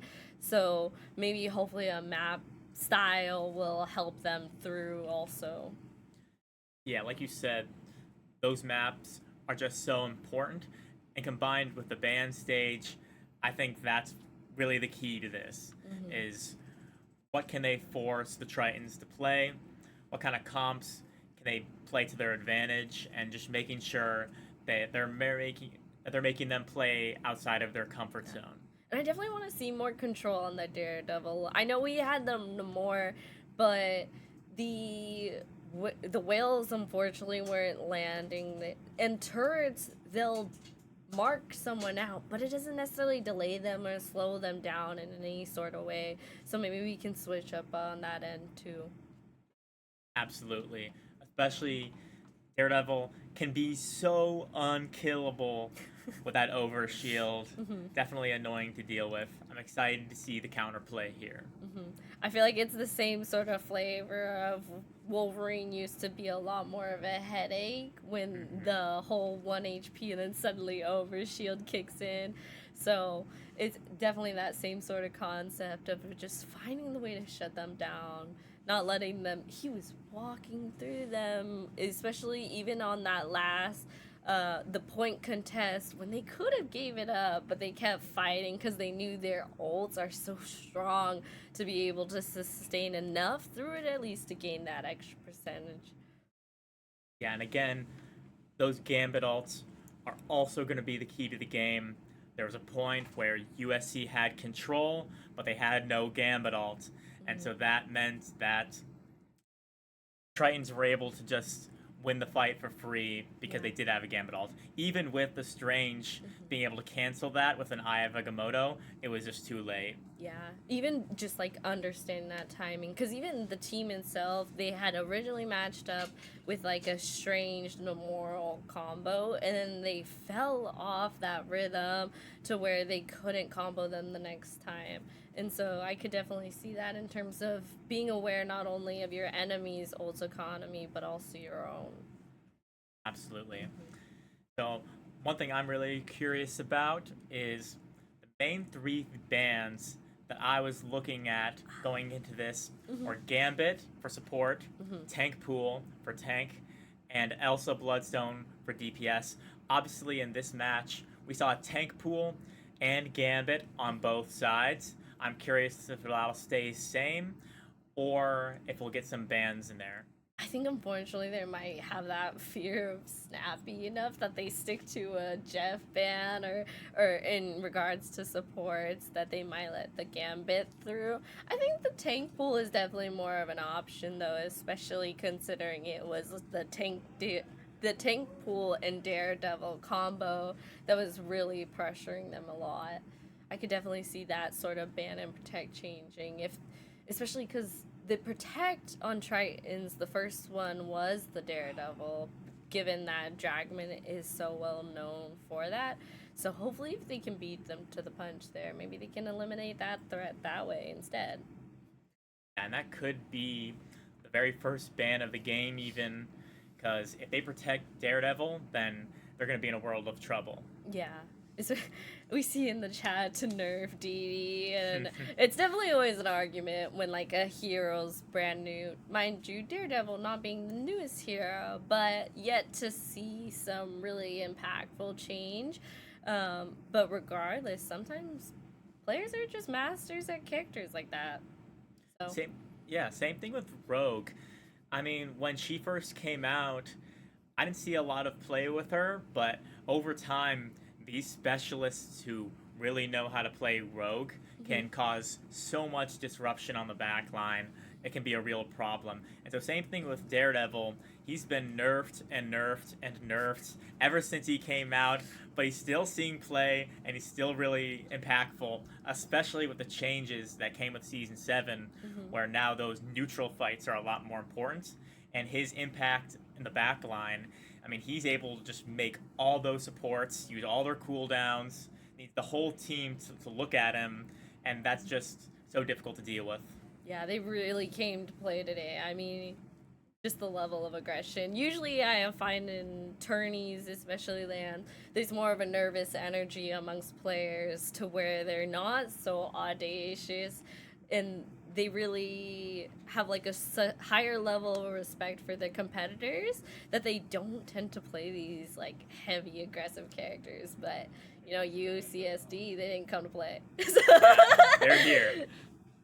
They're ready. So as we go into this next matchup, we will be seeing what map we'll be doing today. And it is Central Park. This is a very exciting map. We didn't get to see some of the later stages of the map just because it got wrapped up so quickly in the SDSU San Marcos map. But hopefully we get to see some more of it here, especially in that later stage where it's on the staircase. There's a lot of potential for the displacement off the edge. It's just such an intense point. This one's a little bit closer in terms of especially on the first point. I think I'm gonna predict it that UCSD still has the advantage. In terms of that range, it's a very short map with lots of cover, a lot of little pathways. We saw Sneaky last time running around. Yeah. So. And, you know, there you go. We see that Daredevil ban right off the bat. They cannot afford to let him through again. Dragment did too much damage. And also that Elsa ban. I mean, if you let her through, there's always a chance that you can just get completely rolled if you don't have an Elsa that's better. And we see a Gambit protect. So Gambit's going to be a must-play from both sides. We're going to see how those ults shake up the fight. And Loki is banned, so there's going to be no of that double Gambit ult nonsense. They're going to have to find another support to play. Probably Cloak and Dagger is up there, unless she gets banned. But also Invis is certainly relevant this season. I see both teams are hovering a hell as if they're thinking of that, but we do know that ACU is actually a tank player, so maybe we won't fall for that bait and see what their true intentions are in a minute. Yeah, we see a Rogue ban once again, just trying to ban out what was countering them, what was dominating them all last match. Just they don't have to deal with that again. In a Wolf Protect, I'm a little hesitant about this in the sense of you have these high mobility characters that may be able to dodge him, and to where his displacements won't be as effective, but nonetheless it is a short sort of point on the initial front of this map, so maybe it would be best to their advantage to be able to maybe pull someone in and really get them away from their team completely. Yeah, and with Invis being protected, there's gonna be a lot relying on Invis to help stop that Wolverine from kidnapping those tanks. Invis pulls are just so good, so I'm hoping if we get to that point with a staircase that we might see some Wolverine grabs off the map or Invis pushes off the map. So that would be really exciting to see. And we see a group ban, and then finally a Venom ban. Interestingly, no protects or saves or tank pool. So I'm curious if USC is also going to run tank pool, or if they're going to let that one go by. I do wonder if maybe they'll also just switch it up, especially with that Wolverine in mind. But looks like it's not even going to be run quite yet. Just something they have in their back pocket in case, as they finalize what they may be looking to run. And UCSD, even though they've been heavily banned, they're staying on that full dive. They've got Spider-Man, they've got Captain America, they've got Tank Pool. And I'm so excited to see Captain America as a Captain America main myself. I also believe ASU Thanos is a controller player, so certainly those melee characters are a lot easier to play when you're using a controller. And so I imagine he's going to be pressuring that back line, fading out those cooldowns, and allowing Tank Pool and Spider-Man to really clean it up. I do wonder too, in terms of like what level of creativity we're gonna see on this first point of the map, especially like Spider-Man could swing to the back line maybe, but how maybe Captain America will follow up with him, how the supports will sustain through that. Maybe they plant Phoenix to make sure she's there to help heal and protect them. Dragon goes for a pole, but that does not connect. And we're also seeing USC on that triple tank. It's going to be important for I Hit Your Head to get a lot of high damage. USC sticking on this high ground, engaging with the Deadpool bubbles. Dragman's going to try to get some picks here, but he is trying to get out. He barely makes it out. Able to get a cute little amount of cooldowns out though as their tanks go a little nervous, but I do like this thing pick, not letting them be able to be moved and not even their team. Early Deadpool ult here from Super Ego.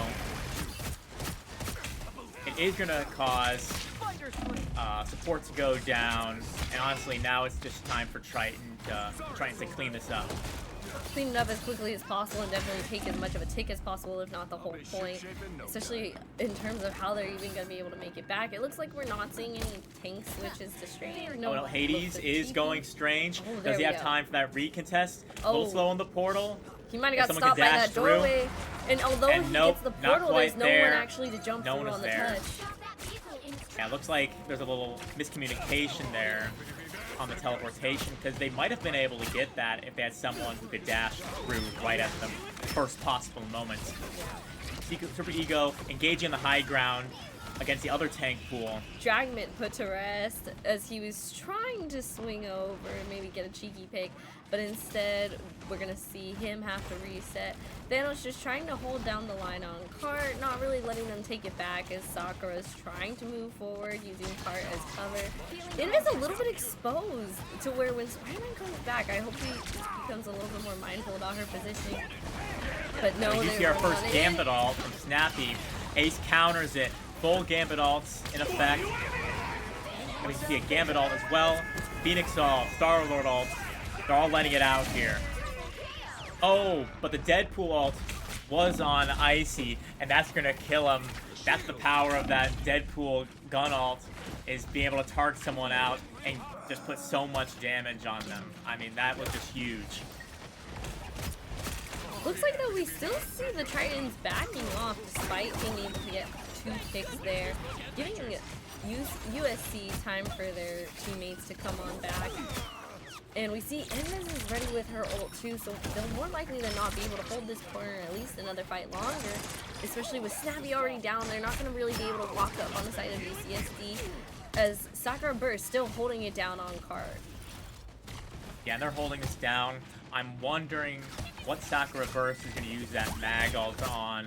If he's going to use it offensively, because the only other option would be to use it on support, but getting it on that invis during her ult is really difficult, so we'll see what he uses that for. Dragnet and Icy engaging in the back line. Dragnet goes for the ult, but we do see the ult and the invis. Double invis ult. Hades not able to get back to his invis ult on time. even though he was able to pop Eye of Agamotto in the backline, it just quite wasn't enough, and they may need to reset as they back off. They still have 2 ults that they can come back with too, especially the Gambit ult. They should be able to walk up, and if they want to be the aggressor, that should be no problem, given that they don't have their Gambit ult on the side of UCSD. This is very contestable, as Mag's looking for his ult too. We see. Oh, looks like we have Grizz trying to Tankpool close the gap. gonna put a Banhammer out on the support and try to target them, cause a lot of pressure, make a lot of space. That's the danger of that Tankpool ult, just causing so much pressure to that back line and making all that space. And like you said before, USC is ahead on that Gambit ult. We'll see if they take advantage of it, or if USCSD will have time to catch up there to counter the Gambit ult with their own. I think unfortunately they held on to it to where now they won't be able to quite use it in more of an aggressive way. They are going to have to use it maybe more in a reactive way in the stance that they are right now. Given that Snappy's coming up on his ult, we see that ZX is not too far behind. We are seeing Magneto ult used offensively, but not quite going to connect. And we're seeing that Gambit Star-Lord combo that's just so powerful. Beautiful. And that Phoenix ult at the same time. Able to get them to back off. They're actually able to hold this corner. So we're seeing that switch up we were talking about, where sometimes it's a map and a little bit of a comp switch up. They just have a little bit more of an advantage in this. It looks like maybe Dragman and Super Ego are having a little bit of a tough time on this map to try to get over these pieces of rubble to try to reach their backline compared to our short domination map. I do see UCSD is ahead on ults. They got that Deadpool ult coming up on the invis. Will they be able to capitalize on having slight ult advantage here? Got Super Ego, has that ult. Probably wants to put it on support or DPS to maximize it. But we'll see if they take advantage of this. He is going to put on the Gambit. They kick off the Gambit with the help of Dragman. Quick and clean, but luckily, as he is able to ult and hold it down for as long as possible, Hades still has ult, so maybe he'll be able to stall them from being able to really push up effectively. And it looks like they actually managed to get 2. Both Dragman and ZX are down right now. This is still quite winnable for them, as Hades maybe looking for an ult, maybe to be aggressive, or just letting them have their reset. It's going to take them more time to do that, rather than him waste his ult and maybe have it for a better plan. Absolutely. And we're seeing only 20 seconds left. Dragman has his ult. He's going to want to go into that back line in order to hopefully get some picks, in order to get this cart forward. He's able to get back there, but they already know he's there. So pulling this ult off. Goes for the ult, but he gets pushed Unable. away, and he's not able to secure any picks here. We are seeing another Gambit ult. If they can clean this fight here with the Gambit ult, then they'll be winning this. Oh, We are seeing the Magneto ult from ASU. Thanos, he has no target, shoots nobody. That's just unfortunate. But despite that, the Tritons are still holding on. They still have the point. And now they have Gambit ult, and they're going to be able to push him over themselves. And Super Ego Hades with that down. Deadpool ult. Hades down as he got close. Tankpool almost down, but is able to ult, maybe to help walk up. Keep contesting this point until maybe Hades can respawn. Maybe they can get a TP off this time. We still also have Mag up. Sakura may be able to use their ult to take some fire for their team. Looks like they're going for this portal. He does have his ult. Really go for it right out of spawn. That would definitely help, but he has to be worried for the Gambit cleanse. A little He goes bit for more it, but it's visible. countered by the Invis ult. Doesn't really connect. Sakura burst with a huge mag ult on that Invis. This might be able to clean this up here.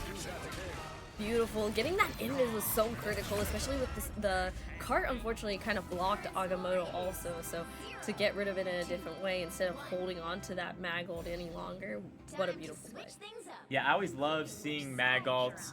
Usually they're used sort of defensively as a counter to, say, a Punisher, a Star-Lord ult, or a support ult, but I love seeing that offensive usage, just being able to stop all heals from being able to reach their teams and then just destroying one person of their choosing. What's funny is, especially with the Spider-Man ult, we were talking about it before the match started with the Wolverine Protect, that we thought Invis was going to be critical in the sense of making sure that the Wolverine's not pulling people for free and trying to keep him away, but luckily she was able to execute it in that same way, just against Spider-Man instead. Yeah, absolutely. Invis has such high carry potential. Those pushes and pulls can be 30 seconds game before you changing. attack. Just huge Get ready. plays from being able to counter alts and stop divers. It's great to see plays like that being made. Yeah, and then we see now in terms of comp switch ups, with USC on attack, they've switched it up a little bit with or they did not switch it up. They want to keep that invis and that gambit, and it's really good for them because they were able to kind of control that dive with that sort of backline. Yeah, and Dragman wasn't seeing that same success on Spider-Man as he was on Daredevil, so he's going to go to Star-Lord. Probably going to try to use that Gambit Star-Lord alt combo. So it's going to be interesting seeing those combinations and how they're able to team wipe. An early pick on Icy from ZX. I didn't see if it was a pull, but again, Invis can just make those plays that a lot of other supports can't. I think despite having a strong defense, that in terms of on offense, they're back to square one where they're fighting in these close corners that the Tritons had an advantage of beforehand, and now they're kind of stuck on how to approach, on whether they're on offense, but they're almost playing more defensively in fear of falling into that same pattern. We're going to see that Deadpool alt put on that Invis, and they're going to use that Gambit alt. Gambit alts and Deadpool alts coming out. We see Ezzy is almost about to fall, but able to get back as they have 3-4 down on Dragman's going to Triton. get picked out there, and the Tritons are going to be able to claim point a lot faster than USC, but USC is going to have that contest where they have a chance to get this back and keep holding this point. Oh, and able to get the ult out for ZX. Able to ZX help goes to keep the their ult. team up, but trying not to get caught up in the crossfire. Ezzy doesn't have the Invis alt quite yet to counter that, so Triton will just get that fight because of that. They're creeping up on it though, to where maybe hopefully they can have a quick walk up if Sakura can get back in time instead of letting Triton get comfortable in their positions again. But unfortunately, Hades get knocked out right now, and the Strange go 1v1 in front. We see it looks like Dragman is looking to maybe plan something, especially with Soul, especially like you said earlier, we have that gambit combo that maybe they can use as they try to walk in. Yeah, There we going for go. that. Oh, they got Agamotto. This is the Magrock. But Icy's still getting that Star-Lord, getting those kills with the Gambit ult. And the Strange, his ult cancels. That's unfortunate. Hades was definitely able to save this fight maybe with the Agamotto, but in terms of whether they'll actually be able to have, as we see, like, Tritons is really holding on to this point. Gambit a little out of range for Grizz to go attack on. Dragman's getting the health pack to be able to re-enter the fight. Ooh, but ZX taken down, and it's just a matter of time that, unfortunately, they are going to have full reset, but congratulations to USC to unlocking that point. Yeah, USC stabilizing, using those ults effectively, and managing to get the point. So let's see if they're able to get this. And now we're back in their territory where they were taking it. They were able to have more advantage in these sort of long-range fights. So hopefully we see Hit Your Head trying to walk on out, trying to find an angle. Also with Super Ego on top, trying to create some pressure, maybe bait out some cooldowns.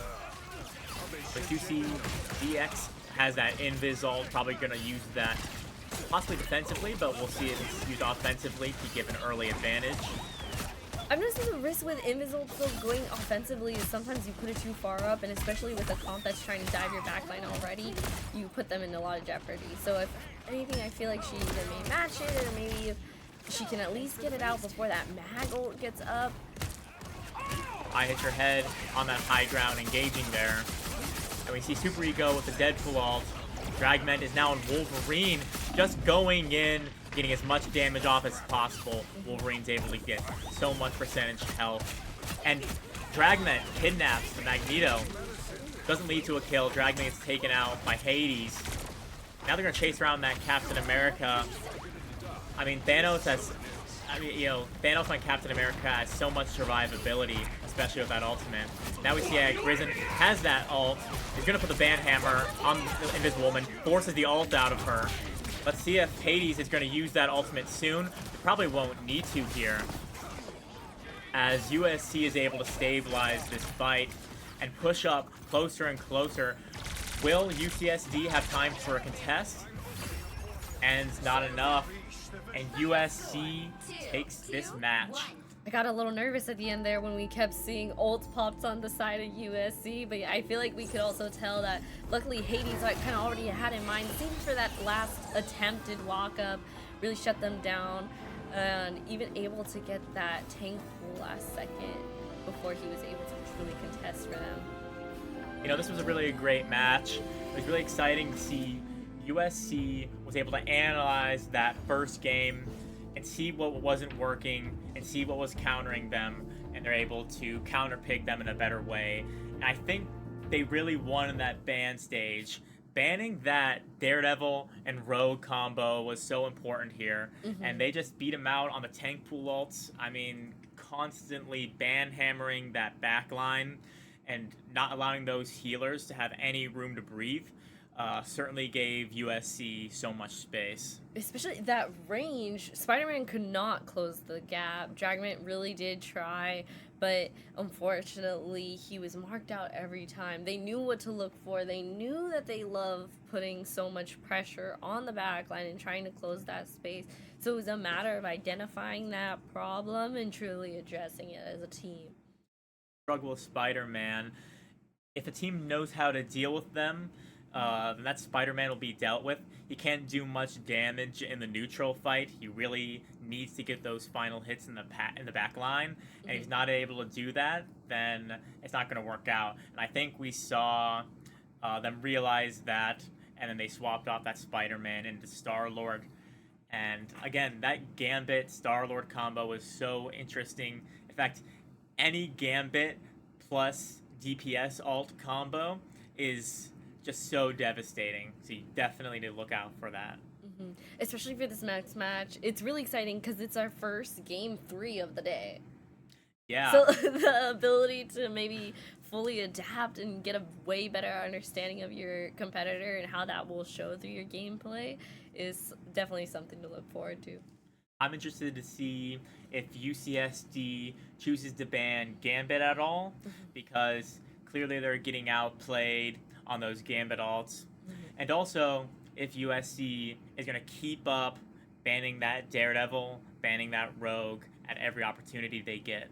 I definitely think they should. I mean, Spider-Man is just unfortunately a lot more difficult in terms of survivability compared to Daredevil. And then if they stick with that ban, along with maybe the map choices to be in their favor, they definitely have more of a shot. Just seeing that they have the capability to evolve on the fly as a team is already just such a higher standing for them. It gives them that much more. Absolutely. And I'm curious what Dragment is going to play going into this next match. I mean, he was so essential in that first one, that first round, that definitely his DPS is going to be a key, whatever he chooses, to winning this for UCSD. Exactly, yeah. Especially once they learned how to shut him down, it's a matter of you have to see, am I gonna just have to play more with my team? Because he was able to get so many solo kills on that first round. And now it's really like, no, I gotta come back to my team. There needs to be more engagement, more communication, instead of trying to get these quick picks, unless they can get maybe something more like an Elsa if he's capable, or a Psylocke, just being able to go in and get those quick kills. And at least like Psylocke or Elsa, the mobility is closer to Daredevil, I think, than Spider-Man really having to set up for those perfect swings. Yeah, and speaking of Elsa, We've been seeing her banned first a lot today, and I mean, you can't not do that. Elsa can be so devastating if in the right hands, and if you don't know for certain that your Elsa player is going to be better than the other ones, then that can just be an automatic loss. And the same thing applies with Gambit. You know, a good Gambit or Elsa player can just carry the game and make sure that the enemy team can't do anything. So I'm curious to see if we'll see that Elsa ban once again, or if we're gonna mix it up. All right, and going into the Museum of Station, we will be able to see how those switch-ups manage. Going into our first set of bans, starting with the Tritons, still The banning out that Elsa. Classic Elsa ban. They don't want to deal with it. They don't I think wanna they'd test rather it. stick with dive comps. There's that Daredevil ban holding that down. He's just too strong, unfortunately, especially in the hands of Dragmint, so a completely understandable target ban there. I hit your head is another important DPS. We are seeing this Phoenix save. Phoenix was interesting last match. Wasn't played the whole time, but is definitely a top 5 DPS in this game. We're seeing a Venom protect. Definitely the Tritons want to keep running that dive comp. This time with Venom, because I think that got banned out last game. They are banning that tank pool, because tank pool's been so heavily played. And if you get beat out on those ults, your supports, your backline will just be ruined. And we're seeing a White Fox ban as well. A little bit interesting. Not something we saw in the last round, so I wonder what makes them think that that's a necessary removal from this. Yeah, I think it's because White Fox is just so compatible with dive comps, and so if the Tritons have that White Fox to support their Venom and whatever dive characters they use, then it becomes a lot more difficult to kill them. So I think that would probably be a pretty good ban. We saw White Fox in the first round of this series. Oh, to see a Jeff protect. We're gonna finally see. I'm excited to see what Jeff does here. Yeah, on Museum of Contemplation, there's a couple places for Jeff to throw people off the edge, and so I'm hoping to see some of those plays come into the action. Even without throwing off the edge, we know Snappy has made some killer plays, whether it be to cancel out that last minute teleportation, or even just being able to displace these tanks. It seems to be what they're able to do best, especially with the level of staggering we've seen today too in some of the fights, being the last tank up and up for a little too long. So now we are seeing a Gambit ban, which I think is interesting because Gambit was played both the last 2 matches, but I don't think USC wants to deal with that Star-Lord Gambit combo again, and they also don't want to deal with Triton didn't want to deal with the Gambit. USC does not want to see that Spider-Man anymore, trying to shut down the dive as much as possible. I do find it funny because they know that they were able to handle the Spider-Man, despite that, they just don't want to give them as many dive options as possible. Really like narrowing Dragmint down. But it looks like we're gonna see him maybe on Panther, still able to go in with that Venom. And then we even see a Psylocke from Hit Your Head being able to same thing match with that. We're seeing this like closer sort of dive compared to before where it was like, oh, we'll have a little bit of hope. This like full commitment to the plan. I really like seeing it. UCSD, they went in and they said, we're gonna dive these enemy teams no matter what they ban out. They have a dive comp that they're gonna run. Dragmint's on Black Panther, which is very interesting. Black Panther hasn't seen a ton of competitive play, but he's definitely gotten better this season, and he's gonna have that Hulk team up where he gets a bubble if he drops below a certain HP, so that'll certainly help with survivability. And yeah, they're going around, they're completely diving. We see Hulk and Venom are coordinating, looking at the same targets, causing a distraction. Meanwhile, Hit Your Head did have to pull out of the fight to secure their life instead. The runes are popped by the Loki. That's going to be important to bait out those Loki runes before they can Psylocke ult. But that's a dynamic that will be interesting to see. I think luckily too, since they baited out, yep, they're already back in with another hit. Just the level of coordination dive takes is so admirable. But we see Snappy's actually already coming up on ult ahead of everyone else except for Icy also coming up on ult right behind. But it looks like Triton right now in terms of ult, they're going to be ahead of the game. So whether or not they want to decide to go aggressive or reactive, it can really set the tone of the rest of this push. Now, I didn't see where it happened, but Ace is on Jeff now, countering Snappy's Jeff. We'll see which one comes out on top. Venom going in for a dive again. Just Black Panther's in there. Hulk's in there. Hulk's on Phoenix. Oh, And he's gonna bait out. Force kill. Icy's Phoenix ult. Hades takes down Dragman. Dragman goes down again. Snappy going for the Jeff ult. Will he land? Holding He gets off, so 3 the- enemies. Oh, 2 enemies. 2 enemies, Able apologies. to maybe throw them off map. Hopefully they don't just jump back up. Oh, Oh, and able Wolverine just managed to kill escape it. Hades, though. Snappy played for his life. And they do manage to take the first point. I like the intent. I see that like the Wolf was definitely trying to get back to point to maybe have a last second touch instead of going for the greed kill on the Jeff. Absolutely. Venom going in super far back. Same with Adam Hulk. They just have so much survivability. They can just go super far deep. You have a Jeff Swallow. Looks like Sakura though was able to find ZX, able to put a dent in this team. Maybe if that will help them be able to follow through with a push and contest. We see Hades playing this. Jeff for killer with Psylocke this. ult. Ezzy puts up Invis ult in order to counter it. I mean, you need to save a support ult or something to deal with that Psylocke ult. That's just so much trouble. Luckily they were able to, and then on top of that, Hit Your Head was actually eliminated from this fight, and so they're gonna have to reset. So they were able to trade the ult, so they're still on the same timeline, but unfortunately no effective result in terms of getting them to be able to push further. As Hades, he's trying to set up for the next one. I like that they're posted around this pillar. They know that they just need to be able to contest point as long as possible. They don't necessarily need to greed and go try to climb that kill to their spawn. We're seeing this Microburst going for this Namor ult. See, they've chosen to go Namor, trying to combat this full dive pump. I Hate Your Head gets a pick on Sakura Burst, but the Groot ult comes in. Invis ult is forced. Now we're seeing Exchange ult from Hades, but he gets taken out. It's not gonna matter.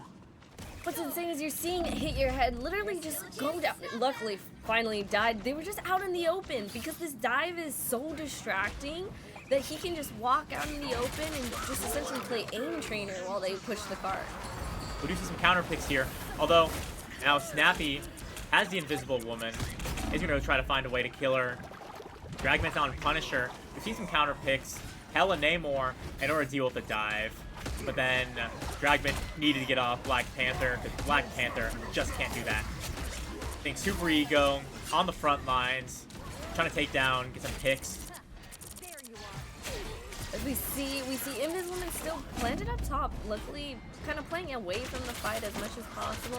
Dragman taking care of these turrets for his team, able to maybe set up a better dive for Kerber's Thanos. almost gets the pick on the Invis, just misses it, and almost goes down to I Hit Your Head on Phoenix.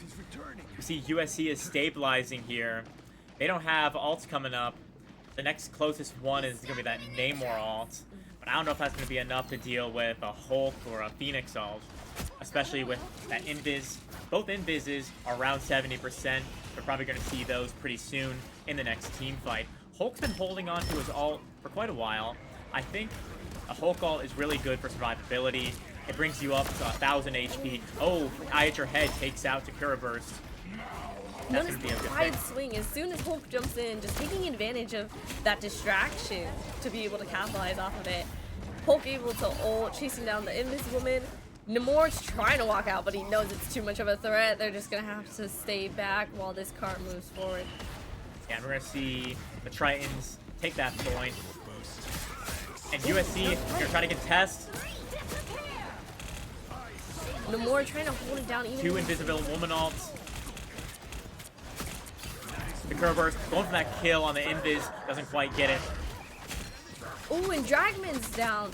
Looks like the more push in was the right move, given the fact that he's just able to push the supports off enough that they're able to take down that wolf. Hit Your Head still looking for a pick though, even as his team retreats, trying to maybe pull attention. Looks like though Thanos is at risk of dying late, able to get out. Yeah, we see USC is barely able to stabilize there, just at the end of the point, just in time. You see a lot of those stall tactics being able to work.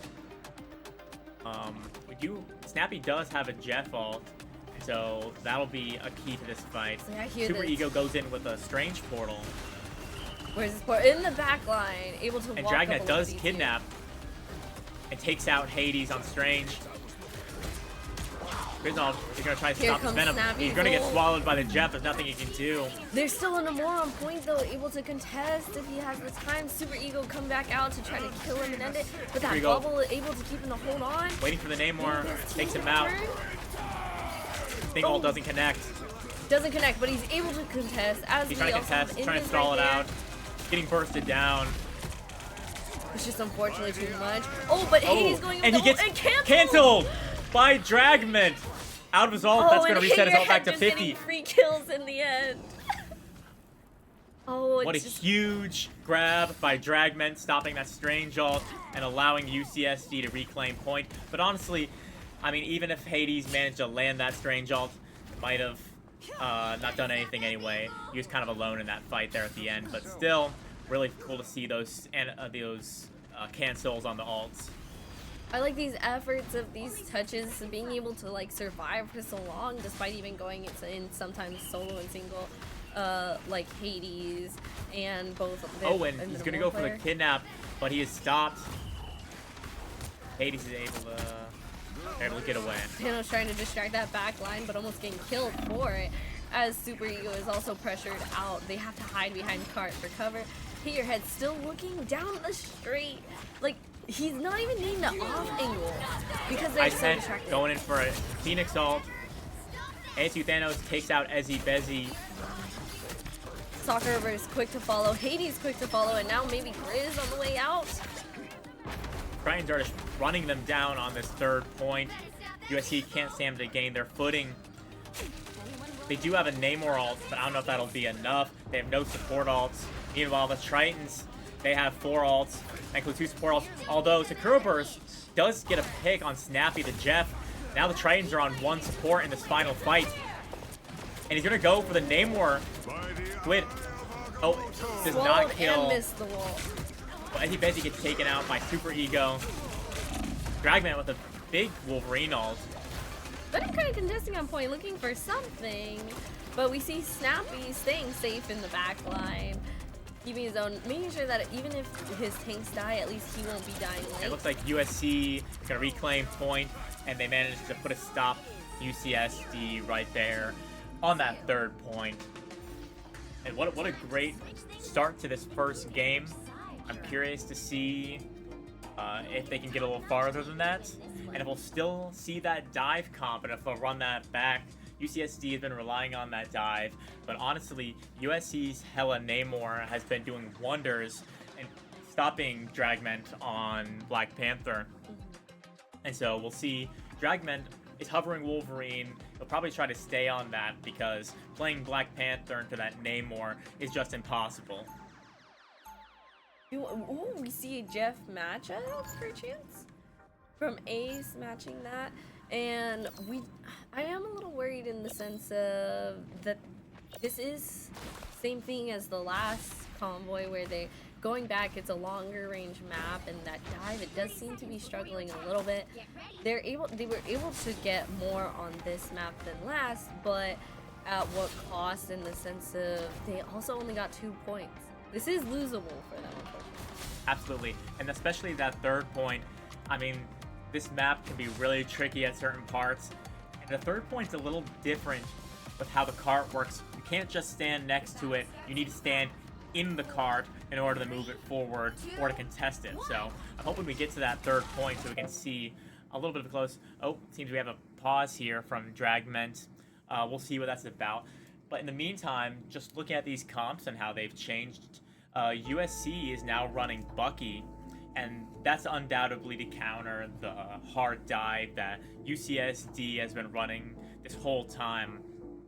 Bucky, is such a good anti-dive that he's able to just completely shut down divers. His one ability, his dash, is able to apply a grounding effect, and that, especially to characters like Black Panther, Spider-Man, Daredevil, Magic, is just devastating because they rely so much on that mobility in order to get in, do high burst damage, and escape. So I'm really excited to see that Bucky play, and I was able to counter, as well as the Venom and the Hulk with those pulls and dashes.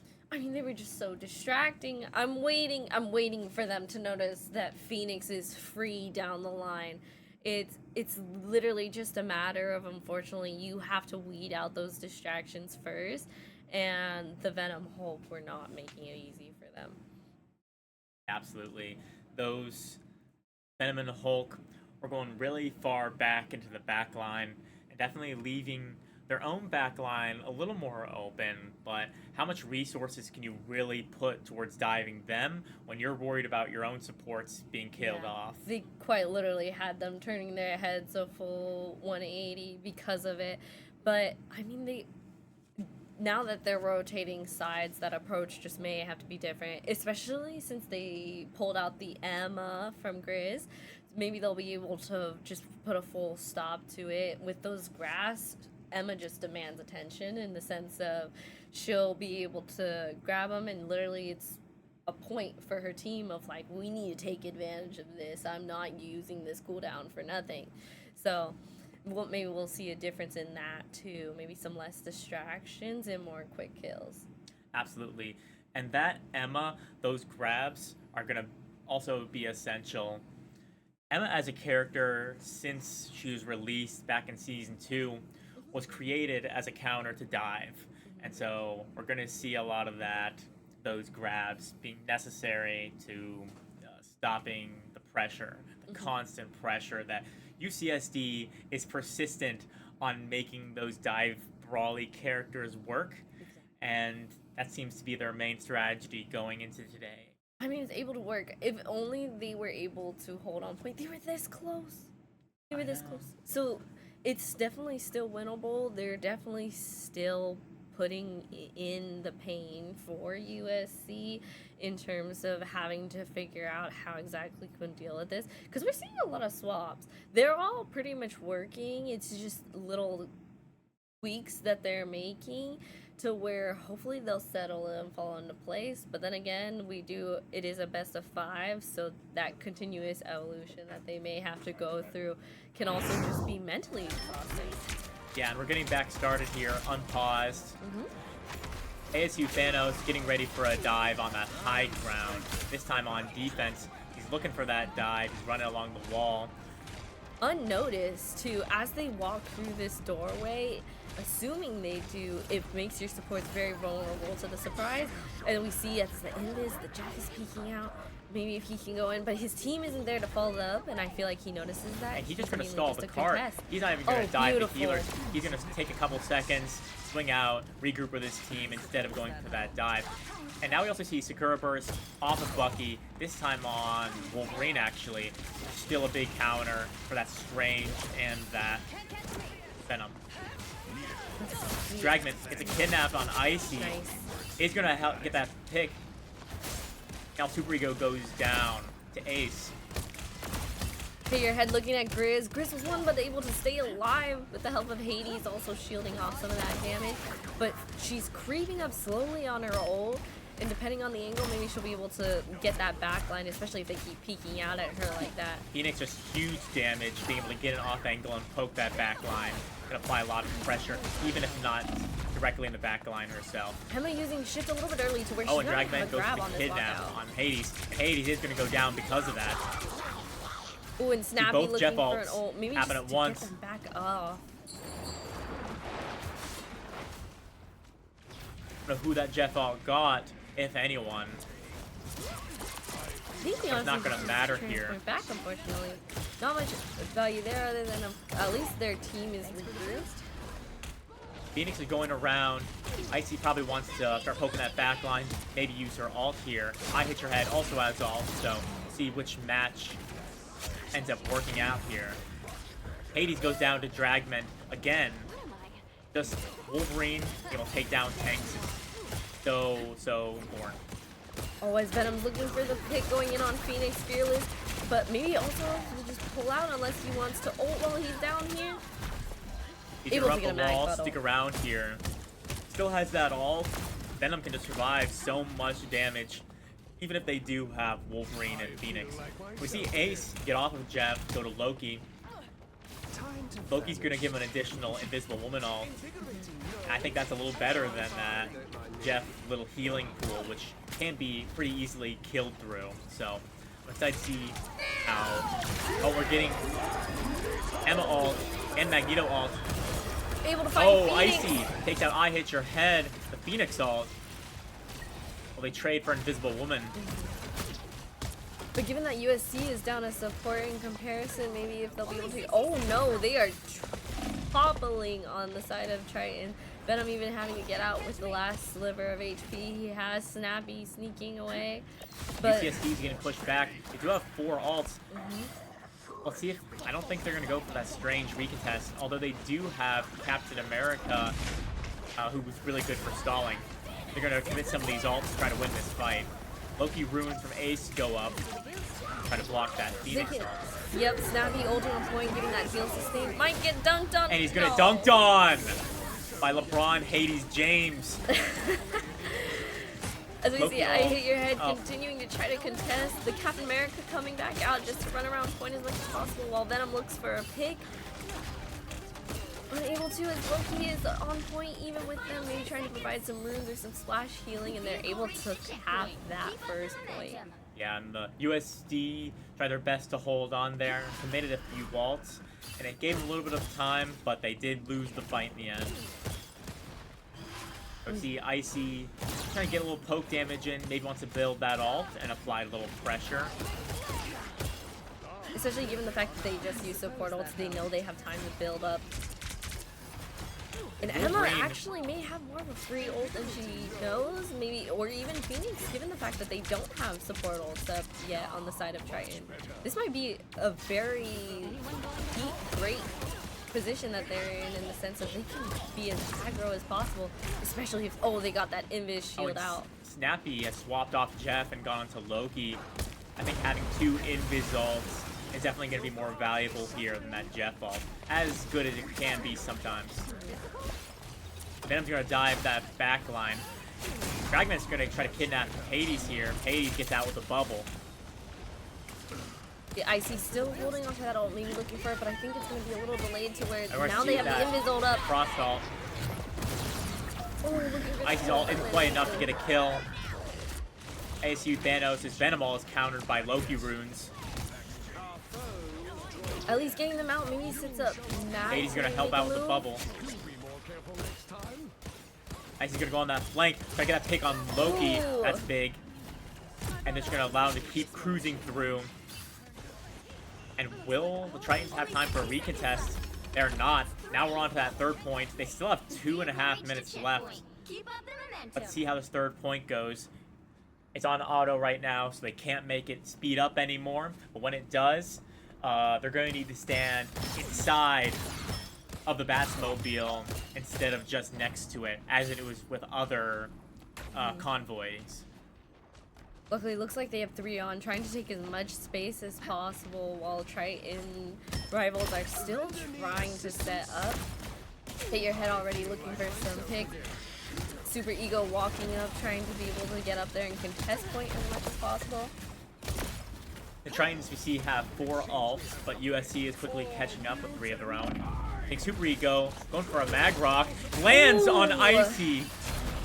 That gives them, makes it 5-5 still, seeing as Venom got picked off. Even with one of their tanks down, this cart is still moving against them, but luckily Super Eagle's doing his best to stay on point. They have 2 support ults lined up too, maybe. If they have to just do it in order to sustain, they should be able to match no problem. But Emma's coming up on her ult in terms of how she'll be able to use that on such like this high, different elevations on the map, but everyone is down on the main floor, so they might be making it easier on her than they know. And Tritons win this fight, push them off point. They're gonna pick off that Emma. They're gonna keep control of that point. There's only a minute left. USC has 5 ults. That includes 2 support ults. I wouldn't be surprised if we see one of those used for an engagement. Although UCSD also has both support ults. So they need to lay it all on the floor here. Try to win this team fight. Venom setting up for another dive. Emma being able to go in. The mag bubble already out also, so they do have to use Invis ult to protect Ults this are as all much as coming possible. out. We still have 3 on the side of the Tritons though, and only 1 on the side of USC Cardinal. Hopefully they'll be able to make some moves, be able to continue touching and holding it, and maybe this will be their map. Yeah, and that was so hard to follow there. Just every ult coming out. Loki, Invis, Magneto, Phoenix, Emma, The all majority coming being out. on the They're side all of down. USC though, it puts them in a poor position in terms of this contest. Triton may be able to just take full advantage of it. All Tritons need to do is win one team fight now. If they can do that with these ults, then they basically win the game. No, but ASU was taken out. Super Ego Ego's trying going to for him. find something. Able to find It is going to land on Ezzy. Ezzy. As they're down 1 support, this is becoming more and more winnable as it keeps going. Dragman is in a great position to get a kill. That Wolverine ult isn't going Unfortunately to not. secure a kill. Hades Ace Just hiding hanging there in on the their own corner, point, able to sustain his team trying to from maintain far. control. You can see the stress and pressure on these gamers' faces as they're holding down this last point. Mag trying to stay alive Hades as long as trying possible. so desperately, Ezzy waiting for TP Ezzy back, to get but that strange already portal half. off. Ace does have a Loki ult.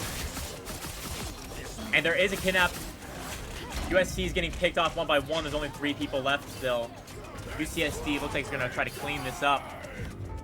And they manage it. And you can see on their face how badly they wanted it. You could see that Icy even switched off to Cloak to help adjust to that comp as they were using it just to touch.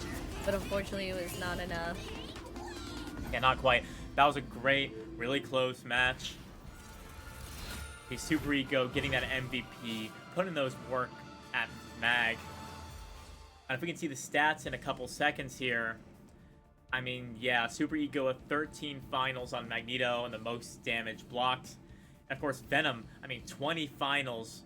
I don't know if I hit your head, but he was on DPS for most of it. ASU Thanos was putting in that tank work. Dragman once again. I mean, a good all-around effort.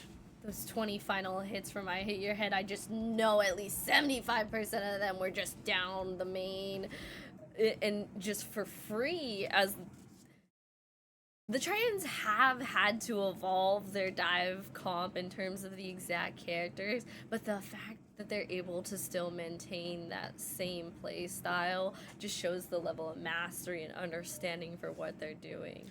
And especially with I Hit Your Head not being as much of a dive specialist, but using that Phoenix, being able to apply that pressure to the back line, even from so far away, being on those off angles, Exactly. just applies so much pressure and enables those dive in so many ways. Not having to risk their life as much as possible playing such a ranged character, but still being able to support your team is just so critical. Just being able to understand, like, my team is doing this for a reason, I'm gonna make sure that they capitalize off of it. Oh, just being the point in terms of how they were able to execute that so cleanly is amazing. Because they've been forced to adapt, and they've been forced to change their comp, both with the target banning and so forth, but they're still able to come back. And no matter how many dive characters they try to ban, they always pull another one out, and they're able to keep applying that pressure to the back line. We're going to have to see USC adjust their comp even more in that next round, because I think they still gotta ban that Daredevil and Rogue, Yeah. even though they lost this match here.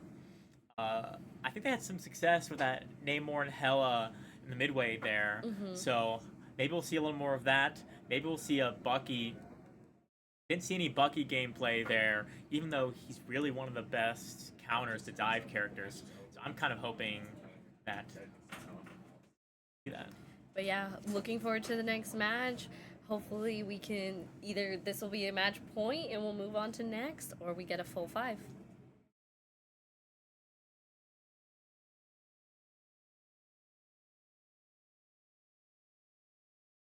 I see. So it looks like actually, despite that, it was actually best of 3. So it looks like we'll be moving on to next.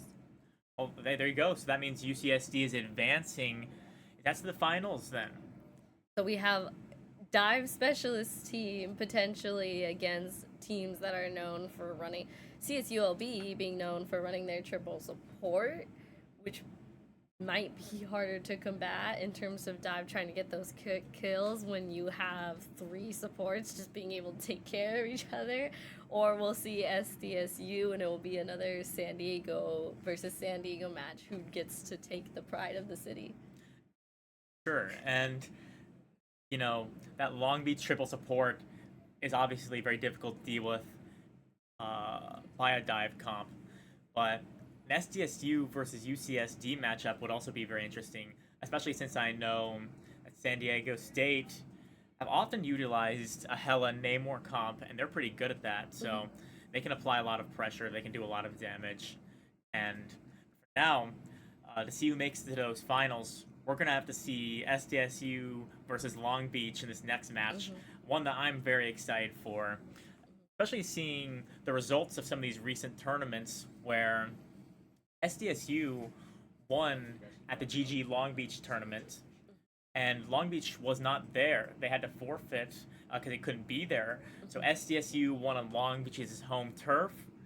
And then last year, in the fall, Long Beach took the title here at the fall Aztec Infinite Games.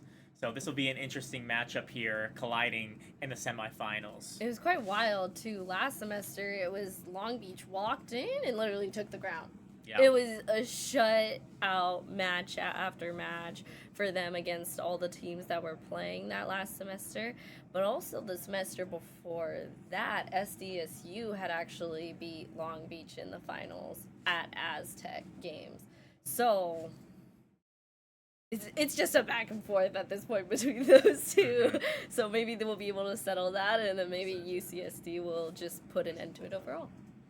Yeah, this has been a great match watching. Only a 2 out of 3, speeding it along. UCSD goes to the finals, and we'll be back later to see SDSU versus Long Beach.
All right, welcome back, everybody. We are heading into our second set of semifinals, and for now, we have Cal State Long Beach out there going up against SDSU.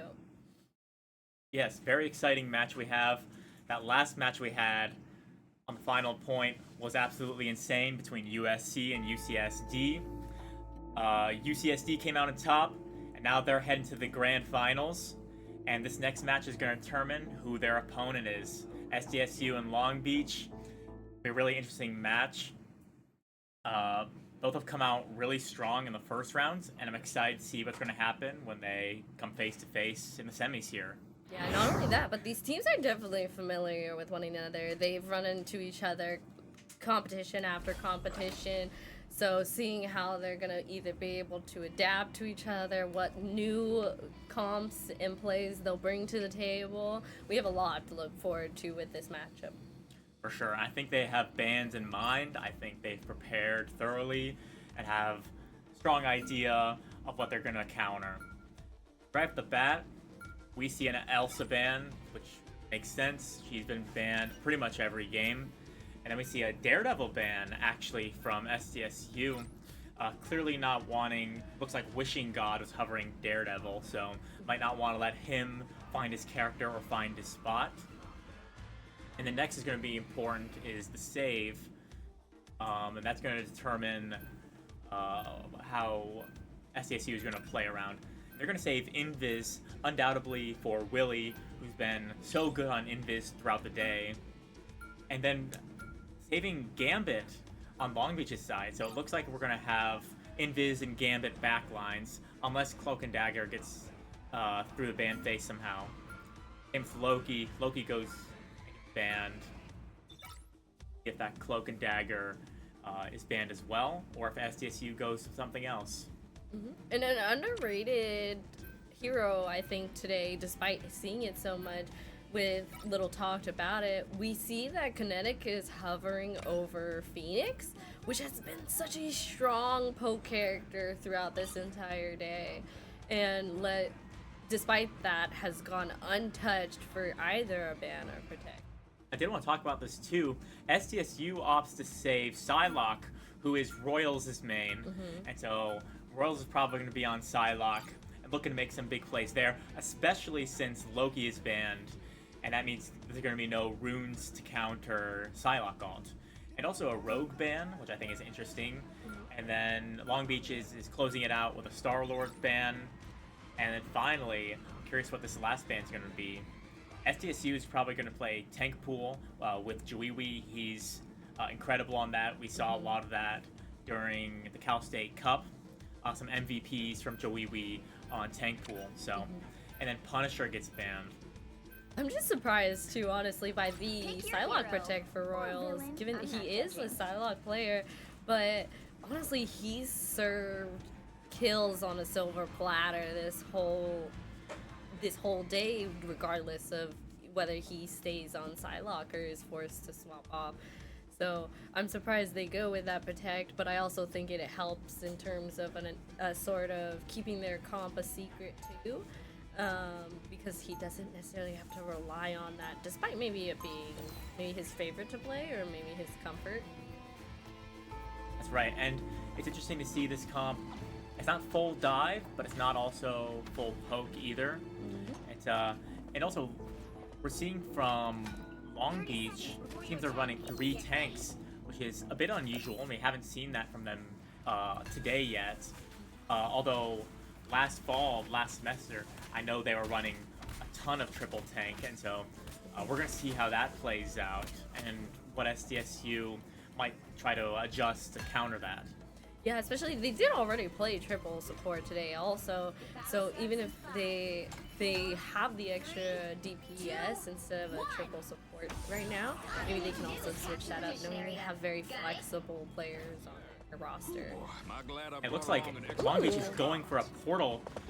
Probably try to kidnap one of these people. And some through of them are walking backwards too. It's a little dangerous. They're gonna jump right on top of them. Can't see that portal there. Not much avail. SDSU's able to back up. They're not getting picked there, and now their backs are facing towards the point. Now Long Beach has got to get around and try to find some space. Honestly, a very beautiful rotation by SDS Black. That quick reaction to that teleport, especially considering maybe not understanding what the intent behind it was. But unfortunately, Chef is the first down after this portal play, and we see that SDSU Black is getting pushed to the edge of the map away from their other tank, including Jowiwi end up falling. And Royals just gets picked off by the Invisible Woman, trying to get those picks, but it's not quite working. And then it's just these last picks, they're gonna get staggered. Yeah, despite that quick transition, as they went down the ramp, they split off from there, not knowing whether to go towards point or maybe if they wanted to claim back their side. And there's a lot of chaos in that interaction. We're gonna see once SDSU is able to regroup, if they're gonna be able to even the odds there. Unfortunately not. Jowiwi is the first pick. Pretty early on too, as CSULB is already really close to all their ults in comparison. They already have one for Makimu ready to go, and not too far behind with Gambit. And that's the issue with, you know, running Deadpool and dying. Makimu has a 100% on his ult, while Jowiwi, having just died, is on 0% ult charge. So Makimu's probably going to try to target Willy or Fruit on support in the back line, try to isolate them. Hopefully, though, they'll be able to stabilize after these first two rocky fights. We see Jowiwi still looking for a pick, and we see also that the Strangers are going head-to-head.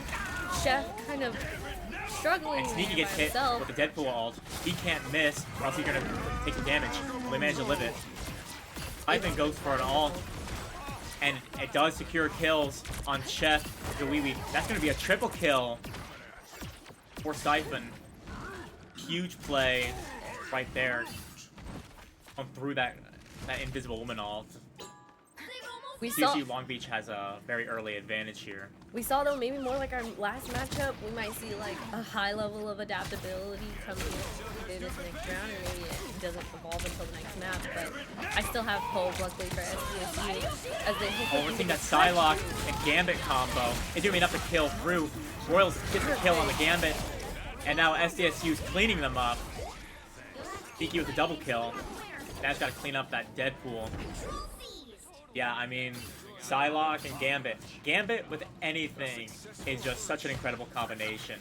So SDSU is really going to need to play around that Gambit Psylocke combination to really win these team fights. Luckily, too, they only had to give up. They gave up 3, but they're also still ahead in terms of ult charge compared to CSULB ult, including Chef still having his. Maybe if he can back out and stay safe enough, he'll be able to hold down for his team when he engages. We see Tank Pool trying Chef's to looking get for into the ult. backline, and He unfortunately lands his it backline is on the vulnerable. Invisible Woman, and he secures a kill, trades, takes his own life down the process. Jowiwi has his ult with Deadpool. He's gonna probably look for a support here and try to get it off. Unless they don't even need it. Royals now just hunting these kills. Here the group kill. With 3 down, and now they they're just trying to have get to reset. staggers. Although, not wanting to be greedy, Royals pulls out. Very good. It's dangerous, especially since Siphon had already just respawned. So they were going to be put in a very vulnerable situation, especially if Siphon would be able to shield off any heals from Psylocke. So a great move to retreat by Royals. Yeah, and also Chef, props to him for getting that trade on the Invis that allowed them to sort of collapse their team. Also seeing that Deadpool ult here. Jowiwi is behind them.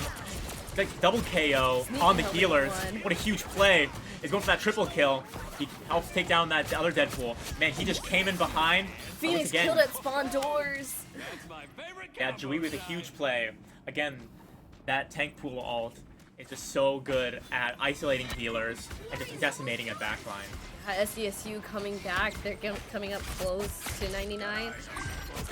Siphon definitely looking for some way to walk up and touch, but his shield honestly keeps getting burned before he's too close to them. And Wolf pulling him even further. Get the grab. Although CSU Long Beach is getting the Gambit ult. Ults are all coming out. Strange ult, Phoenix ult. Long Beach is pushing him off. And we see Royals go for his ult. Not with Willie's ult. And they get a couple of picks on CSU Long Beach. Siphon's a little low Both on the healers left on Long Beach are side. down. And Sneaky wraps up the tank pool. Siphon setting up a TP maybe for his team, hopefully going unnoticed.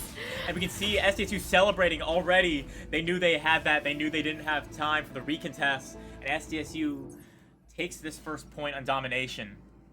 Well, I enjoy the intent of Strange right there. Maybe that TP could have been placed on point first, but even to go unnoticed, one of those natural strats sometimes of if I stand still, they won't notice. They won't notice me here. But that was a beautiful play by SDSU Black, struggling in the beginning, but then really coming back within themselves to be able to do what they do best. Kept isolating Siphon away from their team using Sneaky, and Royals going in for cleanup without being too greedy and knowing when to pull back. We definitely have like a strong matchup on our hands right now. Yeah, and one thing I really liked about that is SDSU didn't commit Gambit all to win that last team fight. They can initiate with that, and then Long Beach would be forced to counter with Invis ult or just die. And so, again, that's the real power. And you know what? SDSU didn't like that kidnap that Long Beach went for, and now they're doing their own strange portal to avoid it. So now they're right on point, immediate space. Although Long Beach didn't go for the teleport themselves this time. Honestly, beautiful. Considering it's a domination, you know that you'll have more time to reset and recover that portal. Like, why not use it off rip? Why not take advantage of being able to set up early for that other team? Oh, and here we have that Gambit ult from Willie.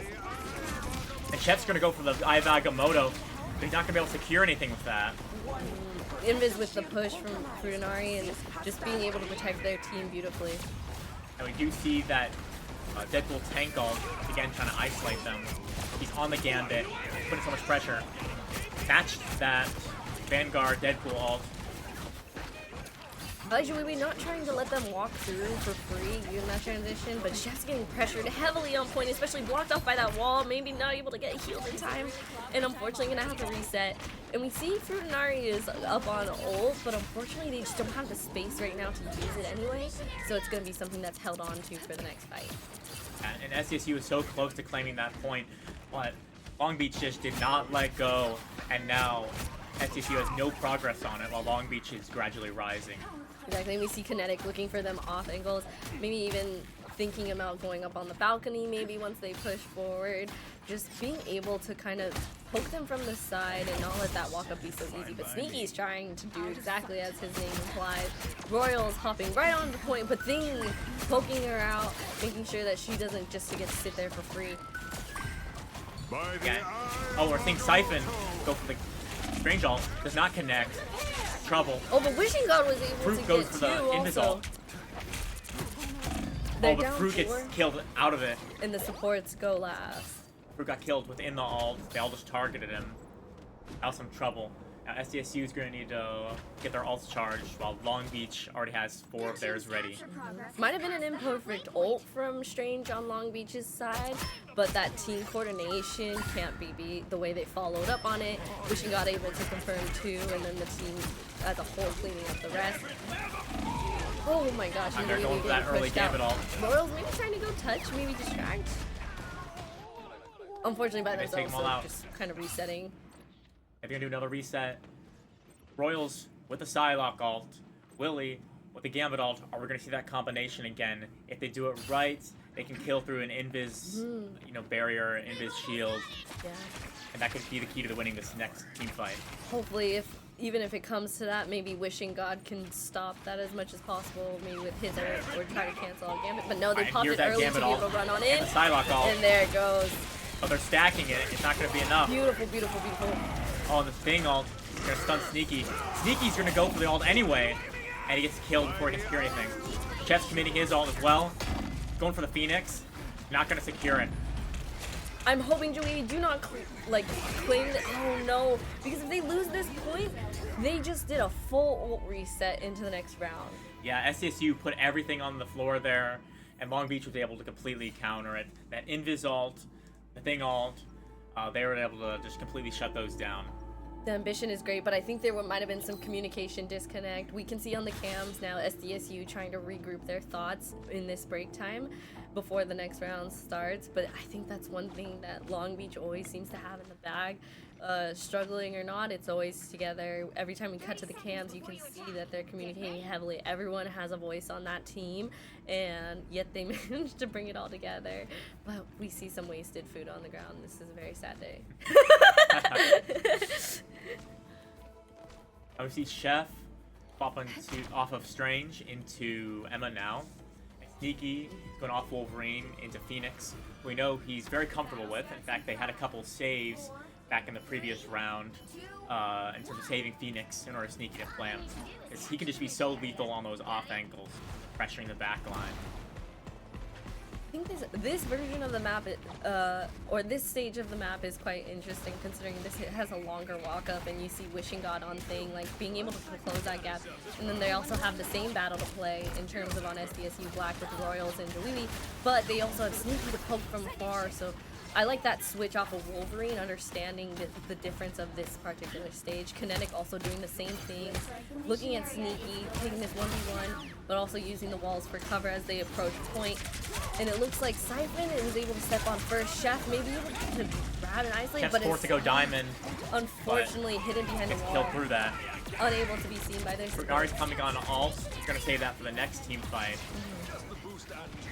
We unfortunately have to say they used all their ults within the last round without keeping in mind that they have this third round to maybe come back instead. Yeah, but SDSU, everyone seemed to be regrouping their ults here. Have Invis ult, coming up on Phoenix ult, but really what they're waiting for is that Psylocke Gambit combo, because that is just so potent. What's unfortunate is with this like ult economy that Long Beach has, they really can control the pace of these fights. Because And they Matthew can Boo pick and had the choose. Deadpool ult, undoubtedly going to be looking for one of those supports and isolate them. Wishing God coming down low and going down. Down. Squeegee Meister trying to pop ult to savor this, and then Squeegee ult, Kinetic going counter on it. in. Unfortunately, nothing No landing. kill secured here. Right now, Oh, but Phoenix gets taken out by Sneaky's Phoenix ult. SDSU moving in as they know that they have the advantage right now. There's no reason not to walk up on these supports. They're down a tank from protecting them, and Chef is too busy trying, or Siphon is too busy trying to contest the point as long as possible, collect as much percentage as possible before they have to regroup. Oh, and they're going to We see an ult. they're gonna commit some in more this ult. ults. They're gonna try to keep this point. They're not letting go. And SDSU's gonna be pushed back. Free from the down. And Willie's gonna use that Gambit ult only on 3 people. I don't think they can win this fight. No. Wishing God gets a triple kill here. SDSU's in a bad spot. They don't have any support ult going. They still have that Psylocke ult, so that can win them that next fight. That is so unfortunate. Just that's what Long Beach, unfortunately, though, is known for, having such strong supports. They were able to keep Chef up, the level of coordination, and making sure to stay out of the sight of the Emma and everyone else walking up on SDSU. Luckily, Juiwi stayed alive though, so he still has his ult. He's gonna try to Oh. isolate those supports. Combined with Royal's Psylocke ult, they're gonna try to clean up this team. They And get they are Squeegee Meister low. from Gambit. They pick off the thing. See if they can clean this up. The Royals- Invis on LB is Chef so low. grabs They can Deadpool, takes him out. It looks like SSU is gonna cap point for the first time here. Royals is looking for that Invis. He does not want her to get out for free. She used her shield already too. She's so killable, but the team's already They back. want Get that out of there, stagger, get but they have to get out of there. Okay, good. Royals always knowing when to pull back instead of feeding into the greed. Luckily, they were able to cap point too, so they're just resetting positioning for that instead. Yeah, Royal's good at pulling out like always. Still looking at that. Sneaky seems to have. Oh, Sneaky's going for the Phoenix ult. Going for the Gambit here. Chef gets a grab on Doctor Strange. Beautiful grab. Meanwhile, UDTM has Invis. And Invis getting low on. Oh, SDSU Invis is down Oh, into Siphon goes Willie looking for a close to Strange follow. portal in the middle of the battle. He's only at 200 HP. He wants to help his team get back to point, although that might not be necessary as SDSU Black here is. Oh, he's No, he's gonna try to no, stop. no. He's trying to Oh, stop no. the recontest. Oh, he That missed was a the portal crazy anyway, Strange just portal wasn't attempt fast there. enough. That was a crazy Strange portal trying to counter TP to make sure they couldn't recontest. And the first match goes to LB as we see some of them celebrating on the left-hand cam. Looks a little bit relieved as they go into this next map. But as much as I love the Emma grabs were solid, but unfortunately I think they were more displaced in terms of getting blocked behind walls, out of sight for their supports, and there was just small, minuscule differences within this like communication that they had, especially with the ult usage that we saw inside of SDSU, unfortunately. Again, I mean, that Psylocke Gambit combination. SDSU was relying on that, but it didn't pan out a couple times. And when you commit 2 ults and don't get any kills with it, I mean, I wonder if they're gonna try to switch that up. As strong as it can be, I think you were right. The first time when they stacked it, too, Long Beach was able to recognize that. They just stacked into it instead of trying to spread out and get killed for free. From that point on, they should have known, like, you can't commit these 2 ults this way. We need to switch it up. For sure. So I really think we're going to see a switch up from SDSU going into this next game, because now, Long Beach is up 1. It's best of 3, so they only need to do 1 more game in order to secure their way to the grand finals. I think it's really important, too, that SDSU, hopefully coming into this next one, although Long Beach was celebrating, we did just see USC, they even were like, they had to come back, and they were able to get the second map. They were able to adapt and really make UCSD fight for that win. So hopefully we can see that same thing here for SDSU, or maybe even they turn it around completely. So it's really interesting to see what comes up in terms of they don't feel defeated because they still got that 1 point. So they have a chance. It's not completely lost, and if they can just manage to figure out what works better for them instead of just playing Long Beach's game, I think they have high potential in going into this next map. Absolutely, and one thing I've seen from watching SDSU's team, if they don't give up, they're determined, they're going to strategize. I bet they're talking right now, saying, Exactly. here's what the bands we need to change, here's what we need to fix. I saw them out earlier. They passed out sticky notes to each one of their team members and said, here's what you need to focus on, here's what you struggle with, here's what you need to look at going forward in order to improve going into this tournament. I think that really makes the difference, too, in terms of these higher level teams, is that there is that constant drive for improvement instead of being too prideful on the wins that you've collected. Mind you, SDSU has collected their share of wins. They have the right to be prideful, but the continuation to adapt is what makes them continue to be a strong competitor. Yeah, strong team, absolutely, and just a matter about grounding themselves and figuring out what they need to do to change to succeed. What's very tough, though, is Long Beach, they have, like, so many specialties. They almost, essentially, I feel like they're the type of team they pick the comp that they want to try to learn, and they do just that. Like, they master it as much as possible. So even if maybe they try to ban out this sort of comp we saw on the first map, you already know Long Beach has something ready on deck for them. Yeah, I mean, you see that they have triple tank, they can do triple support, they can do 2-2-2. I mean, they're very adaptable and flexible. We'll see if SDSU can keep up with that. Yeah. Even going into this next map, I know on the first matchup for the semifinals, we were able to kind of identify what type of maps are their strong suits. Coming from SDSU, do you feel like there's any map they should be trying to fight for this next matchup? That's a great question. I mean, if I'm not mistaken, they'll be going to Convergence or Convoy next. Convergence more likely than not, yeah. Convergence. I mean, no maps that I have totally in mind. I know Clintar's always a stressful one to go through, but it's not very open, and sometimes teams can struggle with that. That new Convergence map that's out is not quite being played here. People haven't had time to get used to it, but I'm looking forward to seeing that map in future tournaments. Oh yeah, especially, I know there was even contemplation day of whether or not White Fox was going to be able to be played, but luckily she was just past the 2-week mark. Luckily. Especially because, we know people love the new characters. Daredevil, there's a reason why we see him banned, and Elsa, because people will pick these characters up fast enough, which goes to say how talented our players are, regardless of school. That they're able to pick up these new characters and bring them into tourney form so quickly. Definitely. Although I haven't seen either of these teams really play that much White Fox, so I wonder if we'll see any of that character come out, especially to be compatible with dive comps. I know SDSU's a little less high on that character, so I think they're not going to be looking to play her this time around. I wonder, though, Long Beach, being that they have such strong supports, maybe they'll tag in on that. But I know they tend to favor more so like that Mantis, Adam, sort of triple support comp. Oh my gosh, we can only wait and see as we start to enter into the next match. I believe loser picks, so SDSU is going to get their choice of a map. Question is which.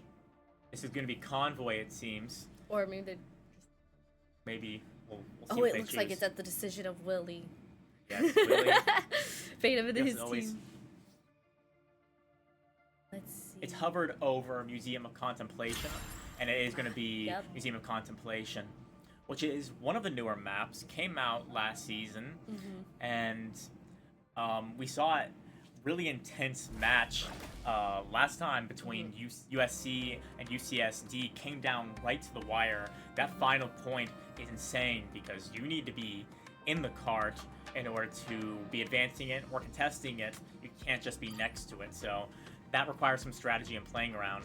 You know what's crazy is on the last on that matchup too is they struggled at the ending point. What the decider was that UCST walked out with 4 ults on their hand while USC only had 1. And given that ult usage was an impact on our last map right now on domination, I wonder if we end up seeing that duplicated storyline here too. I see SDSU protecting Loki. I understand SDSU is a little more used to banning Loki, so it's kind of exciting to see how they're going to run that, especially because they got that new pickup with Frutinari 4, who is capable of playing Loki at a super high level. So I think that's why they want to keep Loki. They want to have Willie either on Invis, or I guess I was going to say Gambit, but Gambit's been banned. So I'm expecting Willie on Invis and Fruit on Loki. I wonder if they'll ban out the Atom, recognizing that they have Mantis, even though they already banned out the Groot team up. But typically, I notice with Long Beach, at least, when they do protect that Mantis, it's usually with the intent to try to run an Atom. So maybe we'll see that taken away here. Yup. They banned the Atom. SDSU paying attention to their competitors as they should. And they're going to try to limit that triple support as much as possible, because Mantis is extremely deadly in those triple supports comp with those damage boosts. Being able to increase ults, increase overall damage output, and Atom would make that threat so much worse. I am kind of excited though. I see Sneaky hovering over Hawkeye, Although along with with they it- did protect Phoenix. Yeah, I think Sneaky's a really good Hawkeye player, although we've been seeing a little less of that from him recently, and a little more Phoenix, which I think is what he's going to go for today. And protect a thing Makimu was putting in heavy work last match, and he intends to keep doing so. And then they banned Tank Pool. Definitely seemed like Jawiwi was outplaying on Tank Pool for some parts of that last match, especially in that huge play he had where he took out both supports. They don't want to have to deal with that on Long Beach's side. I like this idea though of like either Sneaky on Hawkeye or Phoenix, because we just saw Phoenix being able to do so much just shooting down main as You'll need a team was top-notch team distracting. to win this So one. maybe we'll see that same thing again. We see that they're still looking to run the triple support with the Mantis despite the loss of the Atom through the ban system. And we see Wishing God and Makimu thinking about running this rogue thing comp, causing a lot of pain on the front line, I can imagine. But luckily, I think Frutinari on this Loki should be able to really combat that, especially with runes to really just support them through it if need be. And we're seeing this Long Beach triple support comp using Ultron. Ultron in the right hands is really tough to deal with because you just put drones on his allies and make them unkillable. 30 You seconds. see all these competitors, they're really locked in as even just running up on spawn. You already know that they're trying to think like, oh, what are we about to face? Hopefully we can hear any sort of like sound effects, things like that, just to give them hints of what's going on. And I'm so excited to see this because SDSU Black, I think they found their counter, or think they found their counter to triple support because they're running triple tank. And a lot of times triple tank can really mitigate triple support comps. So they have Royals on Venom this time. With them being on defense, I mean, Venom and Captain America, they'll be able to stall that cart infinitely. I know we've seen some rogue gameplay today. We've also seen some Finn gameplay today. But to be able to see both together, see what kind of pain they can cause. As Royal is trying to jump in as Venom, but unfortunately taken Royals down is quickly. taken out. A heal triple tank with high damage. Moon Knight does that high damage. Unfortunately not able to get all the time. Even Julie looking like he's gonna get low right now unless Willie and Brunari are able to keep him up. Very nice, very nice. He was able to retreat as Chef also is trying to support through that with his shield protecting him. Wishing God setting up for the next one. Just knowing that he's ready to pounce as soon as they try to walk in. I really think Chicken on Moon Knight's going to be a lot of trouble for SDSU, and having he's that much damage sneaking out. up on ult too, but He's Phoenix pushed up. sneaky, not too far behind. Let's see. Oh, And Chicken Royals able to get gets one more. picked early once again, makes this a 5v6. They may need to switch off of, unfortunately, that Venom. I don't think Sneaky gets his unfortunately, ult. is working against this Moon Knight, able to farm him. Willie manages to pick on Chicken. That's going to be big and helping with the team fight. Getting So this cap Jawiwi out. going to need to get out of away. there.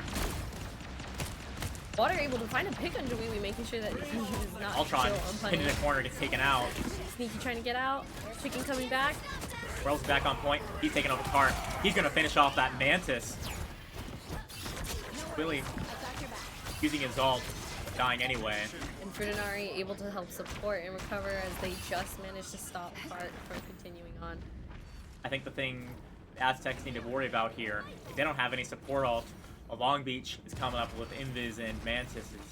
That's going to be very problematic. Although that's the thing about Captain America, is he basically has his own mini support ult that he gets without needing to heal. So, I mean, they kind of have 3 ults on their own. Royals was able to find a sneaky dive back in their back line for Long Beach and maybe able to distract them. Jawiwi barely makes it out of there. Taken down, but Moon unfortunately Hans Chicken ults doesn't for find a it. kill though. And Chef gets an Oh, eye no. Agamotto. They're gonna get that kill on Chicken. Kills That needs to be through their the top Invis ult. priority.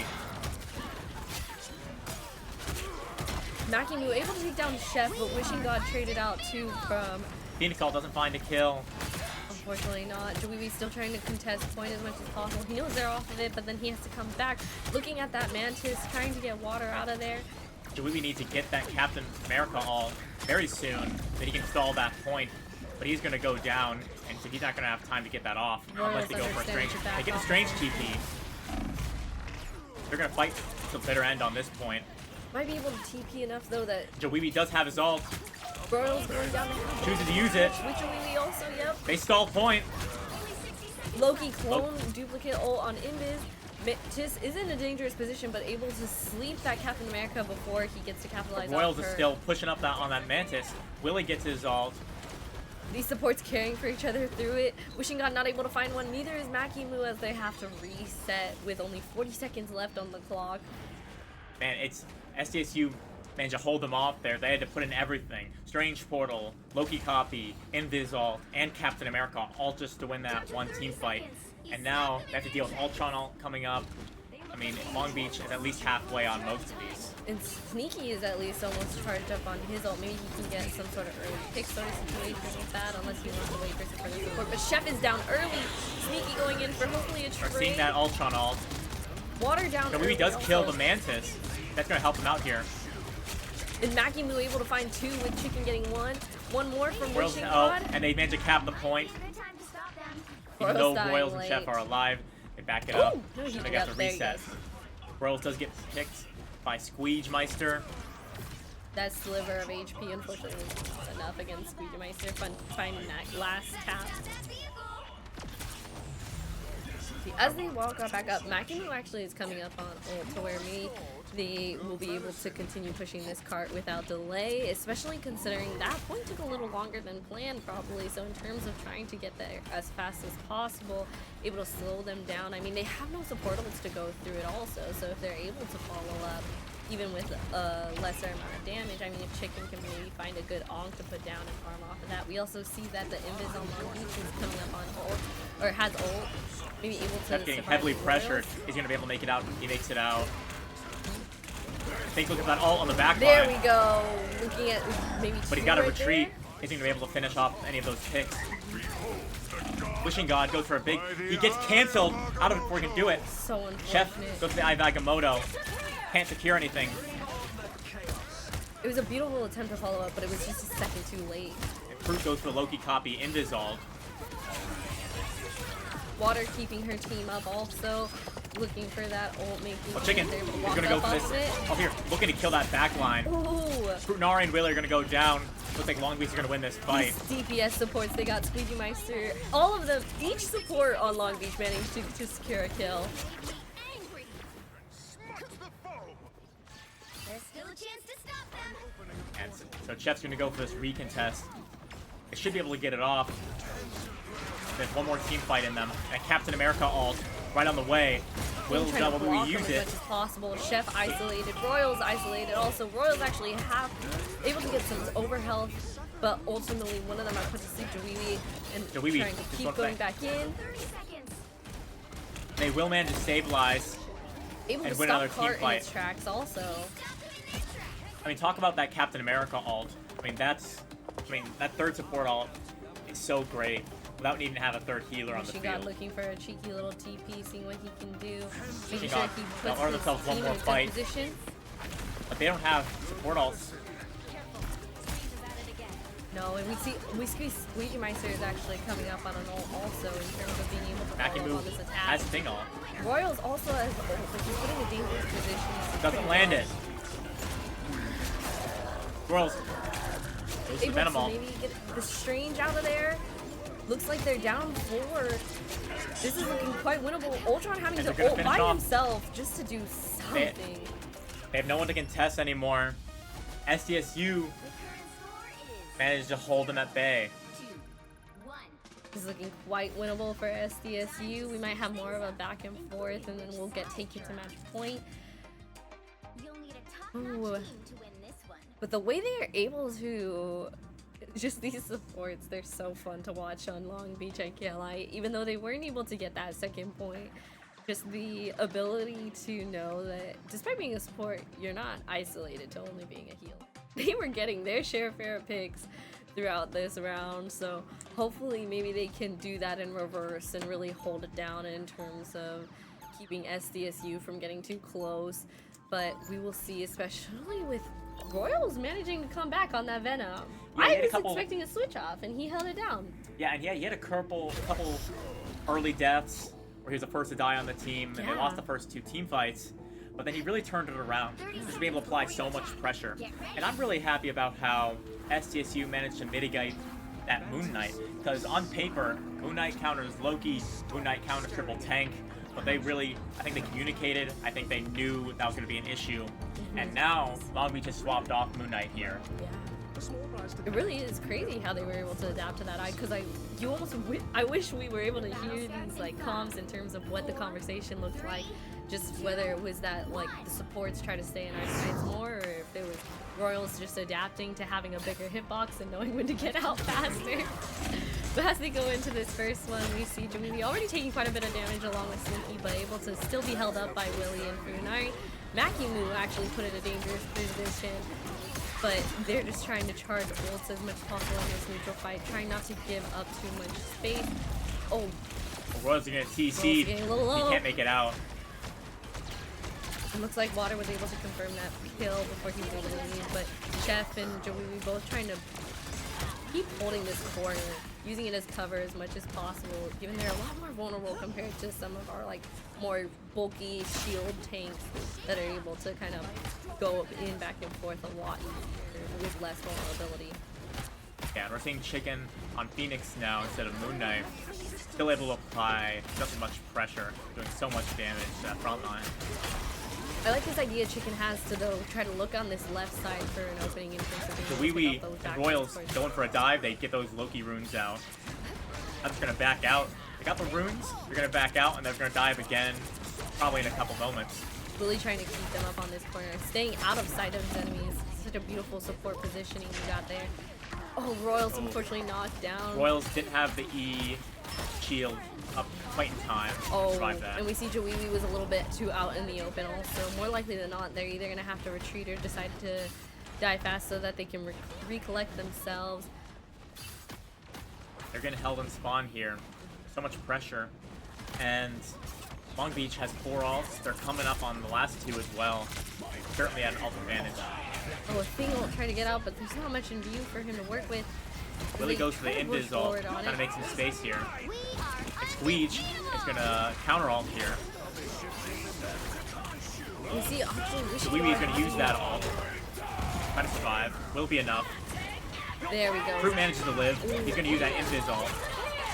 Unfortunately, I don't think this rogue ult unfortunately will have much influence on this. Shin goes for the Phoenix ult. Not gonna be enough to secure a kill. Still just holding SDSU completely at Getting bay. that Moon Knight on the walkout. Unable to confirm it, but definitely scared him. Gave him a good scare to have to back off as Weezy is still looking for another dive. Dives into the Mantis ult, is not going to be able to get a pick, so I wonder if they know to retreat a little bit better. But we see Royals looking for a pick as much as possible, or just to farm as much damage as possible and get that ult up. Chicken is low-key free on the side of the bus, able to Oh, get Royal secures a down. kill on Chicken. Royal's now in DPS. That's more of his comfort zone, opposed to Venom. And Dweeby trying to prevent this walk up as much as possible. Squeegee getting pressured back on Loki. Even getting pressured to use runes really early. It seems that switch to Moon Knight was the right move. Now, Long Beach just can't keep up the pressure. And a triple kill from Chef. And Chef's gonna get that ult on the Beautiful. portal.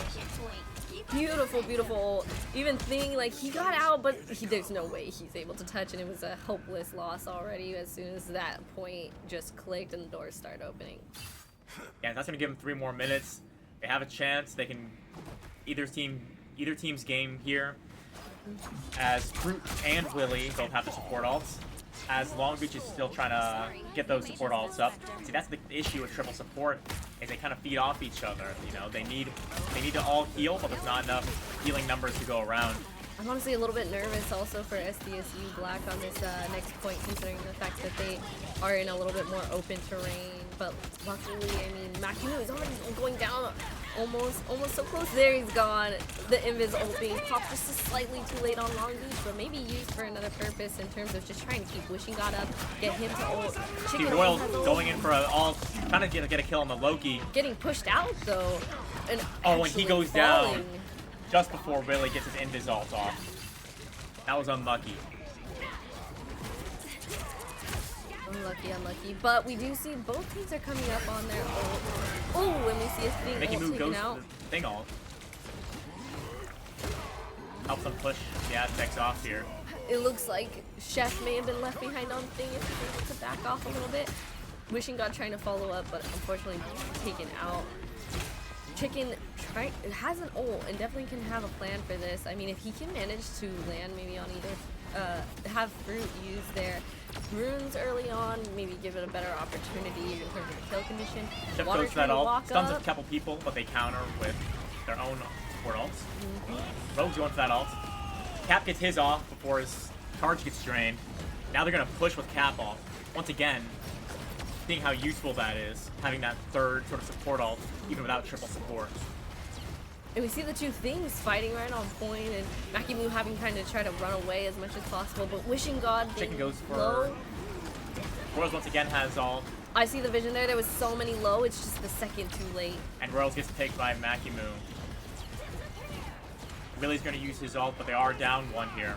And Invis is able to, or Loki on CSULB is able to duplicate and also use their Invis ult, but it leaves SDSU at an advantage with the Loki duplicate. And then we see Invis getting pushed out of the ult a little bit, and so killing the clones on top of Bust. Wishing God taken down as this team continues to kind of back away as much as possible. SDSU managed to use that ult staggering in order to get them off, but I don't know how long this momentum's gonna keep up. I mean, luckily they're still up, especially with Chicken still out of the picture, along with Makimu being a fresh kill to come back. They're getting apply that really pressure. close to this point. It's getting real dangerous since Long Beach is either able to teleport back or no, we see Makimu probably going to try to swing in last second. Burrow's able to find a pick on the Invis, and they're already down 2 again on Long Beach. 3 Mantis down also.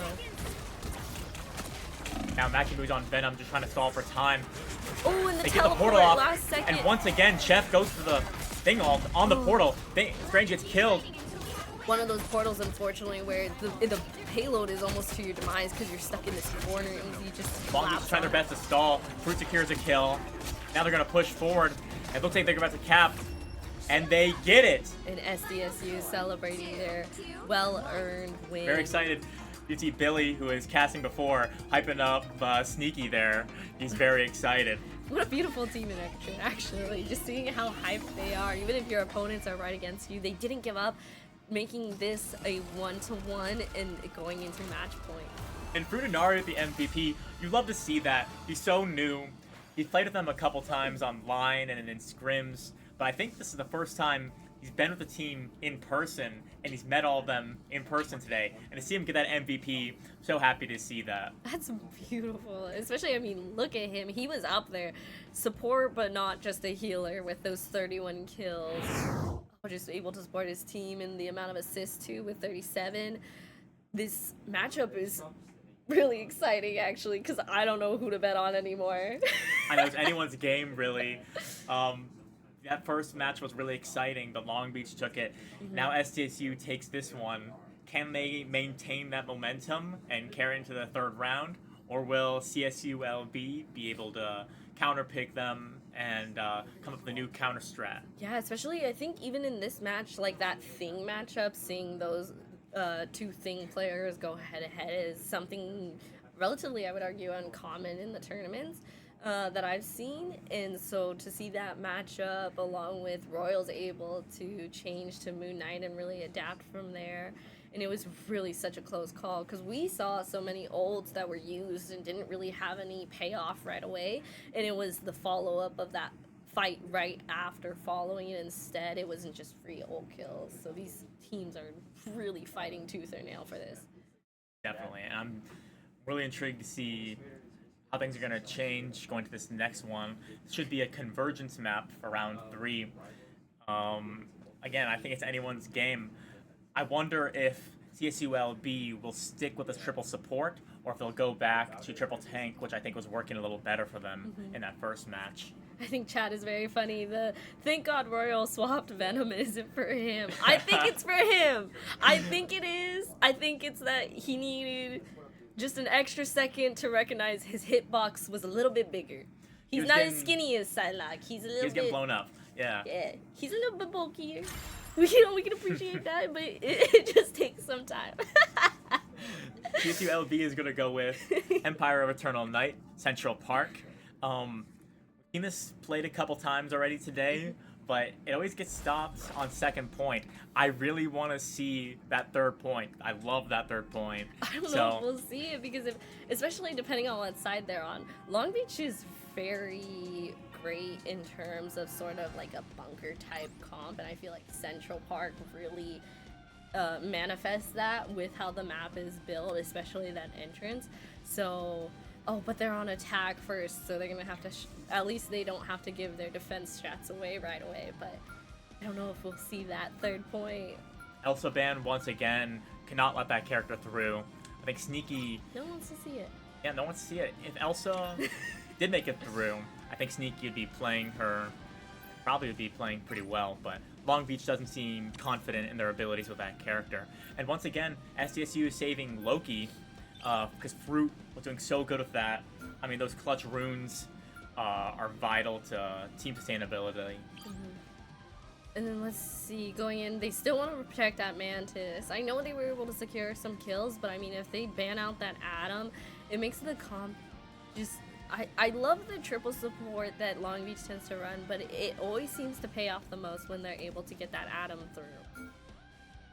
Definitely, and with them saving Mantis, it's clear they want to run a triple support type comp, but will it be enough to overcome SDSU, put a stop to that, just that last match? Oh, and I see they banned out the Invis. I think maybe Long Beach didn't like having to play their game in terms of switching to Loki Invis and having to do that copy instead. Oh, and SDSU is saving Gambit. This is super interesting. They're running Loki Gambit comp, which is something we haven't seen from them. I don't think it's something they play very often, but now they have Fruit on their team who can play Loki, and Willie, who's really good on Gambit. And so they're going to be having those double Gambit alts. And we've definitely... they let the Atom get through. But I know we've seen the Loki... Maybe not from them, but the Loki Gambit is so dangerous with how fast that ult charges. So especially maybe they'll be able to get advantage there, especially since we saw some ult difficulties on the first map from the side of SDSU. So, oh my gosh, and the Atom getting through though, that was. Yeah, and what I'm seeing here is, I mean, Long Beach is gonna have to play with Mantis and Atom. They're only gonna have one Gambit ult potentially, opposed to the Aztecs 2 Gambit ults, and so that's gonna make those team fights a lot more difficult for CSU Long B. And a ban on Magneto. You know, Magneto counters a lot of characters. Can counter Cloak and Dagger, can counter Punisher, counter Star-Lord, although we see Star-Lord is banned. So, I'm curious about that Magneto pick. I see this Hawkeye, but I know he's probably not gonna stick it. We will see, we will see. Royal... Do we want to talk about that? Hey, give him a shot. It might work out like, even a little better this time. They were getting pushed when they were on triple tank, but I mean, they might want to give it another shot. And Sneaky is going to be on. Looks like, is that Punisher? Or is. Yeah, Sneaky is going to be on Punisher this time. So that's why they banned that Magneto. Before you attack. Get And ready. Royals is instead going on Psylocke. Okay. We're going back. I was about to say, if anything too, honestly, I would prefer his Moon Knight. Same thing with this entrance, just being able to farm like that. We see Billy messing around in the camera in the back, and just the overall ambience of the gamers themselves actually behind the computers locked in. Meanwhile, they have their supporters right behind them, just hopefully giving them the energy to get through this, even as they try to figure out what will work for them. You have to stop them from securing the mission area. And they're not going with Atom. They're actually going with Gambit, Mantis, Loki. Could have some decent synergy together. I like that Sneaky set up top there. We saw him earlier today up there, but with Phoenix, so to see him switch it up even still though on Punisher. And that's such good high ground. It's hard to contest someone there unless you have some mobility or you have good aim. Oh, it may have been. Sneaky's getting low. Okay, able to recover. Luckily, his support's keeping an eye on him. He gets pushed off the high ground. Chicken is matching him on Punisher. We're gonna see how this mirror match is gonna work out. Trying to get rid of that clone as quickly as possible, but also peeling for these supports as Angela tries to Oh, dive in. and She's now on one and low Angela, down. they peel for Angela. Sneaky, that shotgun does so much damage. Let's see. We have Wishing God trying to just create some space as his team retreats, not trying to get like picked off, staggered one by one, and just waiting for that full reset. I'm seeing again, Tank Pool makes it through the ban stage. Jalebi already has ult. Makimu, having died, gets reset to 0. And switch to a tank pool instead, understanding that the Angela may not be the fly-in that he needs in order to get in there, especially with the Punisher just cracking him in the sky. Makimu taking the one-on-one against Jalebi. Pulled off the high ground. Sneaky cleaning up those clones as Royals is simply bunkering down on point, just making sure that they don't have an easy walk-up. Not necessarily being too greedy, especially it would be more difficult, even with Psylocke's mobility, to safely go in and out for those quick kills at this point. Absolutely, and Long Beach needs to come to bed.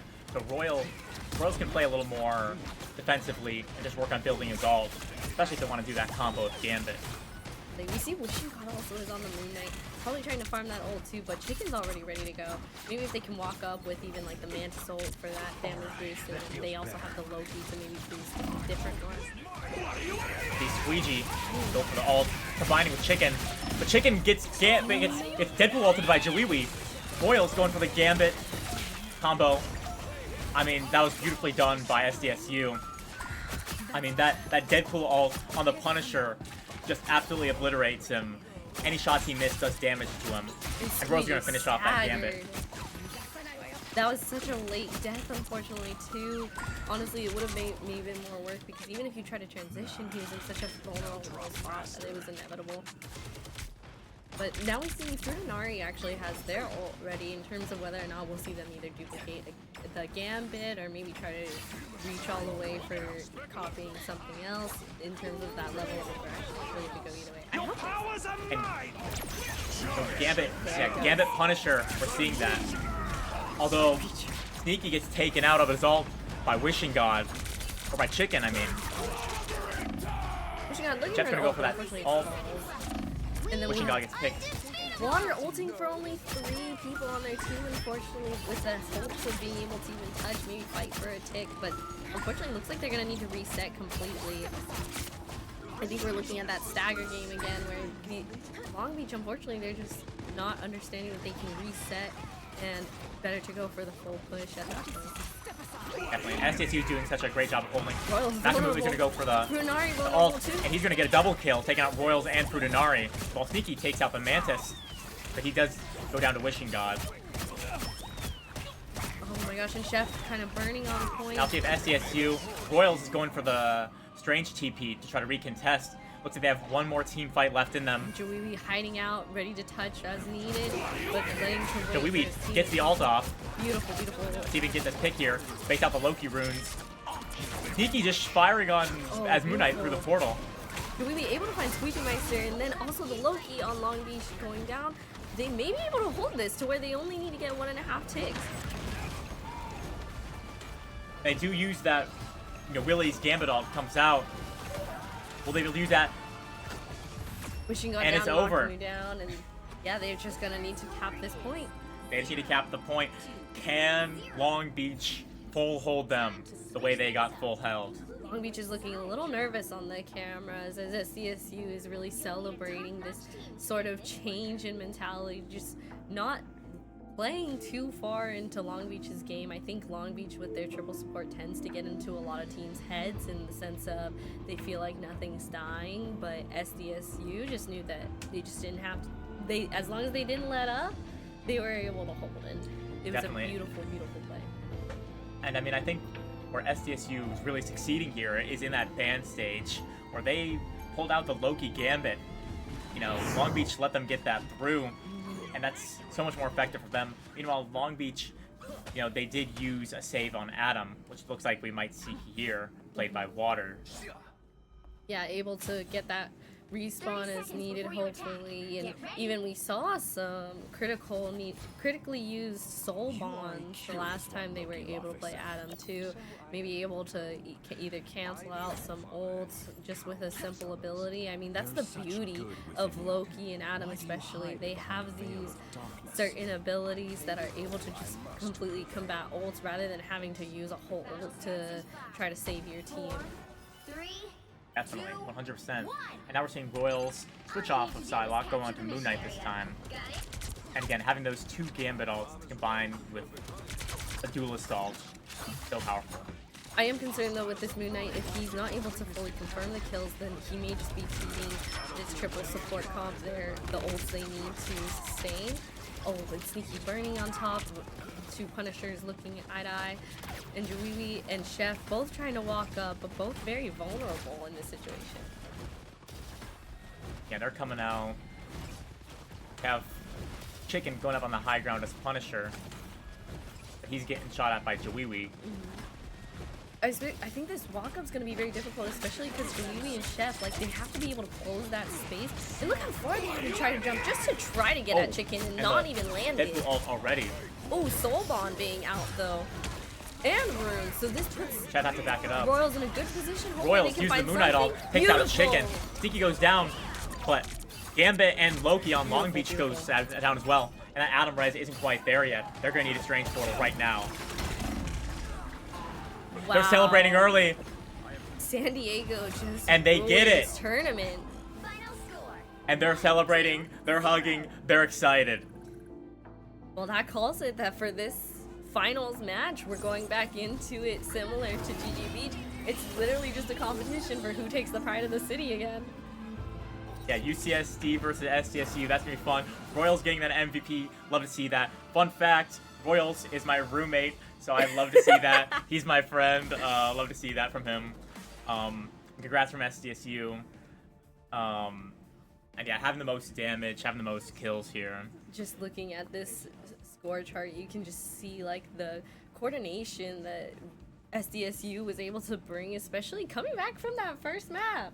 They really just did not let go of that. They're gonna give this tournament their all. And even just a huge thank you to all the teams who came out today as we go into our finals, including Long Beach putting up such a strong fight, being such strong competitors every time. Definitely, 100%. They put up such strong matches, and that second match especially was so close. I just think SDSU was expecting the triple support, and they had their number here. Especially that last ult. As soon as there was no hesitation. As soon as they saw both the Loki runes were out, along with Adam's soul bond, it was over. They had nothing to protect. They were so vulnerable. They didn't have, as you pointed out, they didn't have Adam's ult up yet, let alone the other supports to be able to support it. Which is kind of the con of triple support too, is that you don't have two supports that are able to build up ult quickly. It's that you have to spread that distribution amongst the three, and so it slows the pace down a little bit for them. Yeah, and one way they mitigated that triple support was in the ban phase, they went Loki Gambit, and they forced. I mean, if Loki and Gambit are in the game, you have to play them. You can't play Adam and Mantis together when you could play both Gambit and Loki. Yeah, especially just the fast building ults as we touched on, yeah. But, I mean, this just makes for an exciting finals match, especially because, so UCSD, they can either come in, take the title, and kind of redeem themselves from GG Beach, or SDSU can simply just reinforce that they are a team that doesn't come to mess around. They're here to take it all. This is their home turf. You know, saw some of them brought their medals from the GG Long Beach tournament. Oh! They are looking to go back to back in these tournaments. The They have a lot to bragging prove. rights. The way that picture can go hard if the whole team is just wearing their medals and flashing Two out. medals. Oh. If they had two medals, that's a lot better than one. Oh my gosh. I'm so curious. I think everyone here has so much excitement and drive, and UCSD isn't going to go down without a fight. But yeah, otherwise, I mean, just excited for this final match and can't wait as they set up, and then we'll be right back.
And we are back here for Grands coming up in a few minutes.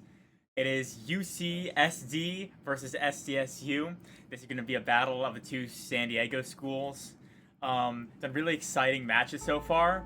What can we expect here? What do you think about this matchup? I have no idea what to expect, but during this tech pause, being able to get more familiar with UCSD visiting their side, their players are ready to go. I mean, they have controller players also coming into this, something that's typically like frowned upon or doubted, and they're not letting up just because of a few bad mouths. So just them being able to come in with so much energy. They've been here all day. They were our first match, and now they're going to be our last.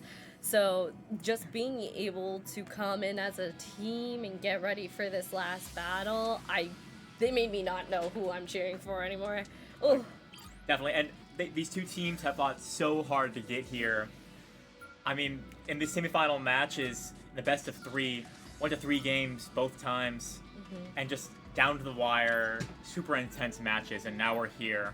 and we're ready. out the gates, Dragman getting banned out on Daredevil. I also got to talk to that player in terms of what they enjoy playing and what their go-to is, and so despite the mastery on Daredevil, Spider-Man is their go-to. So if they'll also just ban that out on Rip, or if maybe SDSU Black isn't afraid of a little spider, that can influence our bans here a little less meta. And I choose to save Spider-Man, actually. Probably want to have Dragment on that Spider-Man. We've been seeing a lot of very hard dive comps from UCSD today, and so I'm really curious how they're going to build around that. If we'll maybe see a little bit of White Fox, a little bit of Venom or Captain America, like we've seen earlier today. Exactly. Another thing we have to worry about in terms of with the Triton rivals, they were able to have Hit Your Head just be a Phoenix all the way in the back, while their dive comp was a frontline distraction.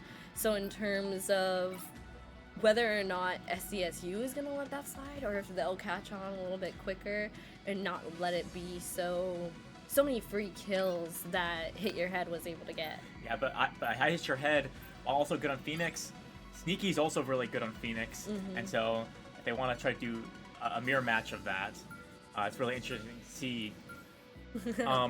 We're seeing similar bans against UCSD as we did previously, of banning the Daredevil, banning the Rogue, not letting him have that hard dive comp. Exactly. It's going to be important for shutting UCSD down. For these bans and protects too, I think it's important to recognize they're banning in regards to their opponents, but they're protecting into their unique comp. So you can tell that their comp isn't necessarily what they're planning. It's not meant to combat what they expect the team to run, the enemy team to run. It's not out of anticipation. It's that this is their strongest comp, and they're gonna walk out fighting. They're not gonna go and play the other team's game. Yeah, and with the last two bans here, we see White Fox getting banned, and that's just SDSU not wanting to go against that hard dive. All three of those bans shutting down dive, and it's forcing UCSD to play some more off-meta characters, some characters who aren't quite as good, but still very deadly in the right hands. I like that White Fox ban too on the side of SDSU, even because we had talked about it earlier. They didn't necessarily ban it out, but it also wasn't something that they were looking to run, especially when they have the Gambit sort of plays that they like better. But this time they're not letting it slide through. Yeah, and same thing, UCSD wasn't going to let that Loki through, especially what happened that last match. I mean, the Loki Gambit from SDSU came out of nowhere and just completely dominated in the third game of that series. Yeah, and as this tourney is winding down, I think it's really exciting to see what matchup we might see. We have a Hulk Venom Spider-Man, that hard dive that they're going to be going for again. Hit Your Head back on the Phoenix. And we see ZX is on a Gambit, so they'll be able to match that, especially with the Jeff too. This team is definitely looking to have like quick, aggressive pushes against SDSU. Yeah, it's going to be up to Sneaky on Punisher deal with those divers with his shotgun, just pump a lot of damage to them when they try to dive. We see the Tritons really taking that high ground behind the waterfall. They're really wrapping all the way around too. It's not a halfway sort of push. You see Spider-Man sneaking up, Dragman looking for a pick He and gets an getting early pick on royals. Royals. Double KO, gets both DPS. Dragnet on Spider-Man, seeing a lot of play. Looks like Willie takes out Spider-Man though. And Jawi was able to get ZX too, so they're actually down a support on the side of Triton. So this is actually looking more winnable for SDSU Black, especially as the Hulk is going on low health. Venom Titan already takes had to use their overshield. But SDSU still in this match. Jawi on tank pool, he's been crazy all today. He's going in. He's looking to clean up. Bring this Hulk as best as possible. Hulk, unfortunately, not even close to ult anyway, too. Oh, and a see a technical pause. pause. We may be having a couple more tech issues on the way out today, but luckily I know that this just gives the teams time to maybe chat about what's going on right now, get them reset mentally even through mid-fight. Yeah, I mean, the only reason UCSD was able to take point there was the early 2 picks from Dragment on both the DPS. That was such a crazy play there. Exactly, but then he did unfortunately get traded out, and so now it's looking a little more even. We can see SDSU is creeping up in terms of that take of the point, and so in terms of how this fight will proceed, we see that the tank pool on SDSU also has we might be seeing him go active with that early, especially to just fully capitalize on trying to take this point back, not letting them get this early lead on percentage. Dawi on tank pool has been going crazy, and he's one of those characters who a lot of people say is a pick or ban. With UCSD not picking tank pool, you're gonna have to wonder if they're gonna ban him in future games if it becomes trouble for them. Perchance, yeah, especially going into this, they kind of banned what they saw in the other matches, and they may not necessarily know that, like, maybe those bans wouldn't be as much of a threat to them compared to maybe, like you said, maybe banning the tank pool instead, switching it up in terms of what's causing them trouble. Yeah, definitely. But And still hopefully waiting on these tech issues. Yeah.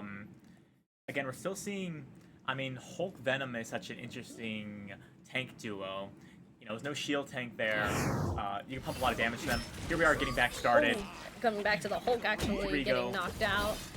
Doesn't go down yet. I think He's they're going to still try to alive. stagger that Bruce Banner. I think that's smart, especially it's just instead of letting him be able to reset as fast. And there they go. They staggered him. It's going to be another 10 seconds till he gets back. SCSU able to get this back, already taking the lead now in terms of percentage. But as they're walking back up, we see Snappy is coming up on his ult. That may be able to get a really good push for them. In terms of that heal circle, though, whether or not he'll maybe plant that with hit your head, or maybe he'll try to push it up to where the heal circle is actually supporting his tank, we're going to be yet to see. Yeah, definitely. And we're seeing the Tritons take this high angle again. ASU Thanos going for a dive. He's going to try to take out that Punisher before he can do too much damage. Snappy going in with that ult where he's And they're just meant to pushing go. The SDSU turret off the pulled point. out for Jeff safety. goes for an ult. Invis hidden. Unfortunately, I don't think get we the were claim. able to get anything. And this turret is kind of burning Snappy. He has And to getting retreat. super ego back to Bruce Banner, taking him out immediately. I hit your head. Also gets taken out. Yeah, they're gonna have to regroup here and go in for another team fight. And SDSU is in a prime position here. They have both Gambit and Invis ult. They have that Psylocke ult, Punisher ult. I mean, combine either of those DPS ults with the Gambit ults, it's just a team wipe. I mean, it's unbelievable. And the only thing the Tritons can counter with is they have their own Gambit ult. They have Hulk, Venom, and Phoenix ult. They're I'm not set sure up what that's for going to do. success. Hopefully they don't overuse it in terms of knowing that there's another round they can fight for. Or they can hard commit to this and really bet on Phoenix ult doesn't get any kills. Sneakies went up against these divers. having to retreat a little bit. Royal's trying to go in, find a kill, especially pressure out this Royal's Venom finds as a kill much on as I Hit Your Head. possible. Fruit gets the Invis ult up. Sneaky able to Now get this Sneaky's ult trying out. some kills. No direct counter, so he's kind of free to be out here. Spider-Man left at one in the back, unable to peek, and now Venom taken down. Trying to get a kill. He misses. Wish that. and he goes down to Sneaky. Snappy See just Snappy collecting to some try and build ult that charge ult before charge, the but it's not round going to be starts. enough. And SDSU takes first point on domination. Luckily, Snappy was able to build up some last-second ult charge before going into this next round. But unfortunately, I think what we saw there is Sneaky being on a hit scan was able to really mark out these divers before they got too close, whether that be with turret or just his primary M1, being able to just really not let them get close without being noticed. That's so true. I mean, Sneaky on Punisher, he's really the one who needs to be countering these divers. He's the one who can take out Spider-Man when he gets in close. He can shotgun that Venom with off the overshield and that Hulk. And then you have Royals go in with the dive. So then when Sneaky and Royals are in sync, then you have these tanks running back to their support, hoping for some care, but the supports are too busy taking care of each other to be able to cope with that.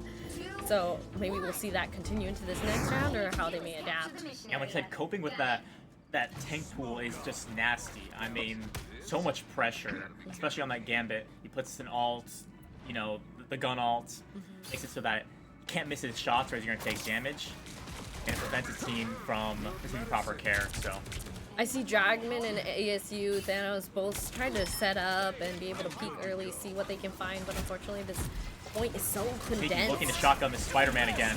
Oh, and Spider-Man the gets ult the coming off. out. Dragman able to get Fruit and Ari down. They're down to support. But They Jawi should be gets able to take CX, this. so they're tied in supports. Willie and Snappy are still up.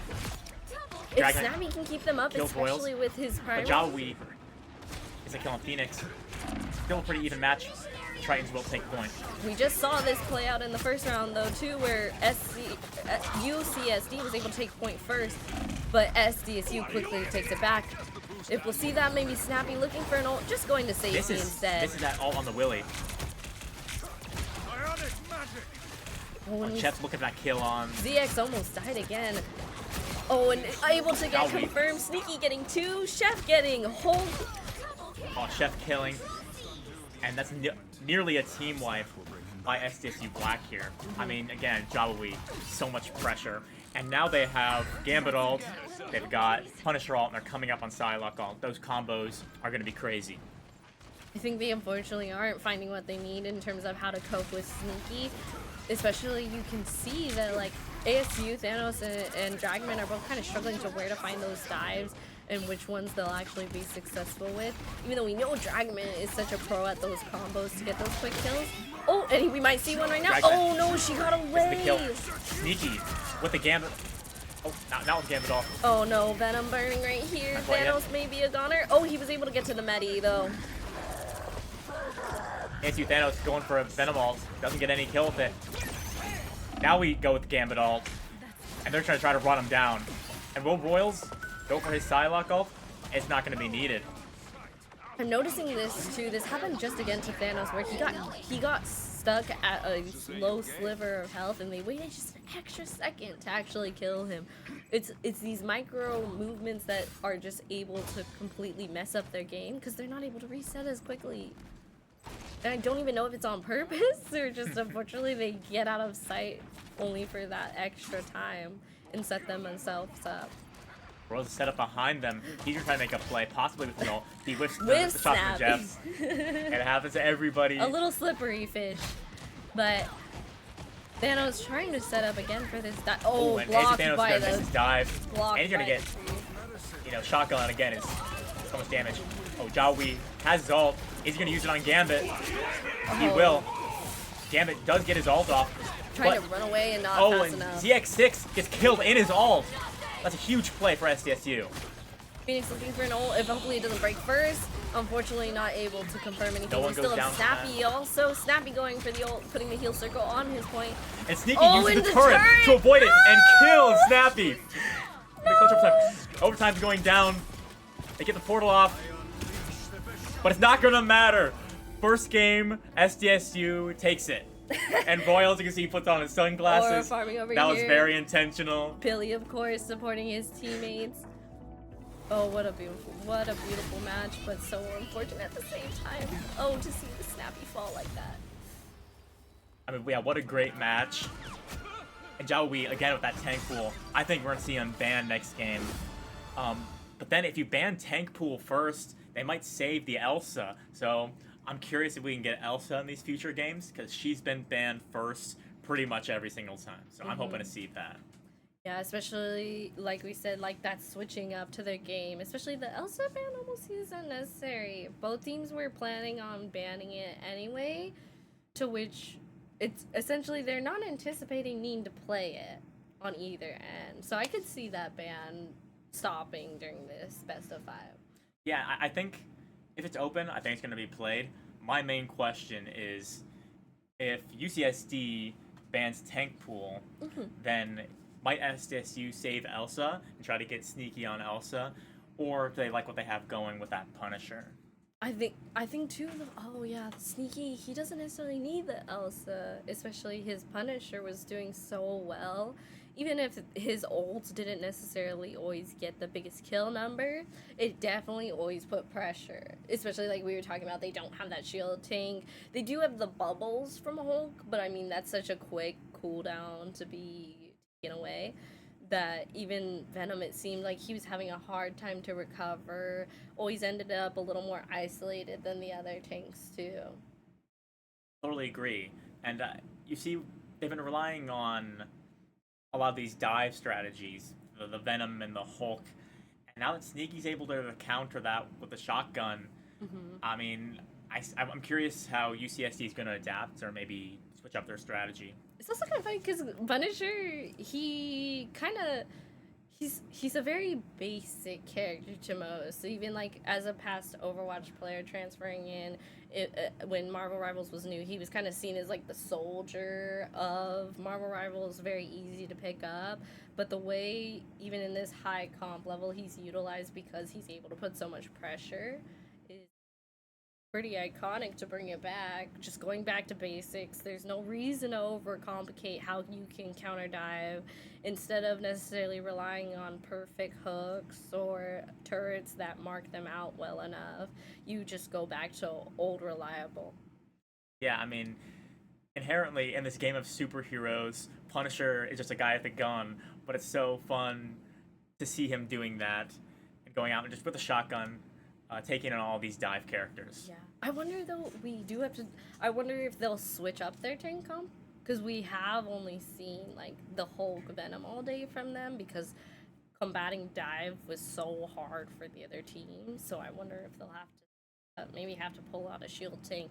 Maybe we've seen a lot of both triple tank, triple heal. Maybe we'll go back to that. Just the amount that they can, there's so much to adjust to. They have so many options, and with these high level teams, you never know exactly which one they're So gonna. true. And speaking of switching up the tank comps, there's always that question of tank pool. Does UCSD have tank pool in their bag, or is it easier for them to ban it out first? Because they got to do something about Zhao Wei, who's on tank pool. Yeah, especially as they've gotten more familiar with each other throughout today, it's a matter, even though they originally were just kind of going into this fight, just playing their own game, it's like, dang it, now we gotta adapt. We gotta switch it up. And they were putting so much pressure in the semifinals with their dive comps, where no matter how many dive characters were banned, they always had another. If you ban Daredevil, they play Spidey. If you ban Rogue, you pull in Hulk or Venom. Yeah, but SDSU seems to have him countered here, and we'll see if that continues here on Midtown. First time I've seen it play today since I've started casting, so this one's pretty interesting. It is kind of a more difficult Jeff map, so it makes me kind of surprised that the Tritons would choose this one, because there's no places for Jeff to throw people off the map. I mean, it's not too surprising. We know Snappy was also able to play like Gambit, which was a very common pick for today. So assuming they can maybe protect that instead if they want to switch it up. They do And we see have Elsa options. get banned first still, Daredevil getting banned first still. My question is, what's his first protect? SSU, they're protecting Gambit. Very similar ban stage as we saw from last match. And the first protect is on Rogue. They were feeling the hurt without that rogue last time. So I like they this, wanna have that they're definitely switching it up. We already can tell they're not going to stick to the same. Oh, and they found Royal's Psylocke to be a problem for them. They want to switch that up, not let that through instead. Yeah, they definitely are learning from their mistakes, but from what I can tell, tank pool might make it through, and I would love to see that. Let's see. Oh, when they take their time with bans, it makes me nervous. They No, banned tank pool. They hurt Wow, you. they banned their own. No, yeah, so SDSU Black bans their own tank pool. That is pretty interesting, especially since Jawiwi got MVP last game. So I'm kind of curious what tank they're gonna pivot to. Maybe sometimes it's that the team has a preference for a certain comp depending on the map. So maybe this just unfortunately isn't SDSU's tank pool map. Maybe they just prefer Maybe it not. on a different type, a different style. No, they missed a protect. They didn't get a protect off. I don't know what SDSU's doing in this ban stage, but Oh no. especially since UCSD, I mean, I guess Super Ego does play tank pool, so maybe they want to avoid that. But no protects. I think they seem a little flustered here. And they're going to protect that Jeff again. I stood corrected from before. There are a couple places on this map where Jeff can get those Yes. throws off the edge. Both the train and third point presents opportunity, but we also know Snappy, that's not necessarily all he has to go for. Sometimes it's just isolating the comp in terms of maybe pulling a tank away as far as possible and just staggering them. Exactly. Being able to separate a couple people from the rest of the team is really important. And it still does damage when Jeff has them swallowed. The So, Star-Lord band is a little interesting in my opinion. It feels almost random in terms of not as reactive to what they saw on the last map. That and SSU bans Punisher, who they found a lot of success with last game. So, I mean, it seems like they're banning their own characters who they were doing well with last game. So, I'm really curious about that. They're going Phoenix Wolverine, which they have a team up. And Sneaky's been pretty good on that Wolverine. But Royals is on Phoenix this time around.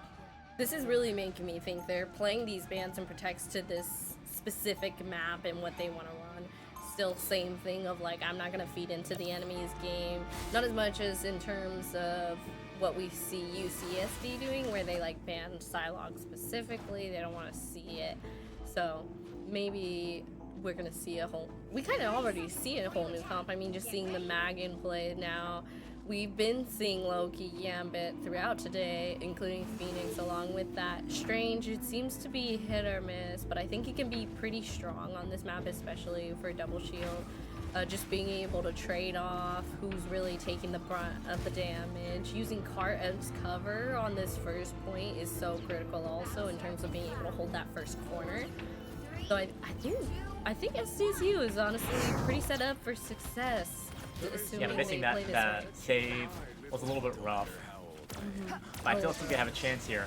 Pretty similar team comps going on. We have Magneto, Gambit, Phoenix, Loki, and Wolverine the same. It's just that second tank that's different. I kind of like this Wolverine pick in terms of maybe if they can fully pull it around the corner too and really displace them. If he doesn't get picked out first. And we Sneaky gets a grab Oh, there on we the enemy go. Wolverine, but he'll Bubble be out. shielded. That bubble's clutch. Dragman might have got taken down there. Not. in terms of ult charge, And Triton's the pushing him back. supports are very lined up right now in terms of who's going to reach that first, in terms of that matching support comp, that mirrored support comp. Yeah, there's gonna be a lot of Gambit ults being fired off here. And Jawibi gets taken out, grabbed by Dragman, killed.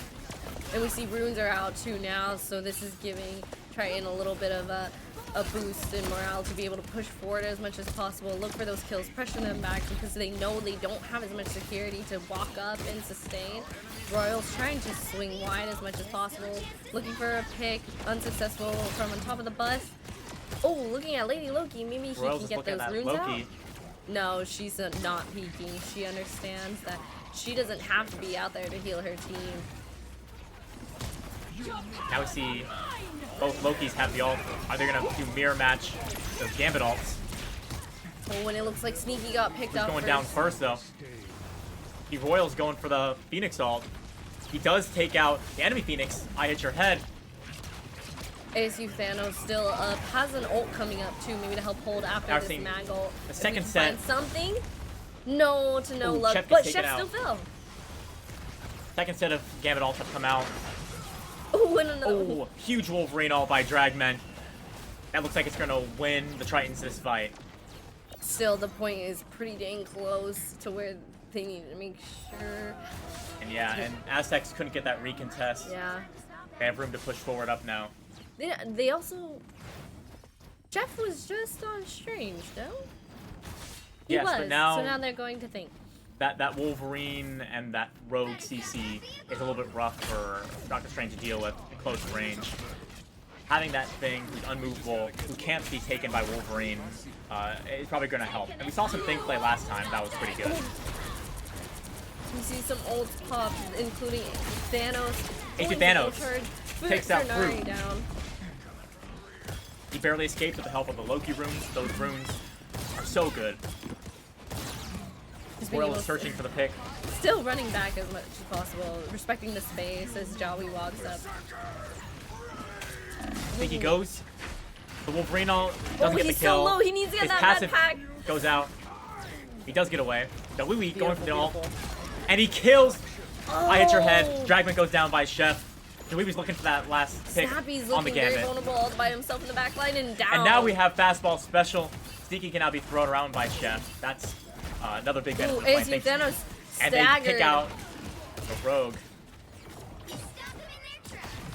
And we do see Chef has got ult for a second, and I'm a little worried about in terms of if they get pushed back far enough. Walking back up that ramp where the cart currently is located is a little bit difficult, especially as they having very little protection there. So hopefully they can manage to hold closer instead.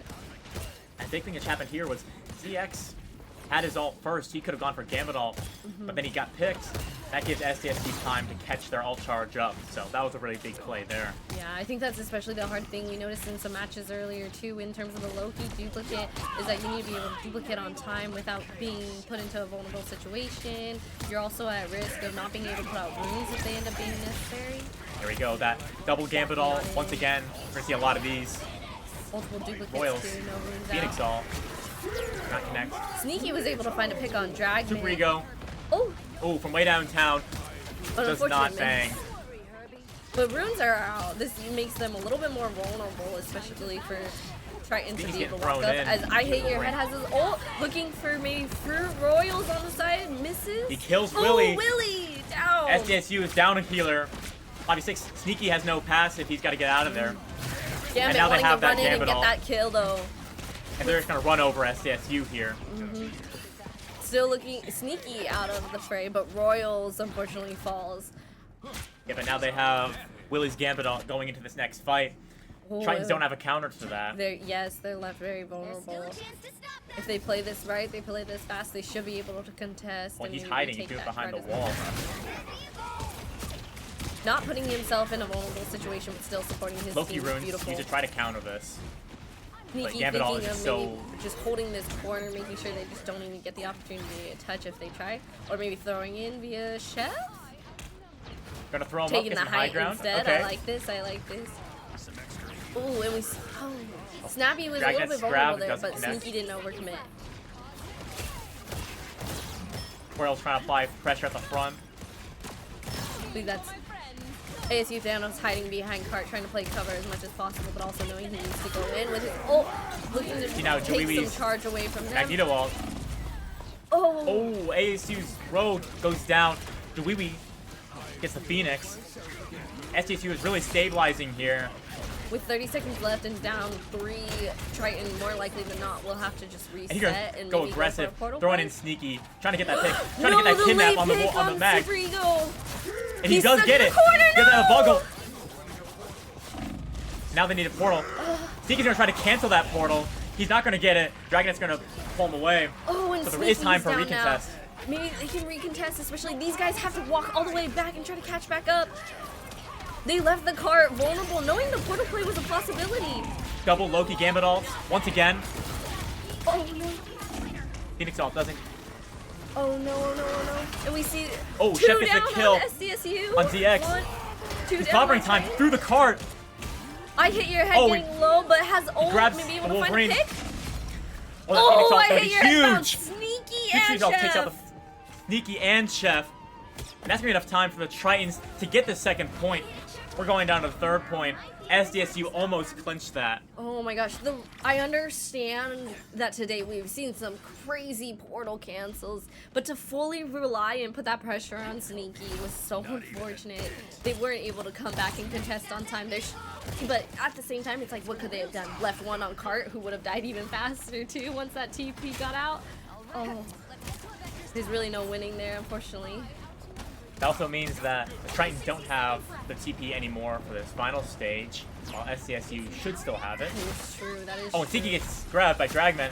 He's gonna stay up though. And Sneaky misses the grab on Rogue. Brunari, Staying out of the fray as back as possible, just providing support from afar. double Especially gambit all Wolverine. once again. Agent Thanos are gonna try to do something. Loki's ruins aren't gonna let him. They even Super ruined Ego. that again though. Does not connect Mag ult. 30 seconds left, and we see that SDSU is creeping up on a lot of rolls. Triton not too far behind, but if it will be quick enough to combat, or if SDSU will think faster. Hydra Head is on that high ground. Royals got to contest that. No, ASU Thanos is down. They're already down one, and as you mentioned, we don't have that portal play for this one. And super. Brunari's gonna have that Gambit ult. They don't have a Gambit ult to counter that right now. ZX has got bubbles out. Oh, he's a got weak. Has that Mag ult. He's gonna miss that. Not too ton. And they're still able to. I hit your head. Gonna use that along with the Wolverine ult. Oh, able to find Jawi. Joey's taken out by that. Jeff uses his ult. No kills land. Not the pause. Not the pause. Alright, we're still going. We have 2 on cart from Triton. Royals doing a 3 ton on of damage cart, here. Trying to push SDSU's this as getting fast pushed as back. possible. Royals trying to has retreat, ult. not be staggered. Super Ego hunting down and spawn. Super Ego's now on waiting. Angela. Maybe trying to Maybe pull trying to get that a push. mag off the map. You see that? Did he get it? Did he get it? Did he get it? Steaky's got to contest right now. They just got to put everything on the Oh. table. Oh, he gets blocked by the Super Angela. Ego was able to also get Jawi off the map where he was planning and planning. Brunari uses runes. AC Thanos is low, but he's holding down point. We get a Willy using his Gambit ult. Can they push off? They're It's down. Akira's right and here. the spawn is so close that SCC. Oh, and Snappy uses it just a few seconds later. Now Tritons have the ult. Royals gets the kill on Phoenix. Oh no, Super Ego's going a bit far. Angela goes down too. They once, and SDSU pull through. What a fight. What a chaotic fight at the end. I mean, we're seeing Gambit ult on Gambit ult on Gambit ult. Those ults are the key to this fight. I mean, How? Just that unfortunate, like you were saying, they were out of the portal. Unfortunately, they didn't have that back yet. And then even though SDSU fell pretty fast, especially like the Angela being able to pull Mag off the map, but the spawn is so close that they just get back faster, whether you like it or not. yeah, and that was so close at the end there. SDSU, when the time was in that final 10 seconds, they used that Gambit ult. They almost pushed them all off point, but then the Tritons held on just long enough to get a little extra push. And sometimes that extra space really matters in terms of who wins or loses. So, I mean, we'll see if SDSU can. They're basically going to have to get it to all 3 points, basically to the very, very end. And we see That's Triton difficult. switching it up a little bit. They got a mag this time on defense, really trying to go back into that shield tank, maybe understanding that their dive, especially in a defending position, isn't as strong as it possibly could be if it's necessary, or if it's better to maybe just rely on the old ways. 3, 2, But oh, what a great match! This is even turning out So better than good. the first. Alright, Royals. UCSD taking that high ground Just initially. out there for free. I love this for Royals. He gets a free walk up, swings wide a little bit, knowing his supports are right there to care for him, using card as cover. Just looking for those quick taps, but Hit Your Head is able to find and Sneaky on countering the side. Sneaky in that side Not room. so sneaky for him, Ardo his will- passive already out. Will make his passive go out. Still pushing up though. Just working on building that alt charge. Building up on the neutral. Ooh. Death putting in pressure in the front. He's gonna try to throw Sneaky. Is Sneaky gonna Getting kidnapped. He does grab Wolverine. Rocket Ego jump in pack. there! Gets the kill on Super Ego. What Those a rocket jump beautiful packs he pull. got before the match started. Wow, what a beautiful pull. Dragman's now going to be looking for a grab as well. Especially since they're down that Magneto and he's got to come back. Although Sneaky did get picked. So it's looking like a pretty even Snappy's a fight little here. bit vulnerable because he's going to have to transition from that bus to the other side if they decide to push further. Putting that pressure. But ASU Thanos, yeah, putting that pressure, making sure they don't get too close, giving Snappy some time to transition if he wants or just reposition. Oh, and we see runes are Addressing out. the ZX. Using that Gambit ult. Fruit's gonna counter Chef that. down. Oh, the Eye at your head takes out Chef. Through that Gambit ult. Matching the Phoenix ults. Seeing Royals manages Royals to get two. takes out 2 of them. Hit your head, not able to match that energy as Jawi and Willie both clean up also. Little heroes can make big differences. And Herbie. Flat's first point for them Take already. that first point. They're only 2.5 minutes, and now they get extended almost up to 5 minutes. That gives them a lot of time here. Yeah, quite a bit faster than what we saw in terms of Triton's attack. I'll do another throw. Ooh. Sneaky's Oh. going really high. Wow. Is he gonna stall there? Is he this gonna? one of those moments? He can Oh, hang out okay, there for a okay. second and then drop down on them. I didn't know if that would run out. That was It didn't quite pan out, but funny Royals not idea. making this walk up easy. Oh, I hit your head gets picked. That makes this a 5v6. There are 2 Gambit ults up. ASU Thanos on the top having to back off and retreat as soon as he sees I hear it. Snappy put in a vulnerable position, but See manages to get Jawi out doing right this back. facilitating. Initiating both Gambit ults once again. Super Ego. Land his mag ult. He lands on Royals! LeBron James is the Holla GOAT, there. is what Super Ego says. As ASU Thanos is looking to do a push, but he's getting low. Oh, but that bubble saves him for sure. Wolverine ult. Sneaky looking Sneaky for an ult. doesn't quite land a kill. Jawi's ult. Time for his. He gets the LeBron on Snappy. Man, these Magneto ults are great. Returning the favor for Dragman sure. goes for his Wolverine ult. Does get Fruitinari. And SDSU still has point, pushing it up. They win the team fight. And we see Super Ego getting pushed back further and further, not able to touch. Able to Oh, get a Royals pick, though, gets on picked by Royals. Super Ego. A little bit too greedy on that wide swing, I guess. But as we see the bubble baited out for Jawi and Chef trying to help out, but unfortunately being put into a Dragman wants worse that position. grab. Not gonna get it. Oh, Jawi put goes down. Chef gonna have to back up. He's put in a very vulnerable position here. Unfortunately, not fast enough to where Royals, Brunari, and the rest are going to reset. And the Aztecs have to regroup here. What I am noticing is SDSU almost has both their Gambit ults, or I mean their Gambit and their Loki copy, while the Tritons, they have a Loki copy, but they're a little farther from that Gambit ult. So we'll see if SDSU can maximize that. Thanos setting up close. He knows that he has to close that space anyway, so just setting up for it instead. He's going in with his ult. Oh no! The Loki Messing runes up are the gonna happen. rotation. Brunari's ult charge going down further and further. Oh, Royals looking to escape. He's at 9. You get taken out by Dragman. 2 of those Gambit ults come out. See, we don't see a strain switch, so I don't think we'll see that TP play that we had seen from like Triton, trying to while they're all pushed so far forward. But also, we're noticing even though they capped the first point very fast, Triton is holding this down to where this time is dwindling. And Yeah, the Tritons are doing a good job of just making sure the SDSU can't find their rhythm again, just getting these picks that really do matter to make these fights a little more unbalanced. We'll see if Fruitinari goes for that. Like Gambit ult. Super Ego a little bit too.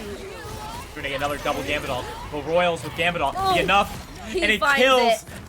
DX. Fruitinari goes down. They traded traded supports out supports. here, but Royals unfortunately falls. The first one to Dragman fall goes is- down. They're trading one after another. But it looks like SDSU black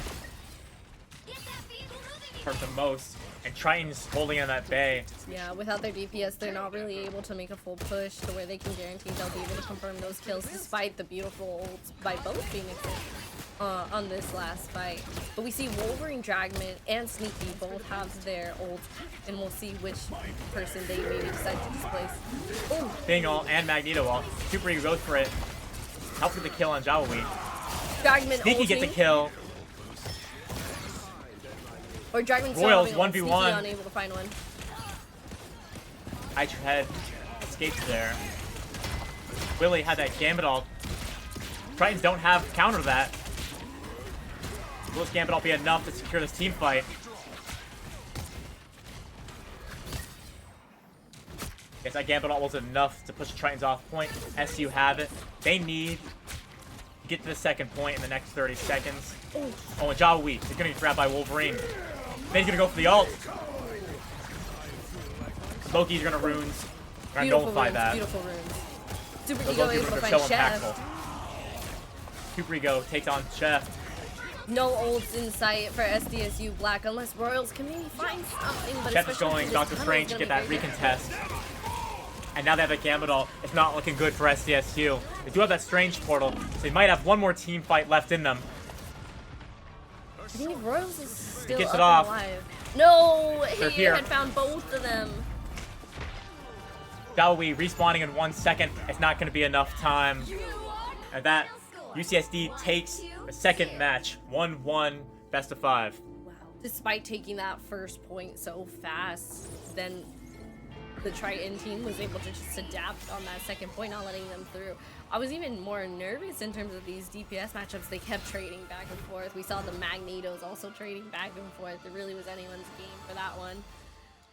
I know that Rogue had so much impact, just being able to dive that backline. And Super Ego, I mean, has the most damage in the whole match. Had a triple kill, 12 finals, was just getting those picks. And that's, I mean, Magneto is such a sort of simple character, but at the highest level, he's so good at just getting those picks and taking on those flankers and just getting, you know, those squishies in the backline. Yeah, and we even see also on the UCSD, I Hit Your Head, along with Dragman, they both had a high number of finals, so they were making sure to actually follow through and confirm their kills. Meanwhile, despite being able to work as a team in terms of on SDSU, those confirms just weren't there as much. Oof, what a good match, though. Definitely, and I think SSU really got hurt in the ban phase here. They banned Tank Pool, which they were playing really strongly on before. And they missed that Protect, too. There might Yeah, have they been missed the something that they Protect. could have saved. Royals' Psylocke got banned, and so they definitely struggled because of that. In terms of, though, we do go into this third match. Third match? Yes, third match. Making sure. Third match.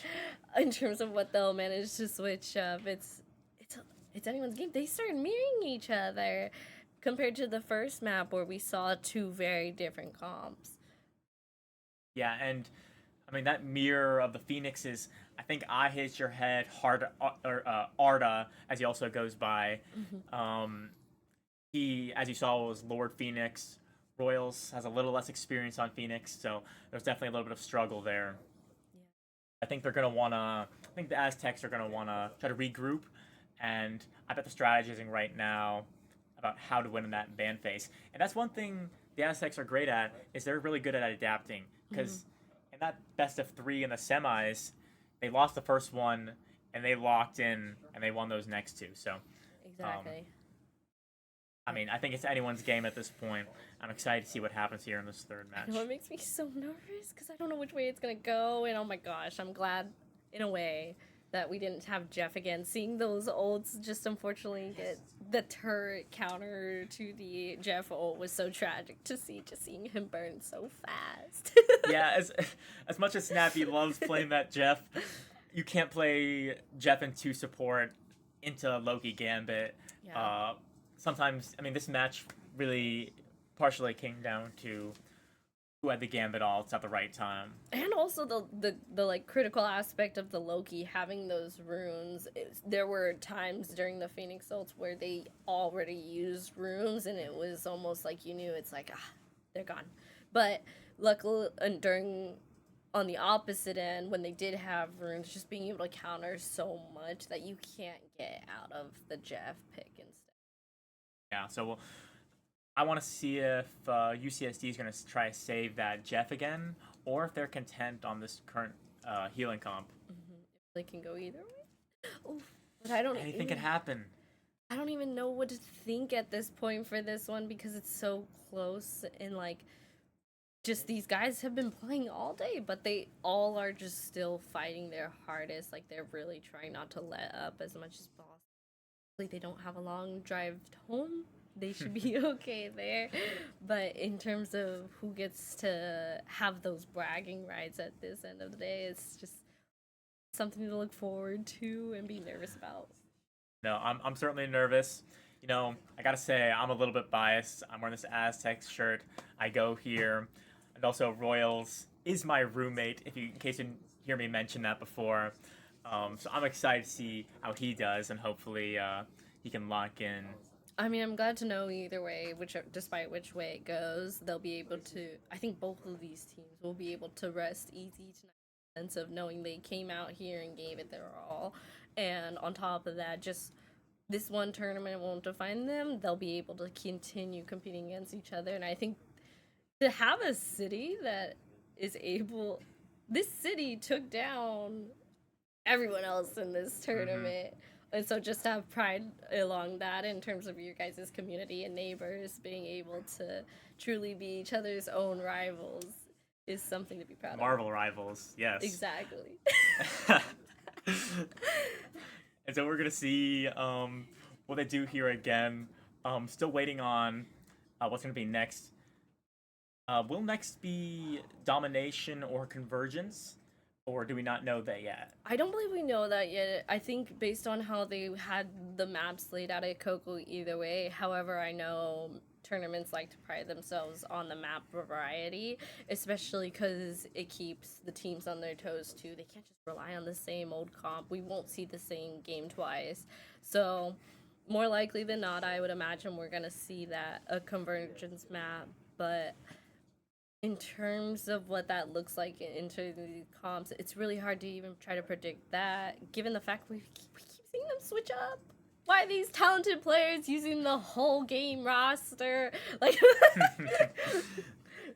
You know, they have so much flexibility. SDSU has pulled out multiple comps that they've fallen back on. And so, yeah, I mean, this is the first time I've really seen UCSD switch up their comp, because they were running so much hard dive in that last match against USC, where, I mean, they banned out the Daredevil. The Daredevil got banned, the Spider-Man got banned, and then they went Black Panther, and then they had that Hulk and the Venom. So UCSD is pretty intent on using dive, but in that last match we saw, they didn't really need the dive. The Rogue was nice, but yeah, I mean, I think the rogue was a huge play in terms of the moment we were talking about Loki and Gambit on both teams in terms of how their ults were lining up and the timing of that if they're tracking it. Just Rogue going in and messing that up. yeah. She ruined it in the best way possible in terms of making that Loki's ult pull back. It created a whole new play for SDSU where they had to back off. Yeah, and SDSU, they clearly feel comfortable on that Loki Gambit setup, but UCSD is matching them there. And they said, well, we can play Gambit, and then we can match it with Rogue and Magneto to have that team up. And I mean, Rogue with that team up is just does so much damage. It also does healing to her teammates around her when she lands punches. So that brawl is extraordinarily difficult to deal with. I wonder too, in terms of once hopefully this upcoming map, don't see any missed bans or protects. I just can't help think about what that difference could have made. In terms of, I understand maybe it wouldn't make a whole change to the game, but it can be as simple as maybe they wouldn't have had the Wolverine matchup, especially the amount of displacement they were able to put on each other's mags, forcing out ults.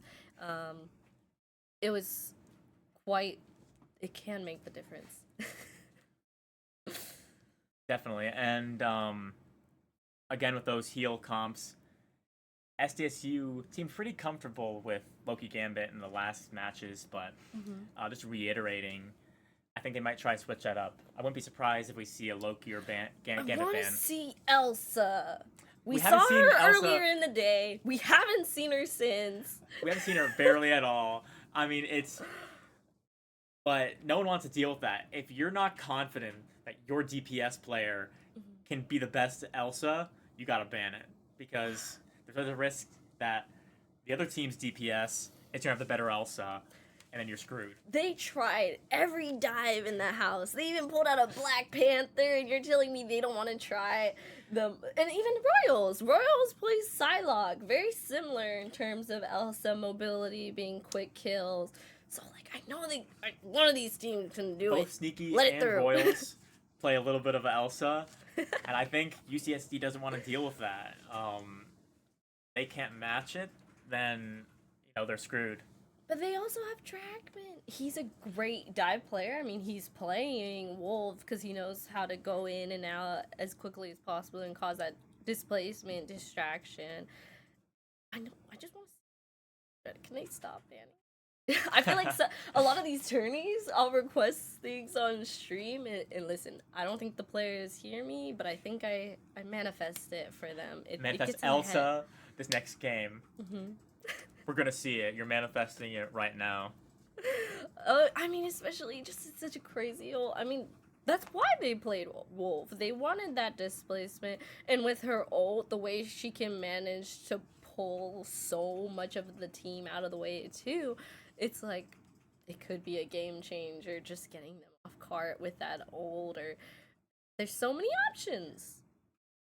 So many options. If I had to guess, though, I think SDSU's banning that Daredevil first every time. Yeah, they're because staying on it. they saw USC get obliterated by the Daredevil Rogue combo. They're going to try whatever they can to mitigate that. But they can only ban really one of those two because UCSD has a save, and so they're going to save Rogue if they get the chance. Hopefully, yeah, I think she definitely was a game changer. If we see her again, I would not be surprised. It looks like Willie is selecting Central Park. We're seeing Central Park a lot, but it's always ending in that second point. And for never getting to that third point, I really love that final point with staircase. And maybe we'll finally see it. But SCSU was just able to pull off like a full hold on Long Beach. Yeah, they just did a full hold, so they're probably feeling pretty confident right about here. I'm not surprised they picked that map in terms of figuring out the rhythm on it earlier, and especially even going into these matches, they were fresh off of that match. So I think it's sitting in the forefront of like that's gonna be the goal. Yeah, and they were really hyped coming off that match. I mean, I saw someone took a video on their iPhone of everyone reacting after they won that match against Long Beach, and they were so excited. They all got up, they're giving each other hugs, and it's incredible to see the culture here, and how everyone here really cares. Everyone wants to be here. It looks like we're not sure what's going on. I think we're gonna need to do a reset. I have Super Ego selecting, even though he was on the winners team, but I think he's selecting Central Park because that's what the Aztecs want. More likely than not, just a simple glitch, so no problem there. But in terms of I'm not surprised SDSU celebrated so heavily, especially going against Long Beach for that matchup. Long Beach is known for their sort of bunker and spawn home, so they should be taking pride in terms of besting them at their own game for that map. And so I think that can feed them a lot of confidence going into this if they can manage to get the picks and bans and protects they want. SDSU bans Daredevil, of course, off rip. This time, Tritons seem it more pertinent to ban Psylocke right off the bat. Now the question is, does SDSU want to play Elsa? If they do, they could save Elsa right here. I think it also makes sense anyway. They didn't save her. Well, the Triton saved Rogue, and SDSU saves Elsa. We're gonna be seeing that today. About time. You manifested it. You What can I you say? said we'd see it. I give the people what they want, and by the people I mean me. And we see SDSU ban Gambit as well because they really lost at their own game when it came to the Gambit alt economy. So they're not gonna want to have to deal with the Gambit alts going forward. Banning Mantis. I don't think SDSU plays much Mantis, so I don't think it's a waste of a ban, but I think it's not really gonna heavily hinder them. You know, it may be more in terms of the intent of blocking off that Groot team up. Maybe it's not really about the Mantis at all. It's just that they, on this map, they don't want to have to worry about that type of defense, maybe? That is true, and we see that Jeff Protect once again. They really like having Snappy with that Jeff. This also might, if they actually run it, may present quite a threat to that, though, especially being able to reach that back line if she's able to. Ooh, and White Ooh, the Fox ban on banned White out Fox. Still, don't want to enable that dive. But honestly, in terms of, I think it would be highly unlikely anyway with the Jeff to be running White Fox, so. And there's that ban on Tank Pool, this time from the Tritons. They don't want to have to worry about I'm seeing a mirror! Joey. Yes. I mean, you have to play Elsa if Wait. Elsa's in the game. I just realized this is fun. It's the DPS that are playing Elsa though are the ones I didn't predict would. I was expecting Dragmit, who really likes that dive, along with Royals, who plays Psylocke, and instead we see Royals maybe hunkering down on Bucky, and Dragmit sticking to that wolf.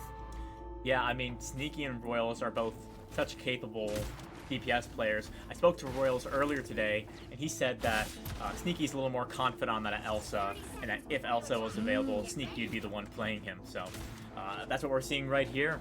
And I mean, that Elsa matchup is going to be the matchup of the game for sure, because oftentimes that's really a determining factor. Especially we see on this map, in this first stage, a couple of spots where you can get pushed off by that Glartrox. These guys have really good poker faces. I can't tell if they're locked in or just nonchalant. They know what plan they're going in with. But we see Sneaky already trying to pull in on the right side, giving some warning shots to Super Ego over here. Make sure he knows that they are running this. Oh, Sneaky with an early pick on Snappy. Quick pick. They gotta push up right now. Honestly, Snappy Makes it had instant no 5v6. business there. Huge advantage for SDSU. Yeah, the Tritons are already off point. SDSU, just in the very first, minute of this match. He had no business being so close to, and especially so far up front. The way the invis skills work, oh no. Those runes are going to help out Dragman to get back to full health. He's going to look Somehow for a able to kidnap on contest. someone. I hit your head looking for something on the sides, but also very cautious with how vulnerable their team is right now. Snappy coming back. Sneaky gets down! picked by Super Ego. Super Ego with these incredible Magneto picks. He's going to aim for Royals next, who's getting targeted. But Dragman does go down. Sneaky needs to get coming back there. fast. Snappy playing more conservative with the Loki, making sure that they're right by each other, but out of sight. We're going to see that first ult come from ZX with the Loki copy. Fugunari is going to match that. And they have Willies right after if they need, especially with Invis Snappy coming up on ult. Also, they should be able to stay on point. Matching Saving those Invis Elsa ults once last again. second. Royals going for ult. He gets me again. Oh, Super Ego dunked on Sneaky. Sneaky's taken out. Royals does pulls in the rogue. Gets her. Respecting it half. though, respecting he's not gonna keep himself in a vulnerable situation playing this pillar. Royals trying to drill some damage into those tanks. They are one sliver away of claiming this point. They simply need to get Simply these guys need to get those tanks off point. exactly. And there they go, both ASU and Super Ego taking down with the help of Sneaky Willy. Moving forward, repositioning, getting ready for this next fight. We love to see it. They know that they need to set up, and they have no reason to be letting up and just being complacent on cart. Absolutely. And here we have Sneaky as the Glartrox ult. Use that at any point, and it has a potential for a team wipe. I'm glad we made it to this point. And I see that Snappy is coming up on ult, but we also have ZX ready for that Dookie kit if need be. Especially going first on the Loki is really beneficial being able to have Oh, and Sneaky's gonna go for that Oh! ult. Oh, A bubble ASU comes in Thanos clutch, so low but down. ASU Thanos goes down. not able to get that mag, but they're definitely scared and backing up, especially on this long Chef with that stretch. They're sting. so vulnerable without his cooldown. I'm pretty sure someone's out of bubble. Oh, but they got the Another match. invisible. Zhao going for a Invis Magneto shield, dunk. perfect. Doesn't land. There was no way. He with doesn't have Invis that for the shield. punish roll. Punish roll is going to be in 5%. Although now we have Sovereign time from Chef. And Fruit and Ari still having that duplicate, being able to maybe either match ZX or some other move they may go for. Yeah, Fruit and Ari. And able And they to get that claim point. that second point. SDSU is pushing him back so far. I think SDSU got a huge advantage here in the advanced stage. I mean, Sneaky is doing great on Elsa. Such an impactful character. They're pushing him all the way up these stairs. We got to the The stairs! stairs, here we go. I'm hoping to see a Glarchok or some invis pushes off this cliff because those plays are super fun to see. Essentially, we see though that even Dragman swapped onto the Punisher, got rid of that Dragman's Wolverine. going for the Fruit Ari Punisher roll. coming in with that duplicate invis. Brunari is going to use Invis ult in order to completely counteract that. That gun was terrible sounding. Izzy said I was Izzy using Thanos heart for has cover. the strange ult. Is he going to search Ooh, for it? looking for He's this looking E for it also. Oh, instead but he gets not pushed. able to use it. by Willie. Willie knows how to do those. All right, The Royal Royals is is going to farming take off of some a quick armed and clones, dangerous. He gonna gets the re-engage with reset. his ult He's going to go for again. another one on Super Oh, Ego, Super but he gets Ego bubbled. bubbled. Completely nullified there. Wow. Although he actually got his ult back from a Loki clone. They're I not mean, even playing able to Loki really walk up right into... now. Oh, Royals gets pretty excited there. Oh, and a And they C9. take it. Wow. I mean, SCSU takes 3 in a dominating fashion. Let's see if the Tritons have it in them to match it. I know they just wanted to touch so bad, but they just did not have the room to walk up. Royals pushing them back with that ult, and then just the worry and concern of what may come next with their team. Some of them down, wanting that reset, but knowing it wasn't possible. Definitely. And, I mean, playing Loki into Bucky at any time allows that Bucky to get those resets basically for free without needing to worry about getting a pick or really timing that out. It He also play can help that all a him little more close aggressive. that space too. If he's more stuck in his backline at that point, go for the clone, kill it, and then you get another shot to go even deeper. Absolutely. So looking at these comps here, we see a switch. Looks like the Tritons go over to Moon Knight and Groot. They're going to be looking for those Groot Moon Knight combos. That's one of the best ult combinations in the game. I mean, that Groot Knight, you know, Groot gets his ult so fast, Moon Knight gets his ult really fast. So being able to potentially team wipe every fight or every other fight is it's going to be an interesting strategy to see if they're able to pull that off. All you need to do is capture the mission area. Got it? Still playing the Elsa. Aztecs stay on the same comp. See if we get that early pick again. That was a crazy pick up from so early on last time on Snappy. So see if they can't return the favor on this walk up. Unfortunately not as Royals. He's peeking up top, but not enough to be put in actual danger. Royals is on that high ground. Wonder what kind of hook he's going to look for. He grabs the Groot. Pulls the Groot in there. Loki Get them a little has to use scared. Rune's sneaky. out already too. Nearly gets picked. Has to be a little cautious here. Luckily, Royals still staying on that high ground. Engaging with that Elsa. maybe one more hook, Oh, one more Royals is hook. on 1 HP. Oh, so close, so close. Yeah, that Groot Ironwood wall makes him immovable within its radius. Already, Dragman has a Moon Knight ult. He could go for Moon Knight ult right now and then build it again by the time. Yep, and that's what he's planning on. Doesn't get any kills with it. I think he was able to force out Willie's ult though, luckily, and now his team is set up for a better invis ult. They also have the duplicate from ZX ready. It looks like all the invis ults are coming out. Dawi looking for a kill. Lands it on Dragman! Oh! Dragman goes back to spawn. As STCU look to hold this. Looking to full hold this once again, like they did in that last. I mean, SSU had such a great third match against Long Beach. winning in a very similar fashion. Yeah, fresh off the map, they got the idea already. I do like the Moonlit pick from Dragman, though. Just as much as Royals is able to farm off their Loki clones, he's looking to do the same. ASU Thanos might be wanting to go in for an aerial Groot ult, but Dragman doesn't have his ult back up quite yet. No. It looks like Royals still playing that high ground. I like this cover. He's playing very safe, but still able to help out his team as much as possible in terms of preventing this entry. Especially with Bubble already out. Once they walk out, they're heavily vulnerable. I think the Tritons are waiting for is for Dragman to get that ult. Royals looking for Super Ego. Doesn't connect with anything thanks to those runes. Oh, and Chet's gonna clobbering time. We're seeing our first Gartrops. Hide your head. And you get the kill on Fruit Nari. Gets that Groot off ult. In the Invis ult. They're out trying to get rid of those as quickly as possible. But SDSU hangs on there, despite the ult dump from the Tritons. Yeah, they'd rather reset with their whole team in terms of their Tritons. Oh, rather than Royals try to go in. And the nearly- Bubble's already out again. They're getting these cooldowns out so free just because of these Bucky hooks. It's putting them in really bad spots for their walk-up.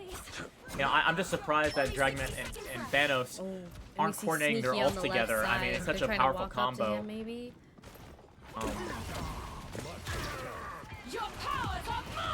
Unknown to Sneaky them. going for a No! Gartrops. Gets several people. Forces the Invis ult. Now we're seeing that ult. Who's he going for? Lands it on Dragman. Sneaky Royals really looking living for a up to pull. his name there. Nearly gets it. Sneaky just disengages. Triton's still holding this high ground. They can't take any space. Kef is in there.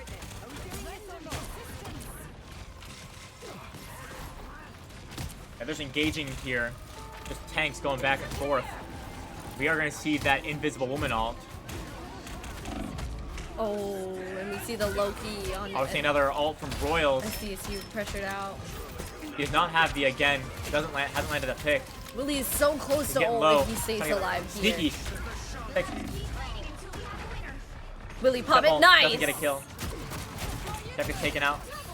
Snappy kicked out of the ring. Sneaky. Dragman up next in terms of Sneaky's hit list. Sneaky grabbed by Wolverine.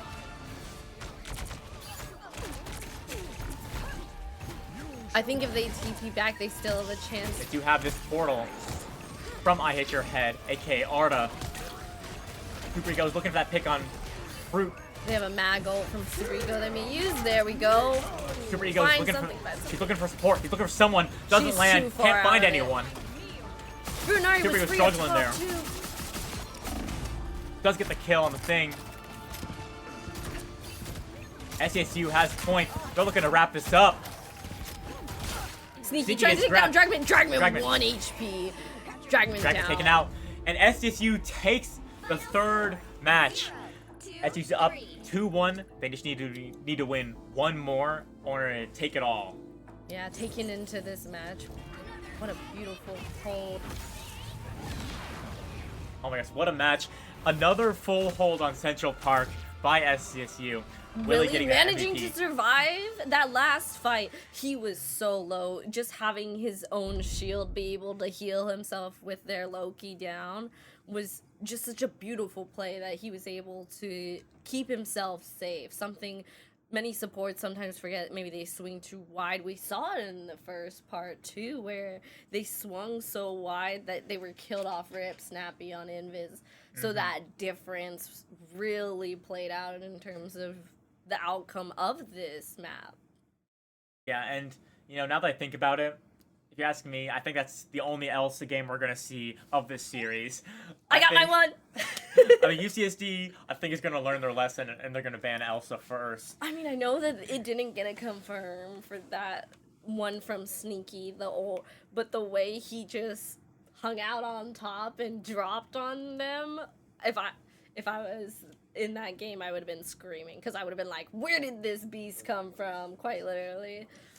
Yeah, and a lot of that is, I mean, they had to rely on I Hit Your Head to be playing Elsa better than Sneaky, and I can't say that he did. So I think they're not going to want to risk that for the future. Yeah. Even they landed one ult, were able to kill one of their tanks, but it's just not a strong enough value compared to other DPS they can play. Absolutely. It's just a matter of there's only so many bans that UCSD can go with. If they don't ban Elsa first, then they risk Psylocke getting protected or someone else getting protected. We know that they were very concerned about that Psylocke because they banned it first in this game.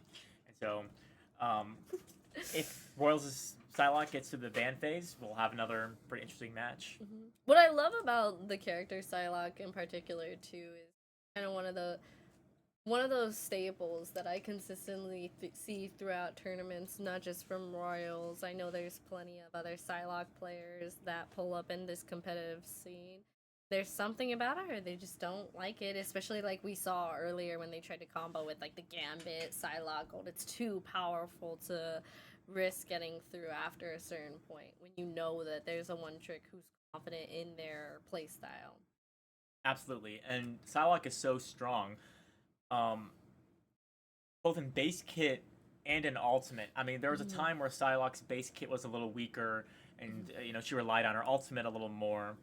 But since these newest changes in season 7, where ultimate economy becomes a little less important, and it's more on the neutral gameplay, Psylocke being able to get those combos in on the back line, being able to function as both a diver and as sort of a poke character, being able to poke that front line, build the alt charge, take off angles and get those picks, but also when needed can just go right behind and can take out support like that. Yeah, especially something to give credit for and recognize too as these matches have continued on is that UCSD really had to switch it up. We saw them in the other matches. They were able to just walk in, play that Hulk, Venom, Spider-Man, or Daredevil if it managed to get through. And now, even maybe it was just unique to Central Park given the type of map it was, but they were forced to switch off of that dive comp that they were so comfortable with.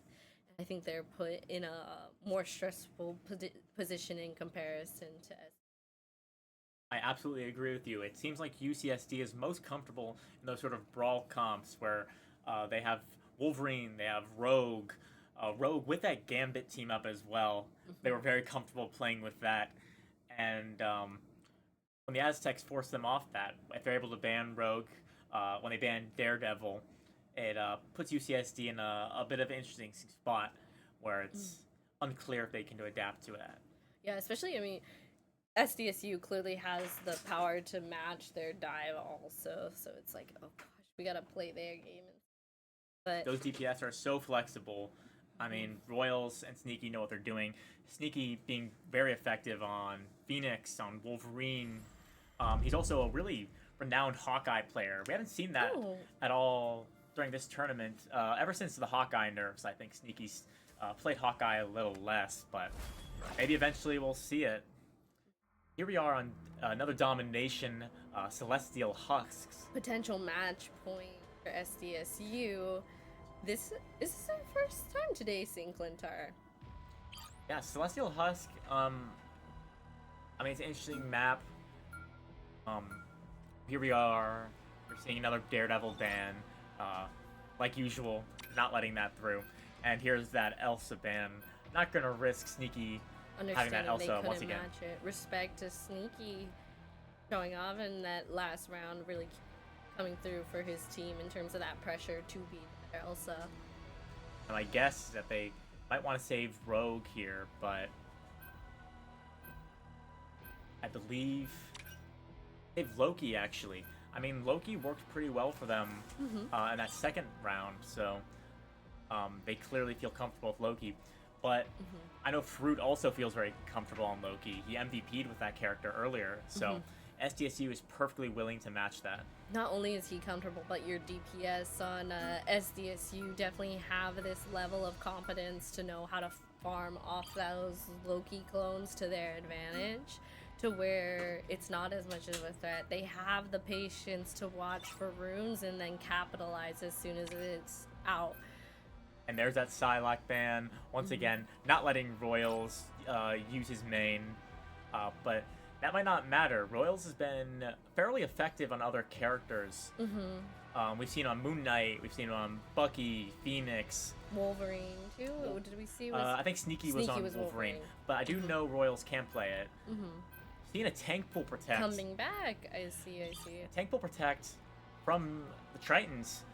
I think Jawawi from the Aztecs is perfectly willing to match that. Oh yes. So it'll be a tank pool matchup here. I think especially with this map, it's similar to Hydra where they have that pillar in the center to play the 52 And they to where protect these Thing. off tanks are going to be okay. I think SDSU frontline tanks might be Thing tank pool.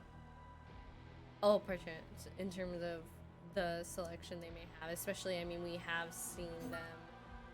The just Cloak and kinda Dagger ban. experiment- Oh, cloak ban. Interesting. Yeah, those have interesting. become increasingly more common. I mean, Cloak and Dagger, that bubble cooldown is insane. It's like 12 seconds, but the bubble lasts for 6. So it's almost this constant self-healing that Yeah. is really tricky. I think it's partially SDSU kind of anticipating that they know Triton's gonna have to switch it up. They know that they Pick want your to win this hero. next map, Or villain. so I'm not judging. narrowing down their options as much as possible. Especially considering if there's that. Typically, the support bands trying to get rid of those easy, comfortable heroes. Oh, I'm really intrigued by what we're seeing here today. Sneaky, his Punisher gets banned, and that Punisher was doing wonders in dealing with UCSD's dive, and that Spider-Man, that Venom, that Hulk. So UCSD thought it best to ban that Punisher, and now the Aztecs are finally bringing out that hella Namor. I'm unfortunately already foreseeing Dragman's gonna have a hard time on this Spider-Man, given the Namor 30 Hela seconds team up. before you attack. Get Absolutely. The Namor Hela team up is something that I think SDSU really specializes at. Royals is really good at Namor, and it's our first time seeing him on it today. And same with Sneaky on Hela. He's really good at those poke characters, so. I'm nervous for this Spider-Man pick overall because I was talking to the Triton team earlier in terms of the difference between his Spider-Man and the Daredevil. He's great on both, but in terms of difference, in terms of having that overshield to rely on from the parry from Daredevil, you don't have that. Along with Dragman, trying to close in that space is a lot more difficult and takes a lot more precision in terms of the swings compared to Daredevil being able to just be comfortable on a map with that level of understanding to be able to walk up. Dragman wants to get an early pull, doesn't connect. Yeah, I hit your head back on Phoenix. Looks like the mission area is yours. I think you He's have going low help looking ground. for some care maybe. As I hit your head also. Funari looking to stay away from that Venom. He's gonna go down. That dives too much. It was so fast. They all Royals. toppled. It's Sneaky No more. bird on Sneaky. Should be able to be a free kill.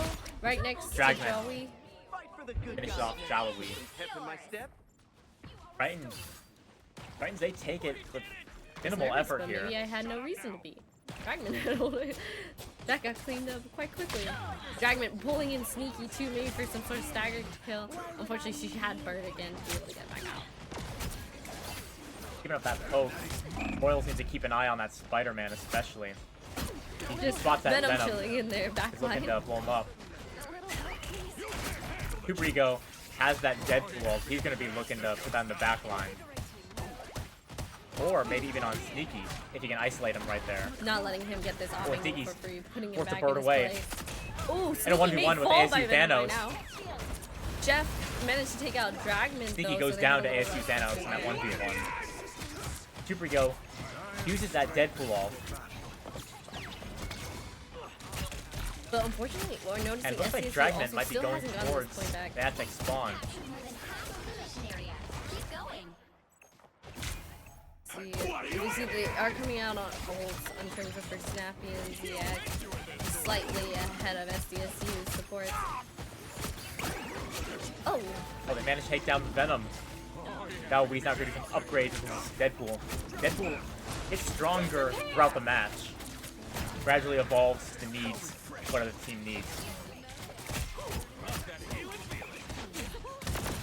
There's gonna be some poke here. VX has Loki ult ready. Willie has Invis ult. Funari is coming close to having that Loki ult. Dragman So, already down again, unfortunately, right next to Super Ego. They may already. Oh, and we're Loki ulting when our team is already. our team Royals halfway with that down. Namor ult. Doesn't secure any finals. SSU's putting them on the back foot. And finishes off ASU Thanos. They claim control. They're gonna need to get this. 99% though. 99%. They're gonna need to play this perfect. 1% is all they need. As long as they can reset. I know we saw some unfortunate ult usage, but also it's the question of just staying on that. Oh, Dragman is gonna pull in the Doctor Strange. He does have ult, so he's probably gonna look for those thwarts. He's gonna be up to Willie, push him away. Which, as soon as they get runes out, that may be prime opportunity if maybe they can prevent the quick duplication from Loki. Dragman's gonna be looking for that ult. Titans have a lot of ult space, you need to push him over once. Super Ego's gonna look at that back line in just a second by placing that gun ult I on hit one of your the head supports. also ready with their ult coming up. The Fruit Nari going for an Oh, invis Sneaky ult. trying to get keep Dragman that out. advantage. Oh, Sneaky Oh, nearly gets the escaping, pick escaping on that though. Spider-Man. Can't quite finish that. You see SSU's Venom holding trying it. to go in on the left, top right, trying to get close. You have Sneaky going for the Hella ult. Oh, destroyed the Phoenix ult. Phoenix ult is not used to destroy the Hella ult. Hella ult goes off for free. Runes are now out, leaving Triton in a vulnerable spot, especially with one of their tanks already And down. then now that Jawi has that gun ult, he can use that on a support, especially now that the runes are popped. We do see Super Ego go for it on Willie. Willie's getting pressured. He goes down to Super Ego. Dragman goes for the ult. He gets taken out by Chef. Now we see Jawi's pressure on their back line. Royals tries to finish off Venom. Venom goes down to Sneaky. Point getting really close, and I don't know if we'll see it. We do see a strange GP. We see Dragman switching off. ASU Thanos adapting by switching to DPS to make up for the switching comp. Dragman. Now they need to recontest with Strange Portal. SDSU still has a Strange Portal if they need. I just see a Runes are Wolverine already kidnap. popped also, but we have the Loki duplicate ult. What a match here we have right now. SDSU still up. See a brief pause right there. Royals keep firing into that Invisol. This point Trying to is press that anyone's back line. game. Sneaky's already down in terms of an SDSU. Royals first to bubble. Willie popping the ult to help his team. Royals goes for the whale. Knocks him maybe over. able to Doesn't find quite kill Wolf? him. Not Oh, quite, but they're in a Chef! vulnerable position. Big Eye Bagamoto. Chef making up for that almost lost battle. Chef trying to finish off Phoenix. Finishes off Phoenix. Looking for Now he's Loki looking towards next, that back line, trying to those cut off heals. Jawa Wheel coming near to an ult. He's going to try to isolate one of those healers. He gets it off on the Loki. Is it enough to kill the Loki? Enough at least that's to get it. him off point. Didn't allow Tritons to keep contesting that point. They take the first of 3 on Celestial Hux. I mean, in order for the Tritons to win this all, they need to play perfectly from now on. They need to win these next 2 dominations in order to win this round, and then they need to win the next match as well. I think we So, see these players, their poker faces are slipping. You can see they're trying to even 30 seconds. quite literally take a step back from their screen, see what they're not connecting. And then also just that beautiful play by Chef, making up for the Namor ult wasn't able to confirm a kill, but it was able to get that Wolverine passive out, and then Chef following up with that was just beautiful. Just understanding that this is a winnable. They were in the win condition right there. Battle starts in 5. definitely. And we just saw for a second SDSU's talking to each other. Royals making some comments, some notes. I mean, that was an incredible performance from SDSU. The Tritons got to 99, and then they brought it all the way back. So, honestly, we saw that. It's still really anyone's game here.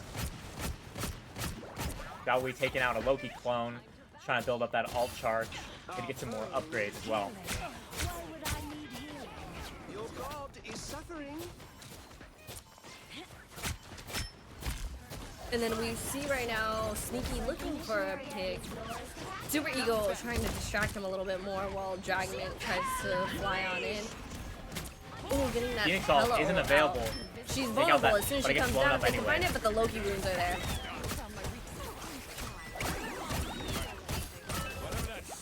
You see two tanks Oh, Deadpool's have that ult. Super Ego Oh, able to Super Ego's confirm the going in kill. on the back line. Looking for that Loki. Unable to confirm with the help of the Invis shield from Willie. Being able to keep each other up as they maybe attempt to reset now that they're down Chef. We see I Hate Your Head is coming up on ult too.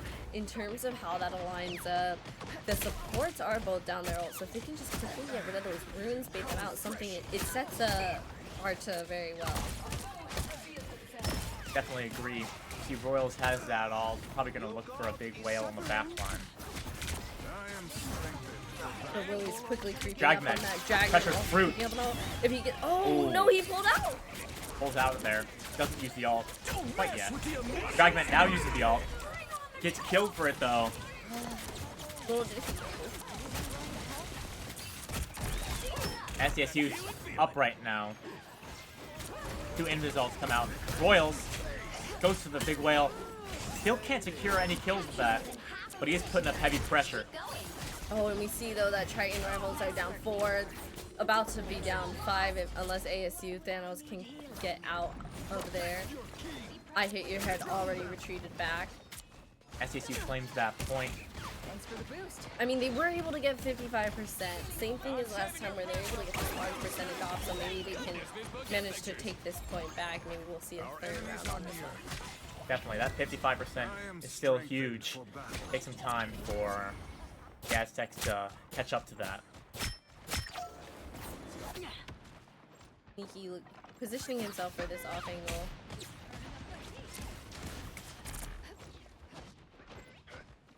I Hit Your Head has that ult. Goes ASU Thanos now on the Emma. Goes for it. Oh, Loki is got, but help with the ended shield. But Dragman already Oh, fell. sneaky. Dodges the Phoenix ult with a bird. Super Ego goes to the Phoenix ult. Chef goes for the Strange ult. I Hit Your Head goes down. With these slow pokes we're seeing, I think we're just seeing Titan trying to adapt, but not really. It feels a little bit lost, essentially. Like they don't understand exactly what's going wrong, other than unfortunately Sneaky getting these off angles, and ZX unfortunately already down. Oh, Royals no. looking for the stagger on the Winter Soldier, and he gets it. God. Triple kill from Royals.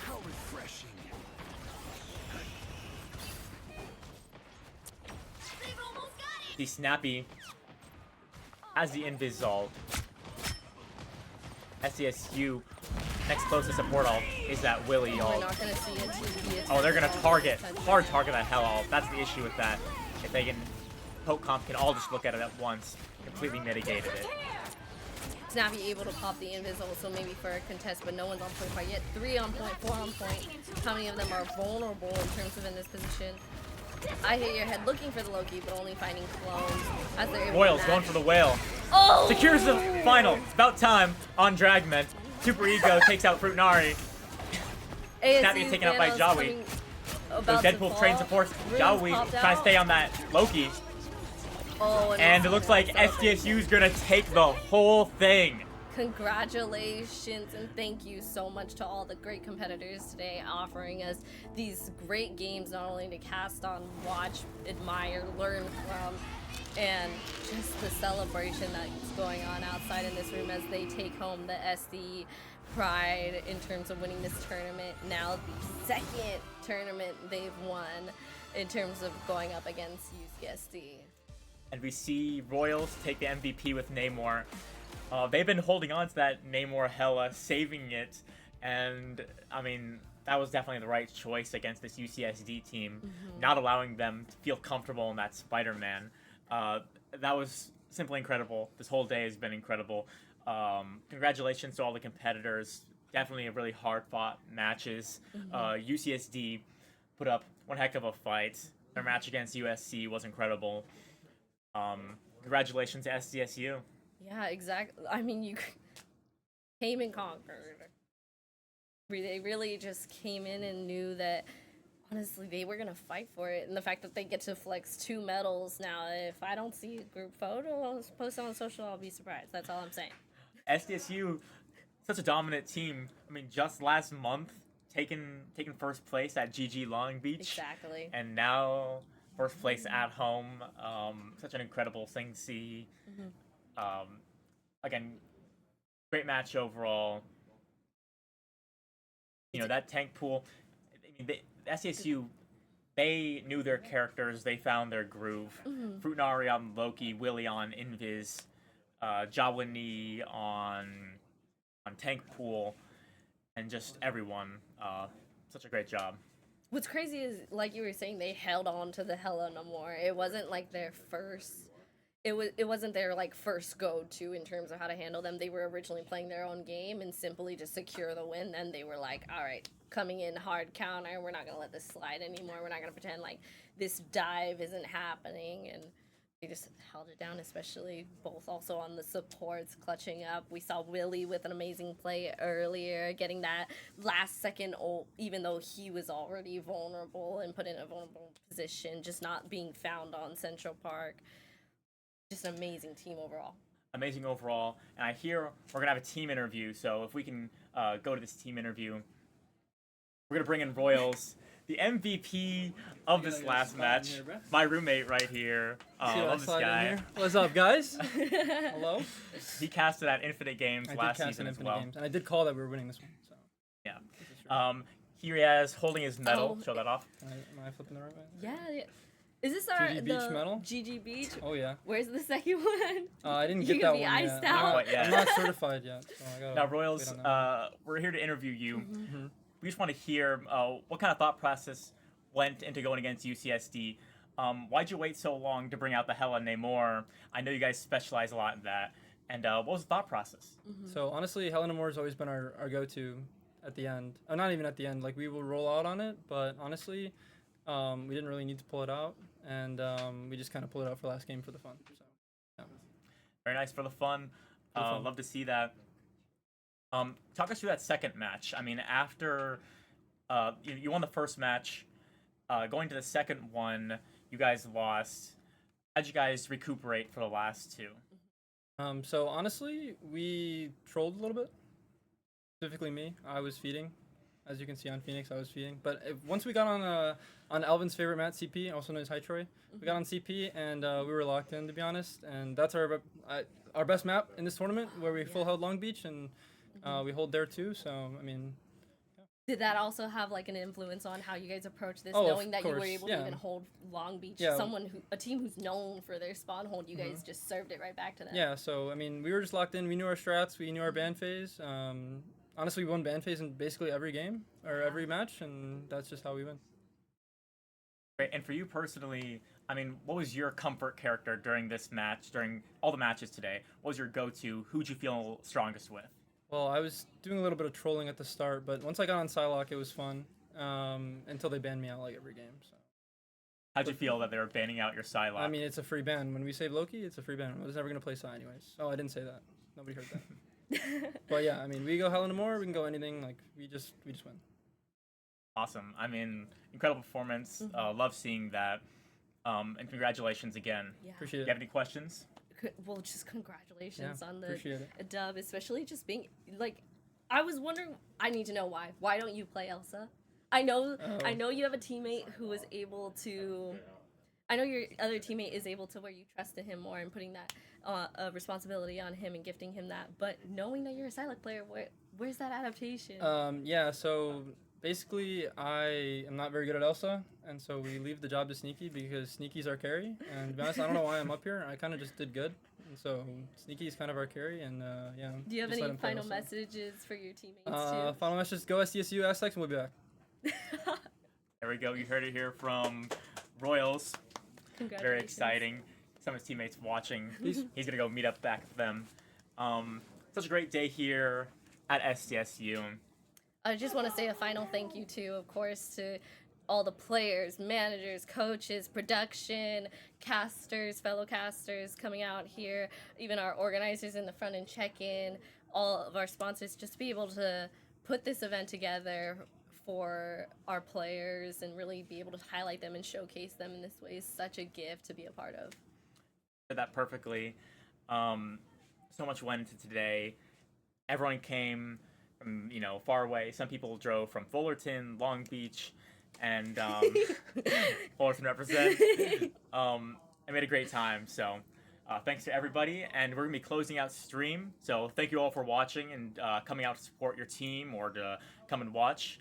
And until next time. Sleep well and keep training so that we have some more matches to watch in the future.